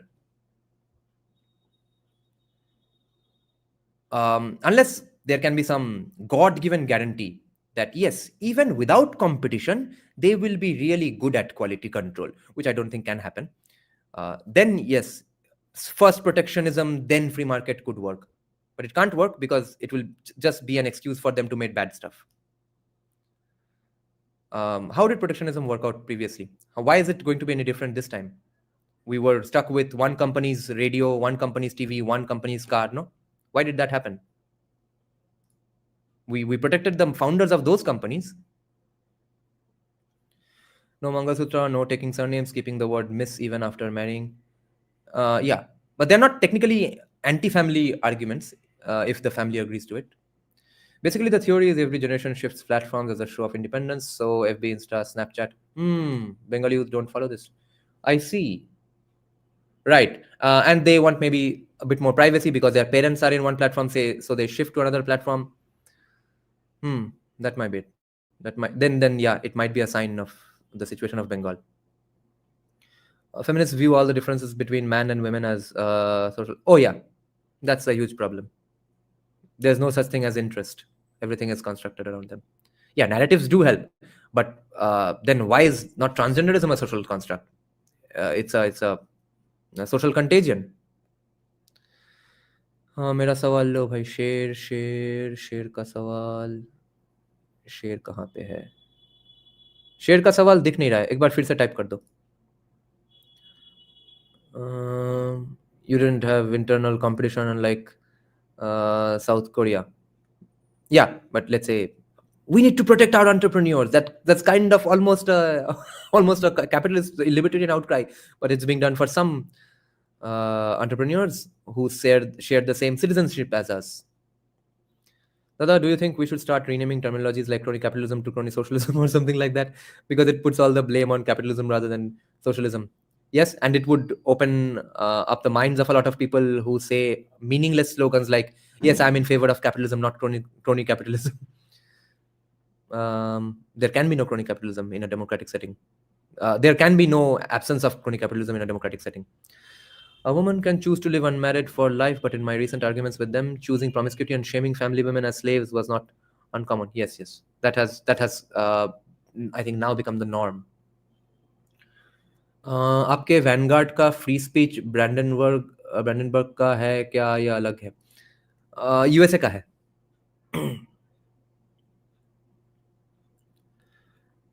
Even I have not changed my surname. Neither have any of my sisters-in-law. Doesn't mean we are not successfully steering a happy family, supporting our husbands and raising children. দাদা আমারটা পড়ে নাও. Neon's comment. Neon, yeah. That I know we have a very deep history and cultural heritage and we must preserve it at all costs, but it is not time that we start thinking of the aesthetics. Is it not time that we start thinking of the aesthetics part as well? कब सोचेंगे? Ram Mandir is pretty beautiful. But yeah, I think बहुत नीचे से शुरू करना है. थोड़ा awareness चाहिए कि हाँ जो स्ट्रक्चर्स या फिर इवन टेम्पल्स बन रहे हैं वो सब ब्यूटीफुल नहीं है. आर्किटेक्चरली ब्यूटीफुल चीज़ें चाहिए. Beauty is needed in daily life. ये सब डिस्कोर्स थोड़ा पहले कॉमन प्लेस करना है. ज़रूरी तो है ही.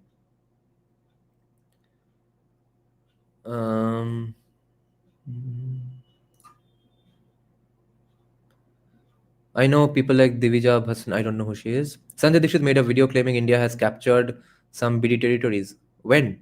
When did he make the video? Is it recent? Did it just happen today? Yeah, it means it's Brandenburg standard. That's okay. That's what US follows. I see. Dada, can we buy you new specs when we meet for Vanguard? No. I will buy glasses when my attackers go to jail, or as a settlement, they pay for everything that they have damaged. Also, feminists deliberately ignore all the problems, especially faced by men. The excessive burden of responsibility on men is ignored. Every crime committed by women is labeled patriarchy. The last line is fair, but the second line is actually a problem if they start acknowledging it. Because I'm noticing a lot of feminists, at least in my circle, have begun to acknowledge it. They began to acknowledge it, I think, about 10 years back. They started blaming that on patriarchy as well. And they started saying that, yes, men face so much problems, responsibility, etc. ये सब तो patriarchy का ही narrative है. They are the biggest victims of toxic masculinity, etc. तो वो मुझे नहीं चाहिए. इस चीज़ में उनका support भी नहीं चाहिए. And I don't believe that men should get on the burden of responsibility.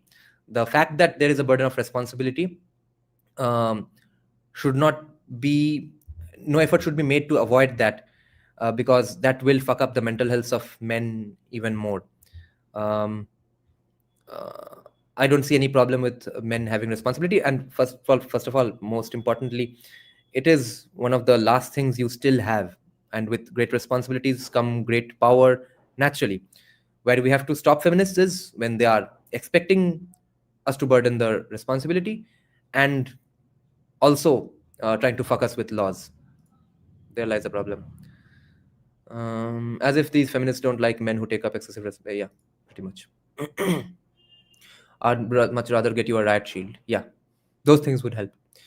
Patriarchy doesn't exist. That is a made-up loony construct. I agree. Dada, how is it that many old products are of better quality than today, despite being more capitalist today? That is the evil side of capitalism. They realize that if we make products too good, people are not going to buy them all that much. So we have to make peace with products that will not last long, and hence they are cheaper. Why do you think things are so cheap these days? Because they are horseshit in quality in general. For the time being that I want to use them, that I will end up using them until the time it completely is out of order, there I want to use products that are actually good, not products of companies who are getting protected by the government, who are making products that will be bad even during the time when they will work, but will work badly. But yeah, remember in the olden days when all the good things that we have in our homes, most of that would be affordable by only the elites of the society. Why is it not anymore? Because they are horseshit in quality. They are not going to last for 50 years. My issue is with feminists, they want freedom while impose the burden of consequences on men. Right. No, we will protect the national companies just like South Korea did with chaebols. These companies will compete internally. Otherwise, we will become a US client state for everything. Shuddhata Patra, tell me why shouldn't I be able to buy a fantastic American guitar just because an Indian guy is also making a great guitar and is probably facing competition from other Indian guitar manufacturers as well. But all of them are absolutely horseshit when compared to an American guitar. Why shouldn't I be able to buy the American guitar? Because that will mean when I end up buying worse of guitars, it means a dent in our music industry. A dent in our music industry means a dent in our film industry. Do we want dents in those industries? Do you think that will lead us to prosperity? Or what South Korea did, I'm not that aware of South Korea's history. They are a small country. Not everything can be extrapolated to India, etc. And they are a pretty high trust society, so their quality control is not a fucking joke like India's. So maybe even if they did quality control, their companies tried to excel and wanted to be as good as foreign companies. Maybe that's why they didn't suffer. But Indian companies won't do that. Indian companies will make horseshit products if the American market is not accessed by the consumers, or the Indian market is not accessed by American capitalists. Dada, why is a commie didi of mine who is hyper feminist and misandrist still want a strong traditional man who is a protector and a provider? When do we hold them accountable for this hypocrisy? Unfortunately, I don't know any such commie. The commies I know will say that a strong traditional man who is a protector and is a provider, or even uses those words, is a patriarchal, toxic, chauvinist man to begin with. So I'm not getting anywhere near that guy. So yeah, I know feminists only of that kind. I don't know the argument of this kind of a feminist. She now wants that kind of man now that she's almost 40.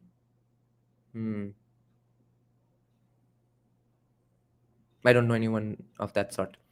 Intersectional feminists are the cancer, not run-of-the-mill feminism. Yeah, run-of-the-mill feminists get some things done every now and then. You can either have a microwave that works for 5 years or not at all. Yeah. Can aesthetic buildings be protected in capitalism? बनाओ तो पहले.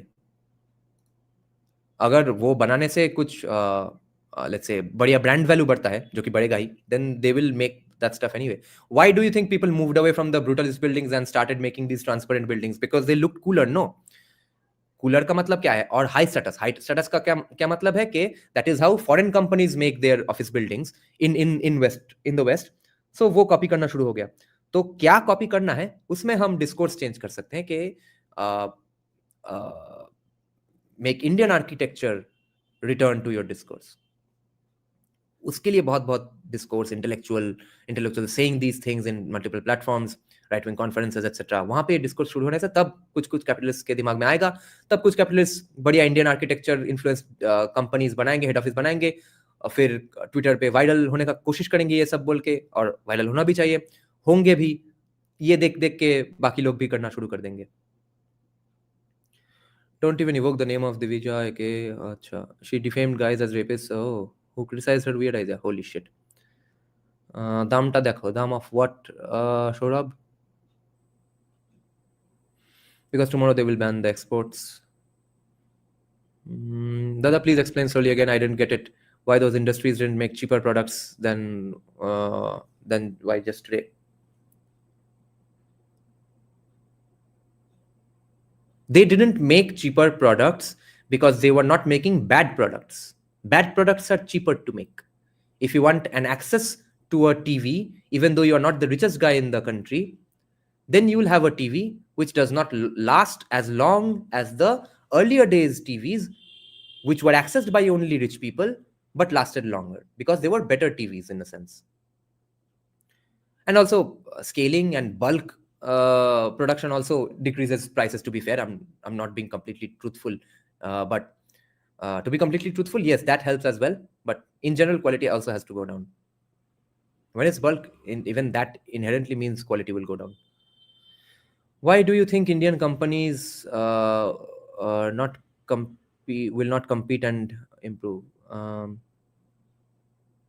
You are not asking me, right, Sudip? You are asking them, right?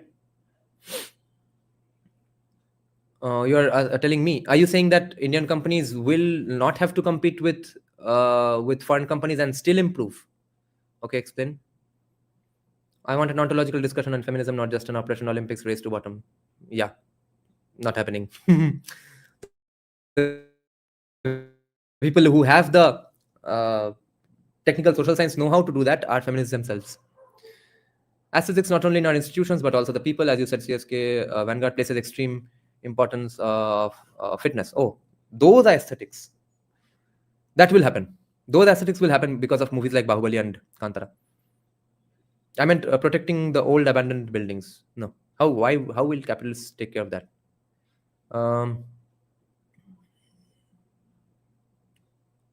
My question would be, why should old abandoned buildings be taken care of? The people who were living in those buildings, they are happily chilling in USA. हम अपना tax का पैसा खर्च करके उनका घर protect करेंगे, ये क्या ऐसा बात हुआ? Tell me, why do you think Indian guitar manufacturers who are internally competing won't make great guitars? Why do they need the exposure of US guitar? What makes you think that? Yeah, makes you think that Indian guitar manufacturers have the incentive to make better guitar for earning more profit? Why on earth do you need US guitar exposure? Is profit motive not enough to improve with internal competition alone? No.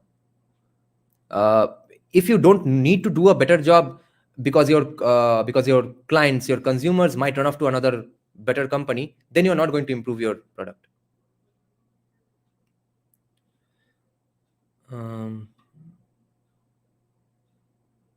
Let's say if this situation really happens and we've had 10-15 years of Indians buying only India-made guitars, and as a result we see a general decline in sound quality, therefore either use of guitars will decrease in songs, which is going to fuck the guitar manufacturers as well as guitar players, or there will be a discourse of some sort.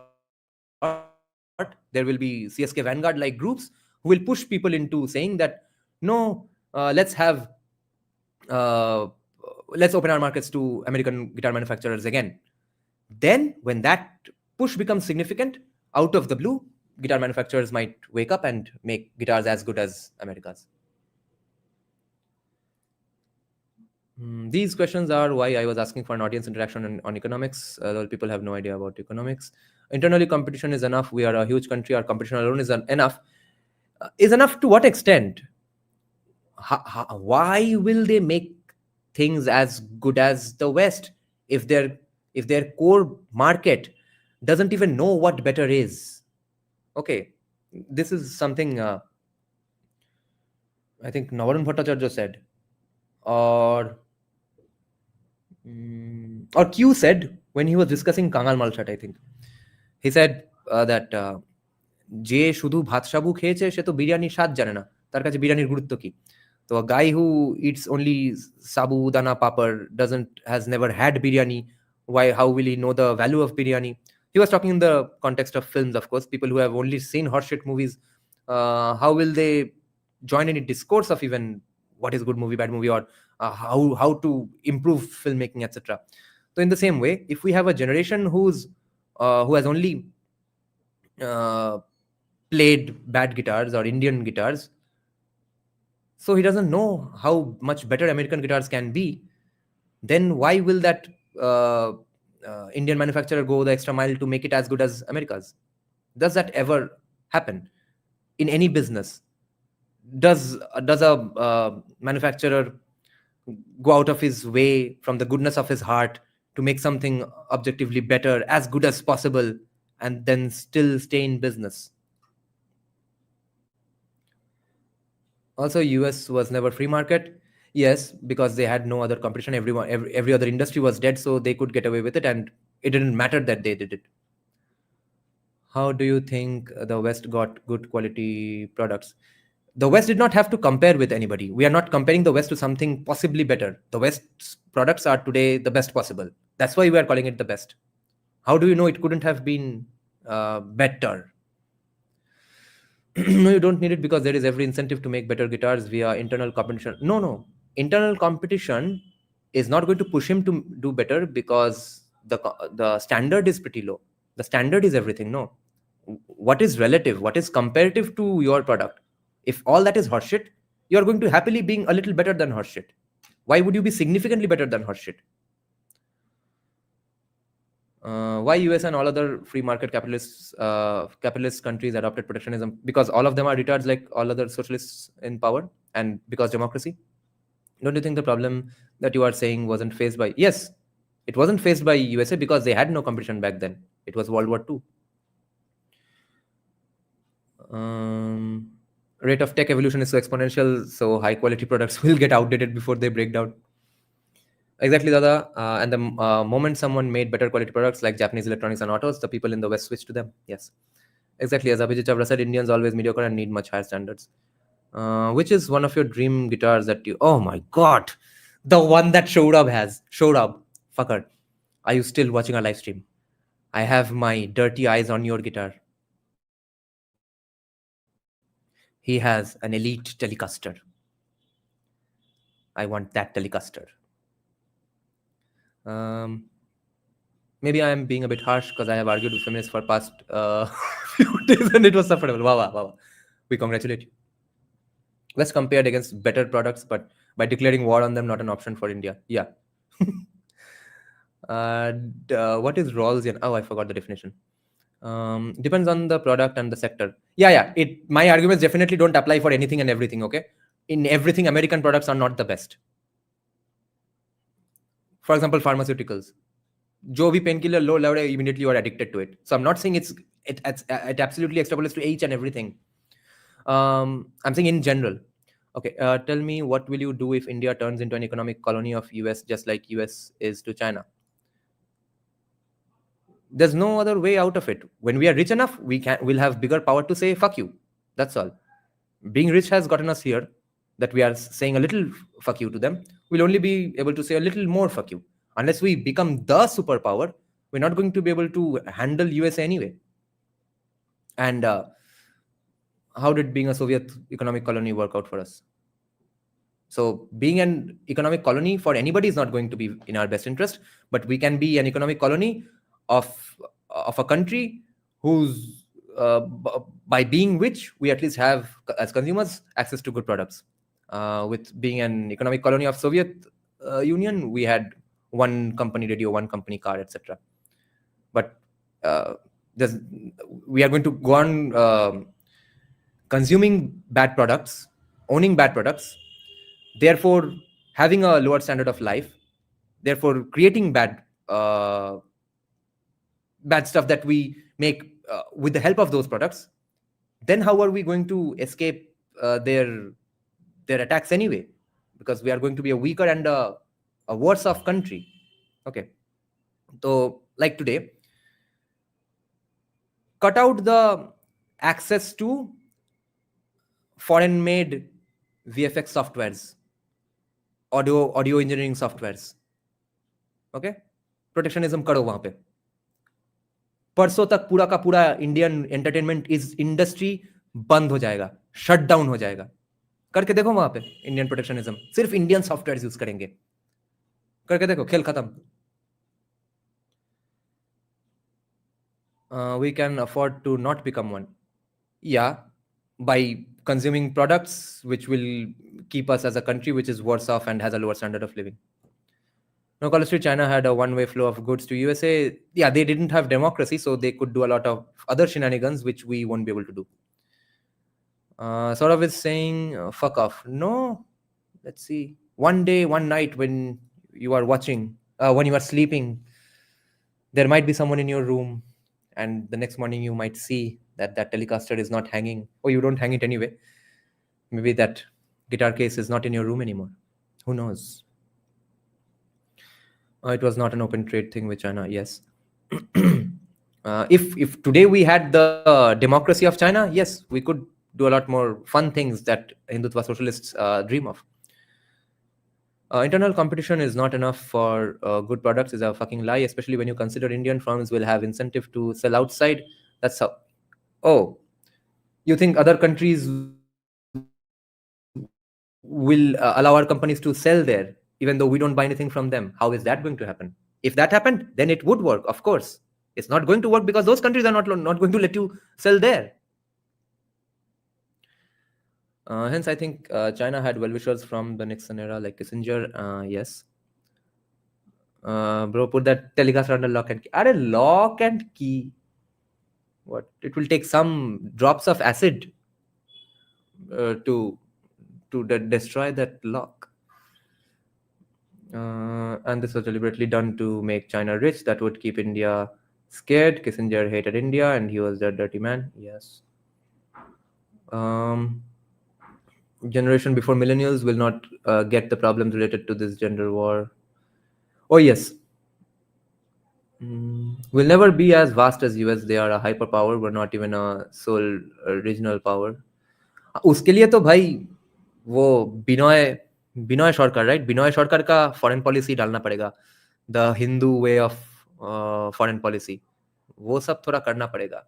तब हम जब बोलेंगे कि true अखंड भारत चाहिए, पाकिस्तान बांग्लादेश को InvIT करना चाहिए, तब तुम लोगों में से ही बहुत आके बोलोगे यहाँ वहां से पॉडकास्ट से एक दो लाइन सुन के no, then how will the buffer zones work? अभी अगर पाकिस्तान है तो हमारा अफगानिस्तान से बवाल नहीं है, तो देयरफॉर पाकिस्तान को छोड़ देते हैं. तो वो बफर जोन का आइडिया रहेगा, तो ये US imperialism kind of power भूल जाओ. If we were well behaved, we would have been the country manufacturing stuff for America. No, see, bad behavior polymerist is being incentivized by the government themselves, so I won't blame the populace too much. Populace is gullible nut jobs. But it already happens. There is export quality and local market quality in everything. Yeah. If they sell to other countries, which we are not going to be able to. Aryavarth needs to revive. Ha bhai. Binoy Sarkar recommend korcho. Yeah, Binoy Sarkar's foreign policy research article we had discussed also from our live streams about 2 years back. He was known as the father of Indian sociology, as far as I remember. Need to revive Vedic Arya Dharma. Today's Hinduism. देखो भाई, revive करना by definition does not work in India because it's not a centralized, organized religion with one institution, which if you hijack with your ideas, then everything else will fall into place. So yet कुछ भी culturally revive करना, at least in the realm of religion, छोड़ दो. You follow it, you understand it, talk about it, follow it in your personal life, and take away the religious notions of that, let's say, religious lexicon in those sentences and discourse, and then push your arguments. Then people are more easily convinced. And if it's a Hindutwadi guy who will accept it better just because it was said by Chanakya, then yeah, use it in front of them. But otherwise, if you need to reach to more people, ignore that stuff. That Edinburgh looks so good. Can we have architecture like that? We had architecture like that. We got fucked because of poverty and socialism. And with protectionism, there will be more bad quality of everything. So who's going to make Edinburgh? Dada, in Draupadi movie, Kesh Rakt se dhone ke baad hi Kesh bandhungi will get new specs only after. Which is the Draupadi movie by the? Oh, Draupadi mode. Okay. Kesh Rakt se dhone ke baad. Yeah. Dada, that's why I said for quality measures, we all will do certain amount of protectionism. Then we will push for free market and trade. Don't you think that would be better? How? No, the arguments that I just said, they will come into place again. আমি 2 years back একটা intellectual sperm ছিলাম বাবা and those women who speak against slavery, they are abused by, oh yes, I'm talking about the state. Indira was too egoistic. I forgot what your previous point was, so I can't comment now. I feel feminism reduces so much of complex society. Yeah, need to revive Binoy Sarkar. Yeah, so Binoy Sarkar's foreign policy, the concentric circles of influence, wo chahiye. To be fair, BJP has intentions of that. Narendra Modi has intentions of that with other ways. Why else are we such good friends with Afghanistan? We are increasing our culture of our sphere of influence, but it has to be with some deliberate show of force as well. Maybe the time is not right now, but कुछ कभी ना कभी करना ही पड़ेगा. लोगों को डरना ही होगा. अगर हम सिर्फ स्नेह, रेस्पेक्ट जो कि डर के अलावा होता नहीं है, सिर्फ प्यार मोहब्बत आशा करते फिरेंगे, then it can't work. Fear has to come into the question, come into the discourse. Skanda is saying, do you think gold and quadrilateral and EDFC Andal to Dankuni will be completed if BJP comes to power? Yes. The only way to ensure quality is not in the first 10 years, okay? 5 साल लगेंगे land acquisition में. उसके बाद भी कोई ना कोई local नेता कुछ ना कुछ चुतियापा करेगा. बीजेपी का खुद का नेता भी करेगा, क्योंकि वो लोकल एरिया में उसका कुछ बिजनेस डील विल होगा. ऐसा सब कुछ चलता रहेगा.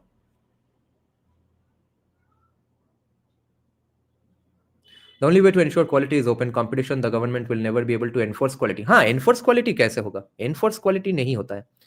Are there any work of Binoy Sarkar that you can recommend? Yes, I don't remember the name of the paper. Just Google stuff like Binoy Kumar Sarkar, Hindu sociology, or Hindu foreign policy, something like that. Okay, you will find it. No, because they have incentive to compete outside, so your points won't come. Yes, if they are allowed to compete outside, then my points won't come. But in the situation that you are describing, then no, then it won't happen, because right now everyone will hit a tariff against all Indian companies, and no one will sell anything outside, so we won't make good stuff. I do like the idea of Akhand Bharat, but the two beloved neighbors are like viper's nest infested lands. We get the land. What do we do about the snakes from these lands? The same thing that Dubai does. I have repeatedly said, even if it's POK, if it's Bangladesh, if it's Chattogram, if it's entire Pakistan, if it's entire Bangladesh, no matter where we invade, it's not going to be, we are not going to be applying every Indian citizenship laws there.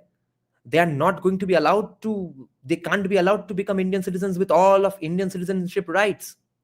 They will have to be treated as second class, third class citizens with much lesser rights. Some fundamental rights will apply to them. Yes, right to life, etc. They will not have rights to congregation. They will not have free speech. They will not have rights to arms, not that we do anyway. There's going to be no libertarianism for them. They're an enemy state that we have invaded. They are not going to stop being enemies just because we invaded them. So there's no question of libertarianism for them. 2 generations later, at the very least, I would prefer 3 generations later, they get included in the Indian mainstream. So if we treat them that way, strict law and order and stuff, make a Dubai out of them, then yes, there's going to be no problems with them. Danda is feared by everyone. We shouldn't talk about territorial expansion if we as a society don't have the balls to do what's required after that. Exactly. After that यही है. After that ये नहीं करोगे तो भाई माफ करो, नहीं कॉन्कर मत करो, छोड़ दो, कॉन्कर से दूर हटो. अगर टेरिटरी इन्वेट करोगे तो ये ही करना है. Apartheid in Pakistan and Bangladesh, yes. As per your 10-year prediction, real estate mafia is similar in Bengal and Karnataka. Oh. If Indian companies compete outside with protection in India, then they will sell good quality. Oh, अच्छा, shit quality products domestically. Holy fuck, yeah, वो भी तो हो सकता है. Yes. कुछ दिन पहले मैं किसी से सुन रहा था कि actually, yeah, somebody said in the live chat, दिमाग में strike नहीं किया, but कोई बोल रहा था, I think in the democracy dialogues, digital dialogues as well, okay, digital democracy dialogues, कि that's the first time I came to know of this, कि China has different quality products. तो हाँ, वैसा होगा तो Shudip, how will we do it again? The open market debate is just too shallow for India because most countries have higher labor costs than us, so they'll have to price much higher than us. We are a large fragmented market and will need multiple price points. So even with imports, local firms can pick up lower ends of the market and grow upwards. Just getting access to better products also expedites our innovation and learning rates. Yes, exactly. And I'm not opposing the idea that Western companies open their factories here, of course. So yes, they get easier access to cheaper labor and stuff, and we get better stuff for a cheaper price. But I don't think quality is going to be that hampered just because they employ Indians. That's not the issue. We are not going to be racist here, right? Their quality control has to be done by American quality control agencies, not by India. Like we have discussed this in the context of helmets, especially ISI marked helmets. I don't know what's the case right now since I don't ride bikes. I'm not in touch with proper long tour riders and stuff. But when I was riding my bike all around West Bengal, Jharkhand, Sikkim, Orissa, the common knowledge among all bikers was absolutely that ISI marked helmets are a fucking joke, and those were compulsory for you to wear. Police all across the country used to go around fining people for wearing DOT certified helmets, even though they were fake DOT certified helmets, which were 100 times better than ISI certified helmets. With ISI certified helmets, if you put it on the handle of a bike or the mirror of a bike, my one of the guys I used to go to for repairing my stuff, one day he said this and I found it hilarious. He said that no, don't keep the helmet there, it will fall off and it will break. Imagine that. He's being absolutely practical and truthful, of course. Yes, if that helmet falls, it will break. If you throw an ISI marked helmet down a flight of stairs, it will break. How is that helmet going to protect you in an accident? I survived with a DOT certified helmet. I survived earlier as well with a DOT certified helmet, which was a much more significant accident. It could have been a much more significant accident, but by chance nothing happened to me other than breaking 2 knuckles and my bike almost getting destroyed. I really screwed up that day. On my main accident day, I didn't screw up. It was a car coming from the wrong way. So the certification has to be done by foreign companies who actually have some respect in the world in terms of quality control, not Indian quality control, bro. No matter who manufactures it, no matter who are the laborers, no matter who the owners of the company, I want quality control to be done by the West. How much do you trust the economic numbers that GOI puts out? I think as much as I trust any other companies. Aren't they independently confirmed polymerist? Yeah, that's socialism, complete monopoly. No audio? Why no audio? Wait, what happened? Did my mic go out of order? Kya mic kharab ho gaya kya? Here to learn what's up.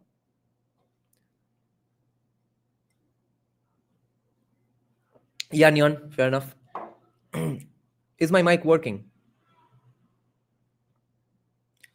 At this point, Dada, you might just be a bad biker. No. I screwed one day. Yeah. That was way before. And that was only after like I had... when that accident happened, I had been riding a bike for only 1.5 years. So that's why I screwed that up.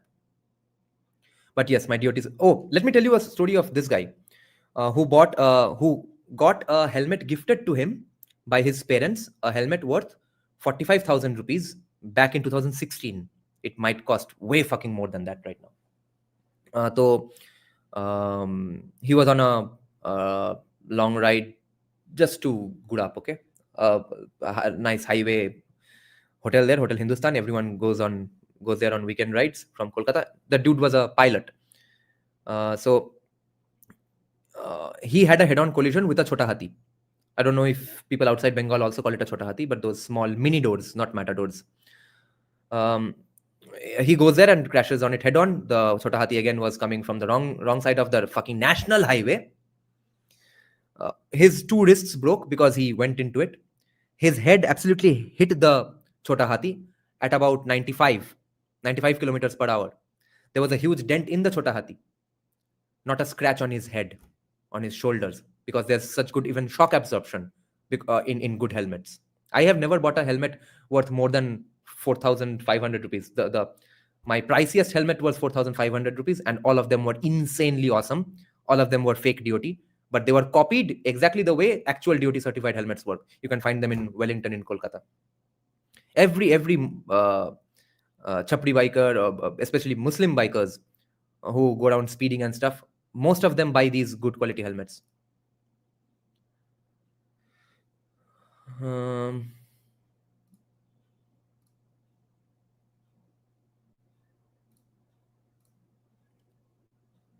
GUI numbers are vetted by multiple independent agencies. You cannot fudge numbers on a national basis across years. That's why I'm skeptical about people who make these claims about China too.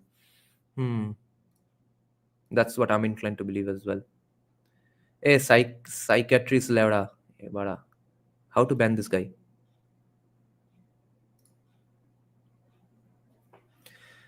Okay. Probably my ma listened to you for the last minute. Okay, I hope I didn't give any gully, but did you say no audio? Oh, audio is good. Okay. Sorry, suddenly another earphone got connected. Wow. Oh, Bluetooth e cholche. Badite onno lokjon shunche, সর্বনাশ. Are the other we're saying the same thing? Yeah, Barbarika, pretty much. Polymerist is saying the world organizations just quote our GUI numbers for all its calculations. Oh, are they supposed to do that way? Not sure.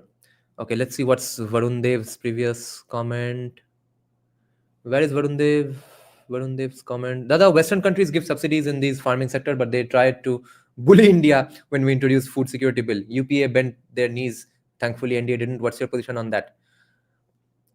My position is Abhijit Mitra's position कि अगर हम नहीं भी करते तो भी क्या होता, हम अचानक कौन खाने लगते, तो अगर ना करने से भी चलता तो किया गया क्यों, वो भी एक आर्गुमेंट है.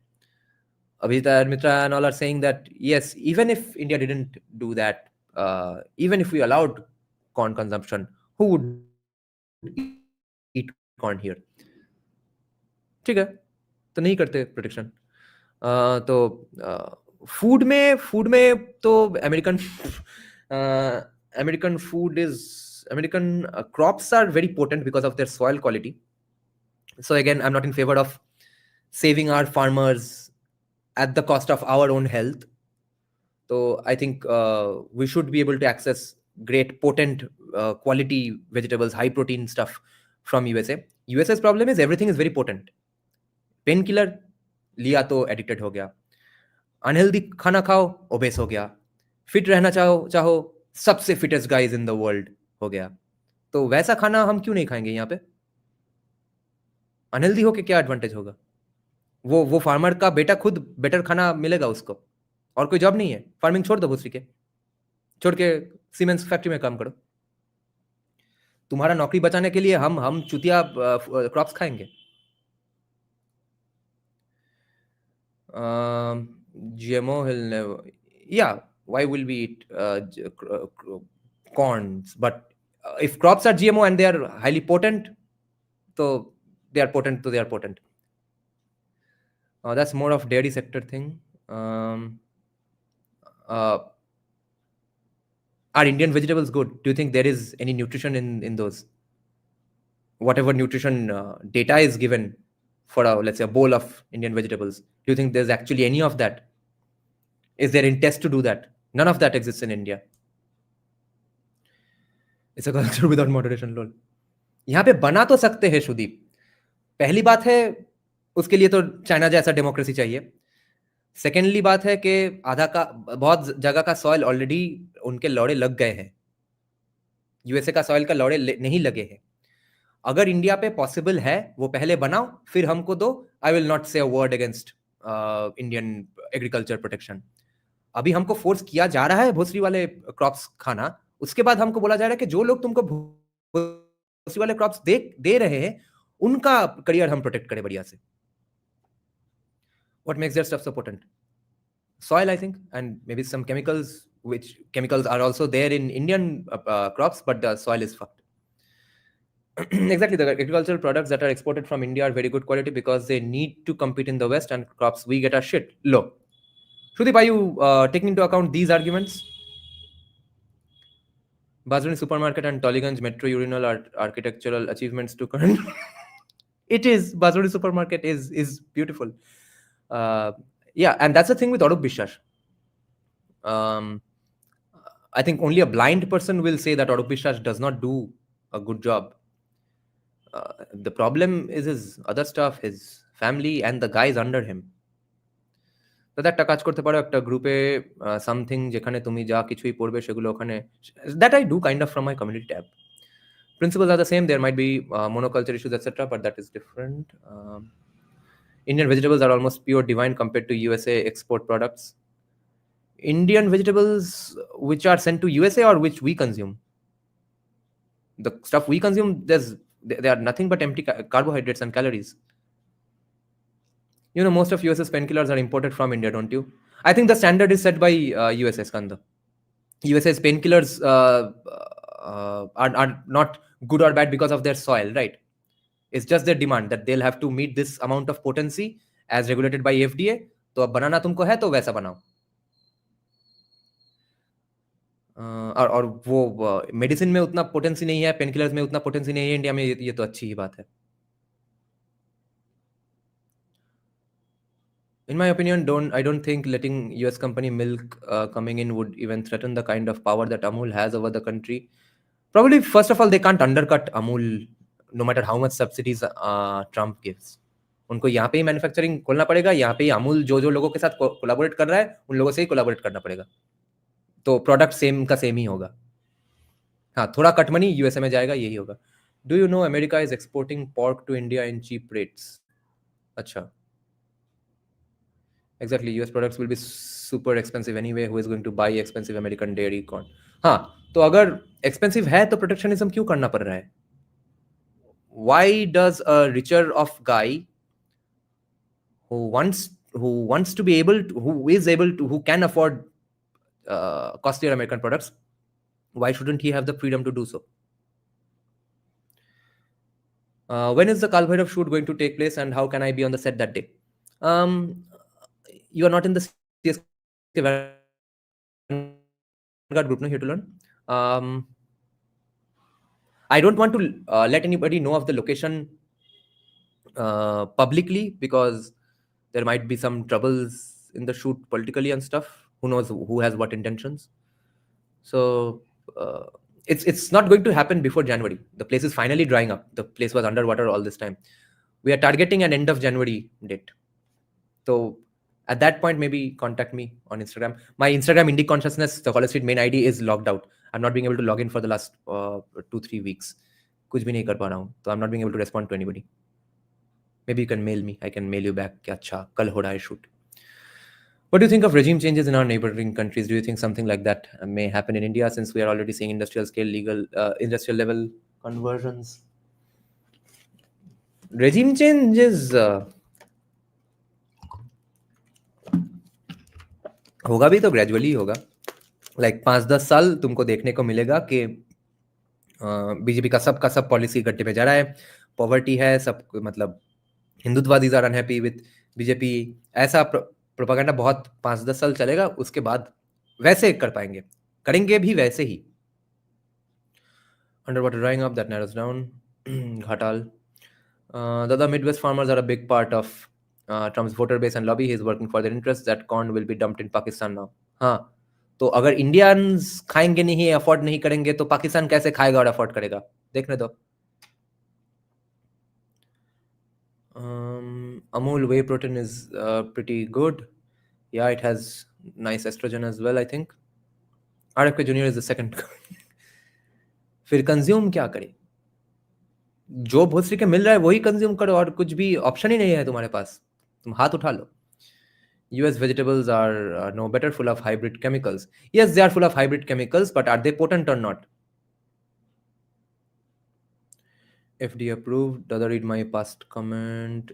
यहाँ पे रिसर्च करवाना पड़ेगा. इधर वैकेंसी पड़ा है साइंटिस्ट का, private sector. Yeah, Shudip, see, now you are saying that if a lot of other things magically improve in India, which are going to happen in the next 5 years, then the policy you are advocating for will work. तो वैसे तो हम बहुत कुछ और भी justify कर सकते हैं. But yes, ideally whatever you are recommending should be done. Because ideally we must starve off economic colonization, no? और उसके लिए जो जो करना पड़ेगा वो तो कोई नहीं करेगा. उसीलिए मैं बोल रहा हूँ इससे अच्छा है कि बिजनेस करो इन लोगों के साथ, हमको अच्छा प्रोडक्ट्स दो, उससे हमारा स्टैंडर्ड ऑफ लिविंग बढ़ जाता है और कंपटीशन में हमारा इंडियन कंपनीज भी बढ़िया काम करने लगेगा. सब लोग compete नहीं कर ही नहीं पाएंगे, बहुत कंपनीज डूब जाएंगे. डूबने दो, कंज्यूमर्स को अच्छा प्रोडक्ट्स एक्सेस करने दो. इंडियन वेजिटेबल ये तो हो गया. Prosperity will make people anti BJP. Not just prosperity, here to learn. Generation भी एक फैक्टर है ना, कि अभी तो कितने लोग इंडिया के वोटर्स हैं जिन्होंने कांग्रेस जमाना देखा ही नहीं है, कुछ पता ही नहीं है कांग्रेस का. तो नॉट जस्ट प्रॉस्पेरिटी. अरे they are planning to drop inferior products here at lower prices, they are export products. ओ फिर से दैट प्रॉब्लम अगेन. अच्छा, अगर वैसा है, अगर अगर वो product as bad as Indian crops है तब ठीक है. अगर उसका कोई मतलब गारंटी है कि या ये सिर्फ कॉन्स्पिरेसी थ्योरी है? कॉन्स्पिरेसी थ्योरी भी है. It's pretty much a believable accusation, I think. If that is the case, then yeah, it's good. Let's move from goodbye retrowave. Richer states should colonize poorer states. 75 states. Nada, did you see Coleman Hughes and Dave Smith on Israel? Varun Dev, I actually didn't think Dave Smith lost the debate. I think he was being fair, but since Coleman Hughes talks calmly and Dave Smith is loud, that's why people get the vibe that, oh, he's getting excited because he's losing the debate. No, I think his arguments work for anybody who is pro-Palestine and against Israel. He didn't give any, let's say, arguments that would make a pro-Palestine guy think that, oh my God, he should not have said that. If anybody thinks that, that would qualify him to, let's say, we could have declared him to lose the debate. But he didn't do any of that, any such thing. If it's bad quality, we won't buy it anyways. How does it matter? No, Rishabh, that उतना तुम awareness अब consumer से भी expect नहीं कर सकते हो. वो American कौन देख के खरीद लेगा, कितना bad है, किस नजरिए से bad है, by what metrics is it bad, वो सब उसको पता भी नहीं होगा ना. Failed Indian checks, so definitely won't pass Indian ones. Failed American checks, you mean probably? Why can't we question and demand better from our farmers? Why are they so untouchable? गरीब है नियॉन, गरीब लोग हैं. Do you think Suvendu can defeat Mamata this time? What are the chances? Because we still cannot see significant wave. I think best case scenario for BJP is 110, 120, and then Amit Shah will buy some MLAs. The impossibly best case scenario is that people secretly vote for BJP without giving off the vibe outside, the silent majority. Okay, with that, BJP might have a significant victory. In India, private companies don't value pure research in science, whereas in US, 85% research funding comes from private players. हाँ, क्योंकि वहाँ पे यहाँ से इधर हो गया तो कंपनी बंद करने का नोटिस नहीं आ जाता है, या फिर बंद करना हो, लॉस मेकिंग हो, तो बंद करने में तुम्हारा जिंदगी नहीं बीत जाता है. कैलिफोर्निया में तुम ऐसे एक चुटकी में एक कंपनी खोल सकते हो, कल बंद कर सकते हो. तुम्हारे ऑफिस के बाहर आके 24 लोग हल्ला नहीं करेंगे, काहे भोसरी के, काहे बंद कर दिया चुतिया, बाहर निकल आज. फिर बाहर आके तुमको जला नहीं डालेंगे. इसलिए कैलिफोर्निया का जीडीपी इंडिया से ज्यादा है. They failed Indian quality control, so highly likely they'll fail Western ones as well. अच्छा, Indian quality control is unbiased, you're saying? CSK, yeah, fair enough, but that's for the consumers to decide. If they don't have a problem, they'll buy it. I don't see why it's bad. I just ate KFC knowing it's bad for me. Why not corn? But KFC, though, you are knowingly eating, knowing that it's bad. But with corn, they'll think that, yeah, it's corn. It's probably a good, nice vegetable thing. But it has insanely harmful things, horseshit products given by America. And you don't know that that kind of harmful things are not in the Indian product. So you might end up buying it, especially if it's as cheap as the Indian product or cheaper than the Indian product magically. Then, of course, the general populace is fucked who are gullible nut jobs. But if the richer guys want to afford that worse of quality, then why not? If BJP wins, next year's pandals will have lots more visit from to Gujarat. Yeah. Is Israel-Palestine an attention-seeking topic? Yes, it is. Like US supports Israel, but it's US colleges that weep for Palestine. Pak and Bangladesh are US puppets. They hate Israel, love Palestine. I didn't need to hear that California GDP fact. Yeah. Yeah. How do you think Indians, Hindus in US create a lobby in US just like that? They are on the way to doing it. They are doing it now. They are doing everything that the Israeli lobby has done. They are on the way to doing the same things, but it is too fucking late. They are too late to the party, okay? इसीलिए तो शोहमाइती मैं बार बार उन लोगों पे बहुत भड़ास निकालता हूँ जो मुझे बोलते हैं कि who cares what happens in the West? Why are you so bothered about Vivek Ramaswamy? Why are you so bothered about USA? यही चुतिया चीजें बोल बोल के अभी तक हमारा लॉबी नहीं बना था, क्योंकि मादरचोद वहां पे अगर कोई शायद हाइपोथेटिकली कोई लॉबी बनाने का काम शुरू करता तो उनके आसपास वाले वाले भी बोलते तुमको क्या है भाई, तुम अपना पूजा पाठ करो, बिलियनियर बनो, वुमेन्स क्रिकेट फंड करो, cricket league, major league cricket fund करो, हो गया। ये कम्युनिटी का क्या है? वो कम्युनिटी तो हर लोग के लिए जो एथनिसिटी है उसका खुद का भगवान का पूजा वूजा हो जाएगा, 10-20 एनआरआई बुला लेंगे, हो गया कम्युनिटी चुतिया। तो अब इतना देर कर दिया। हर वक्त ये हिंदुत्व 1.0 का प्रॉब्लम है। पहले बोलेंगे कि that party sucks, why do you even need to go to that party. फिर जब दिखेगा कि उस पार्टी में ही सब मजा हो रहा है, वहां का मजा हर जगह पे स्प्रेड हो रहा है, तब बोलेगा कि देखो दे आर सो रेसिस्ट कि हमको उस पार्टी में घुसने नहीं दिया भोसरी के। या फिर बोलेंगे hey tag is Jaishankar, hey Indian police, hey Narendra Modi, why can't you arrest that guy in that party, why can't you arrest that entire party. तो now they are late to that party officially. Now no one has time for that victim card narrative discourse at all. अभी Israel lobby, Jewish lobby का क्या हाल हो रहा है? वो लोग क्या जीत रहे हैं नैरेटिव? अभी उनके भी लौड़े लग रहे हैं। जो इस गेम में जो राजा था वो जब हारने लग गया, उसके बाद हमारे लोगों को लगा अच्छा इस खेल में घुसते हैं तो बढ़िया होगा ना, बढ़िया स्कोप है इस खेल में। When the main guy in that sport is losing because that sport itself is going out of fashion. तो अब देखते हैं, लॉबिंग इन द एंड हमेशा ऐसे ही होता है, but we are now doing it exactly the way the Jewish lobby did it, so that's not going to work. We'll have to do it in some other ways. Let's see what happens. But करना चाहिए, ये तो दिमाग में घुस चुका है। Dada, do you think for growth of Bengali business dominance, we need to go back to Meghnad Shah or Acharya Prafullo Chandra type of thinking with the mix of जो thinking Shujato Patro is there if it is allowed to be done, okay? Thinking के लिए freedom चाहिए आसपास में।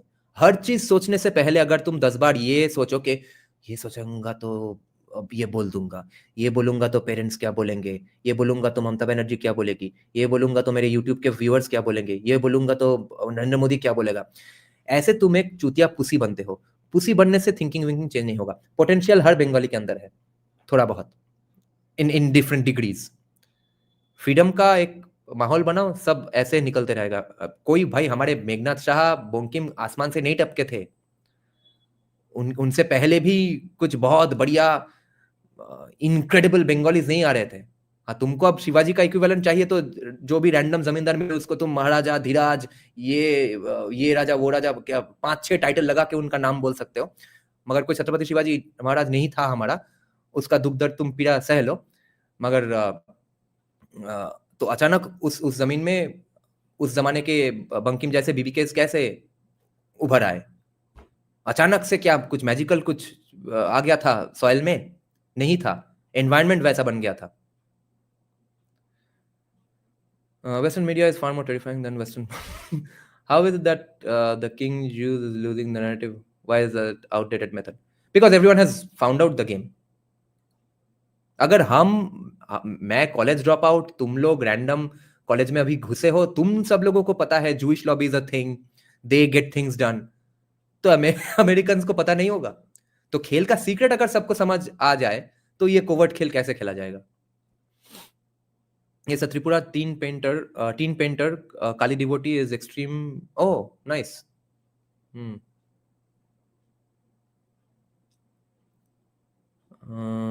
Guys, I think I'm going from BBK to Gujju is a move. It is now apparently. Governor of Ohio wants to know your location. लोल वो cast bill के बाद होश आया है उन्हें, बट अभी भी ममदानी को मंदिरों में बुलाते हैं। वो हिंदू लॉबी नहीं बुलाता है, वो तो इंडिविजुअल हिंदू कॉमीज बुला रहे हैं। FSSI is there for these, but yeah, देखो Sudeep is coming back to our fold now. Yes, He's agreeing that the other things that we require for his dream of protectionism to come true are not there.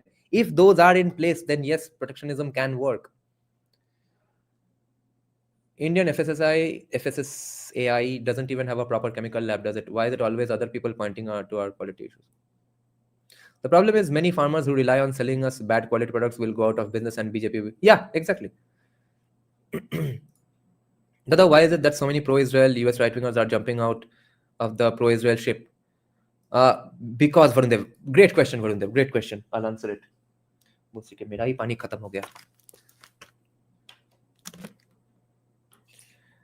Problem है एक तो mainly Varun देव के जो मैंने अभी बोला losing the narrative भी वो तुम बोल रहे हो एग्जैक्टली वही रीजन से सबको पता चल चुका है कि लॉबिंग ही हो रहा था. लॉबिंग के वजह से इजराइल में बहुत पैसा जा रहा है और ये लोग यहाँ पे बैठ के नैरेटिव फंड कर रहे हैं, प्रो जूइश नैरेटिव फंड कर रहे हैं. That's why I was saying Indians are the only ones who believe in all the antisemitic tropes but believe that it's for a good thing. हाँ उनको right है, करना ही चाहिए. I personally believe it myself that yes, क्यों नहीं करेगा वो के अच्छा ही किया.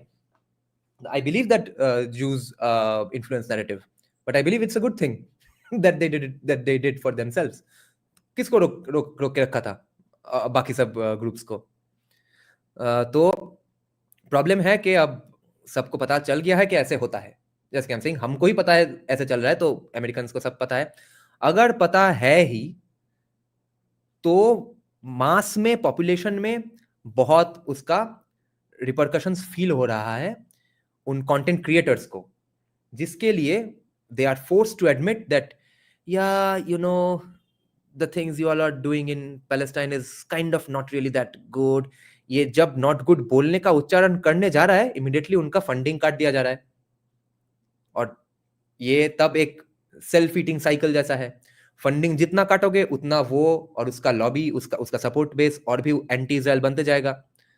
और अगर इजराइल का फंडिंग भी लेते रहो तो प्रो इजराइल टॉकिंग पॉइंट्स बोलना पड़ेगा जो कि ग्राउंड में कोई सुन नहीं रहा है आज के दिन में. तो अब क्या करें? ये जो पूरा का पूरा एंटी इंडिया हेट है ऑनलाइन, ये आधा है भोसरी के रॉन डिसेंटिस का लॉबी जो कि विवेक के टाइम से एंटी इंडिया बन के बैठा है. Ron DeSantis is himself, I bet my, let's say, one mug at least that he's not a racist in his personal life, but he wants to benefit from an anti-Vivek viewpoint in society. और बाकी का पूरा है Indians are so pro-Israel that they hate us now. It's mostly that.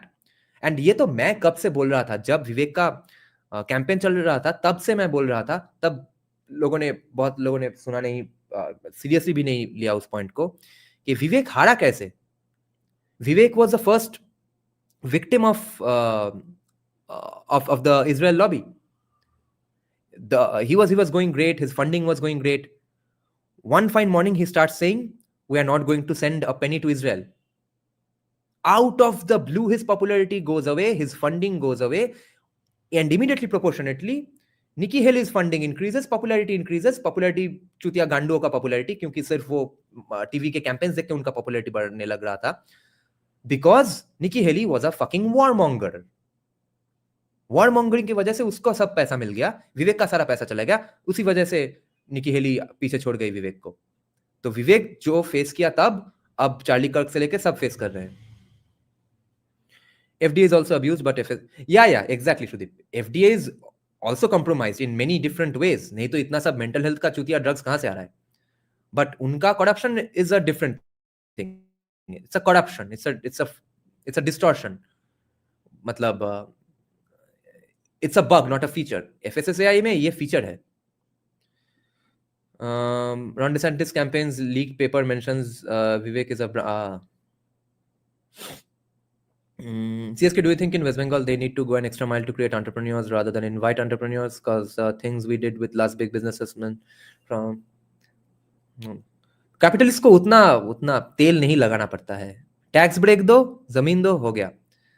Law and order of course, या tax break दो, जमीन दो, law and order दो. ये मतलब nice words, extra going mile ये नहीं चाहिए. उनको हमेशा से ही जो चाहिए अभी भी वही चाहिए. लैंड चाहिए, टैक्स ब्रेक चाहिए और लॉ एंड ऑर्डर चाहिए. दादा take my question on Sikkim and North East कहाँ पे है? टुडे अबीबिका is a guy who is या अरे अगर दुनिया परफेक्ट होता तो मैं सोना हकता. Sure, Maiti, yeah. What are your thoughts on Sikkim and some other northeast states being so prosperous? Don't you think it's because of subsidies, low taxes, and ST Hill reservation? What is ST Hill reservation? Along with landowner domicile lots. Northeast states are prosperous. I know only Sikkim is prosperous. बाकी states में तो लौड़े कुछ infrastructure वगैरह कुछ भी नहीं है. सब तो प्रैक्टिकली गांव है. गांव जैसा चुतिया नहीं लगता है वहां पे. हाई ट्रस्ट सोसाइटी है, इसलिए हाई ट्रस्ट सोसाइटी कुछ अलग कारण से होते हैं. क्लाइमेट भी बढ़िया है आफ्टर ऑल. डस्ट एक्यूआई इतना नहीं है जैसे कि बाकी प्लेन्स का गांव का है. प्रॉस्पेरस कहां पे है नॉर्थ ईस्ट? अनित दास ना हवे ना. You forgot labour laws Indian.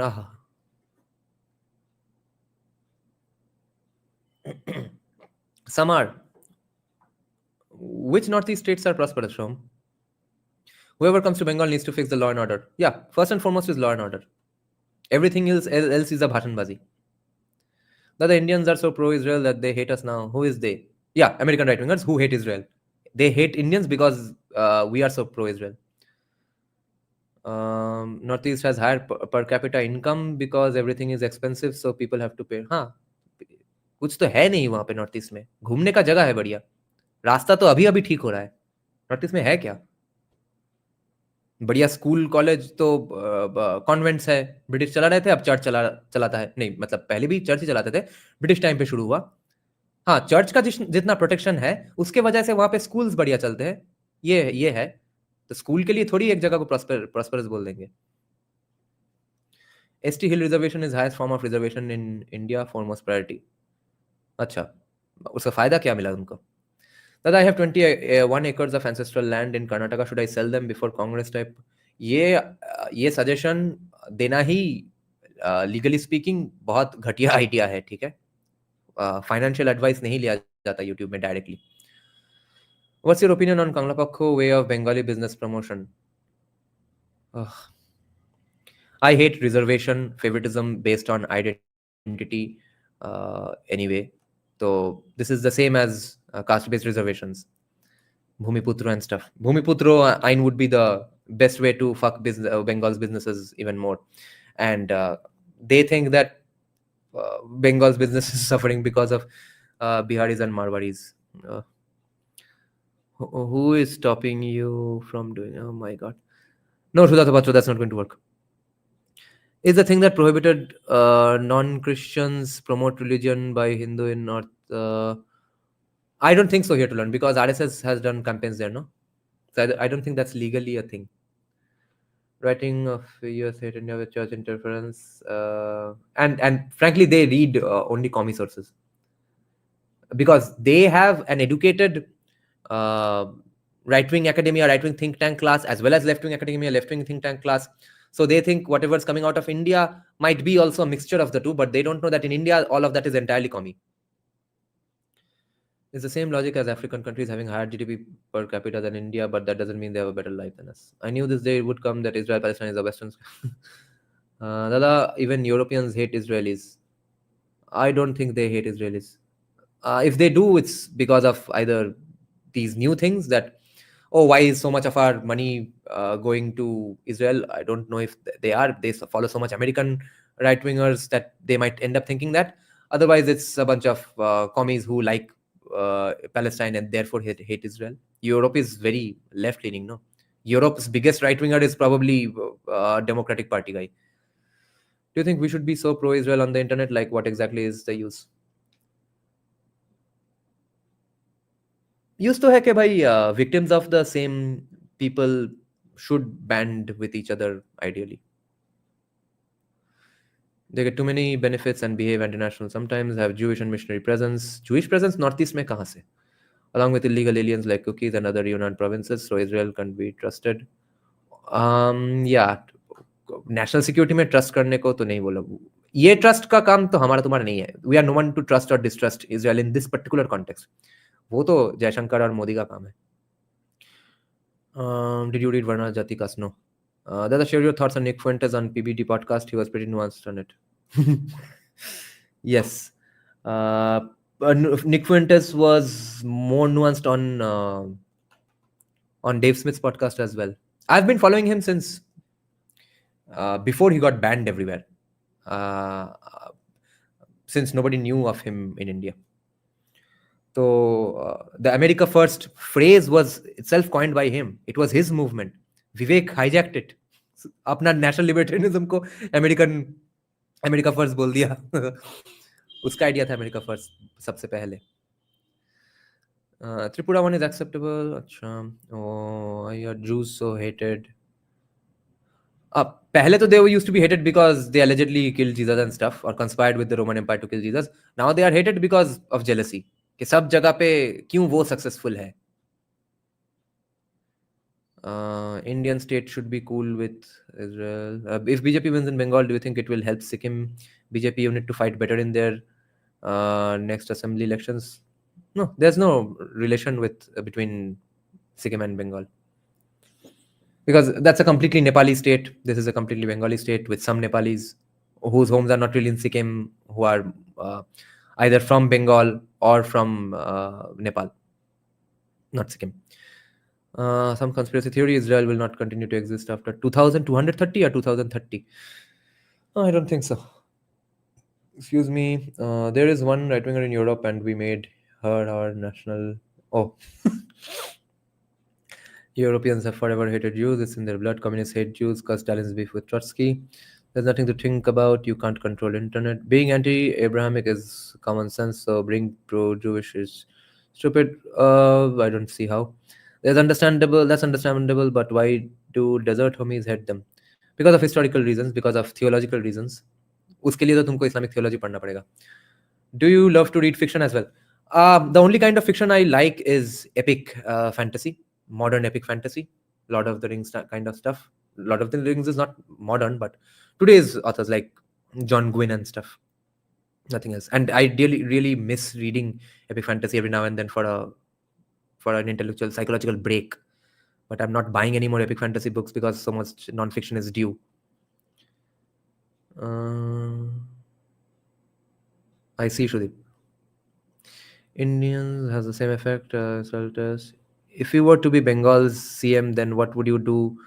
Promote or rather throw Bengalis for business? My whole families are in business. I'm not going to do anything for the business of Bengalis or business of Biharis, business of Marwaris first and foremost. I'm going to take an iron fist approach to law and order, hafta wasuli, land acquisition. And by land acquisition, I mean that no political dada, gunda, neta, MLA, councillor will have any fucking say, nor will my own party's people have any say. You want land? Go buy it from the villagers. Fuck off. Do your own thing after that. No middleman bullshit. If BJP wins Bengal, there better be Israelis, agri-tech better next play. Have you read the Dune series? Someday, Polymerist, I will. I have not, unfortunately. But not enough risk-taking ability. अरे भाई, risk-taking ability ना होना ये तुम्हारा दोष नहीं है. ये तुम्हारे ancestors का दोष है, तुम्हारे political scenario का दोष है भाई. Risk के बदले क्या मिलता है? अगर failure मिलता है, तो तुमको तुम्हारे लेबर लोग आके मार डालते हैं, तुम्हारा घर जला देते हैं, तुम्हारा शर्ट फोड़ देते हैं. नहीं तो तुमको कंपनी बंद करने नहीं दिया जाता, नहीं तो करने में 30 साल लग जाते हैं. इसमें से इस सिचुएशन में कौन चुतिया कोई रिस्क क्यों लेगा? वो सब सिचुएशन हमारा पॉलिटिकल कास्ट नहीं सॉल्व कर रहा है. इसका दोष तुम्हारा नहीं है, तुम्हारे फैमिली का नहीं है. Dada check my comment. Varun Dev share on या तो हो गया. Imagine if Kushal spent this much time reading the chat.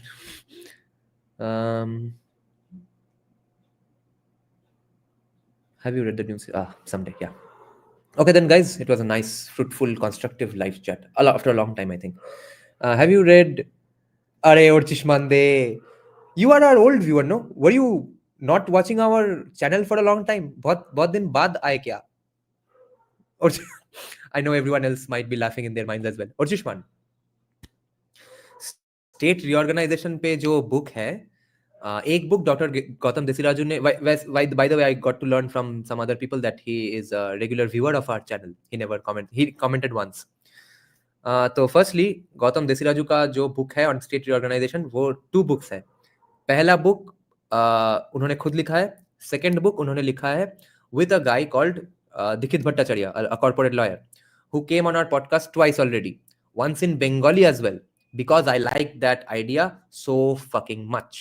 Okay, I absolutely love the 75 state idea. It's a phenomenal idea and great arguments in favor of it by Dikshit on my podcast as well. Absolutely in favor of it. I wish it happened tomorrow. Who said Bengalis are not risk-taking? Say that to use it for a job with repeated cancellation paper leaks with 2%. Yeah. Boitali is saying you live in West Bengal. That itself is a risk. Yeah, like people say that living in Russia is a martial art in itself. Okay then. Thanks a lot for joining, guys. I'll take your leave now. Bye-bye. Good night. যদি সবাই ফিরে যায়, ওরে ওরে ও ভাগা সবাই ফিরে যায়, যদি গহন পথে যাওয়ার কালে কেউ ফিরে না চায়, তবে পথের কাটা তুই রক্ত মাখা চরণ তলে একলা দলরে, তুই রক্ত মাখা চরণ তলে একলা দলরে, যদি তোর ডাক শুনে কেউ না আসে, তবে একলা চলো রে.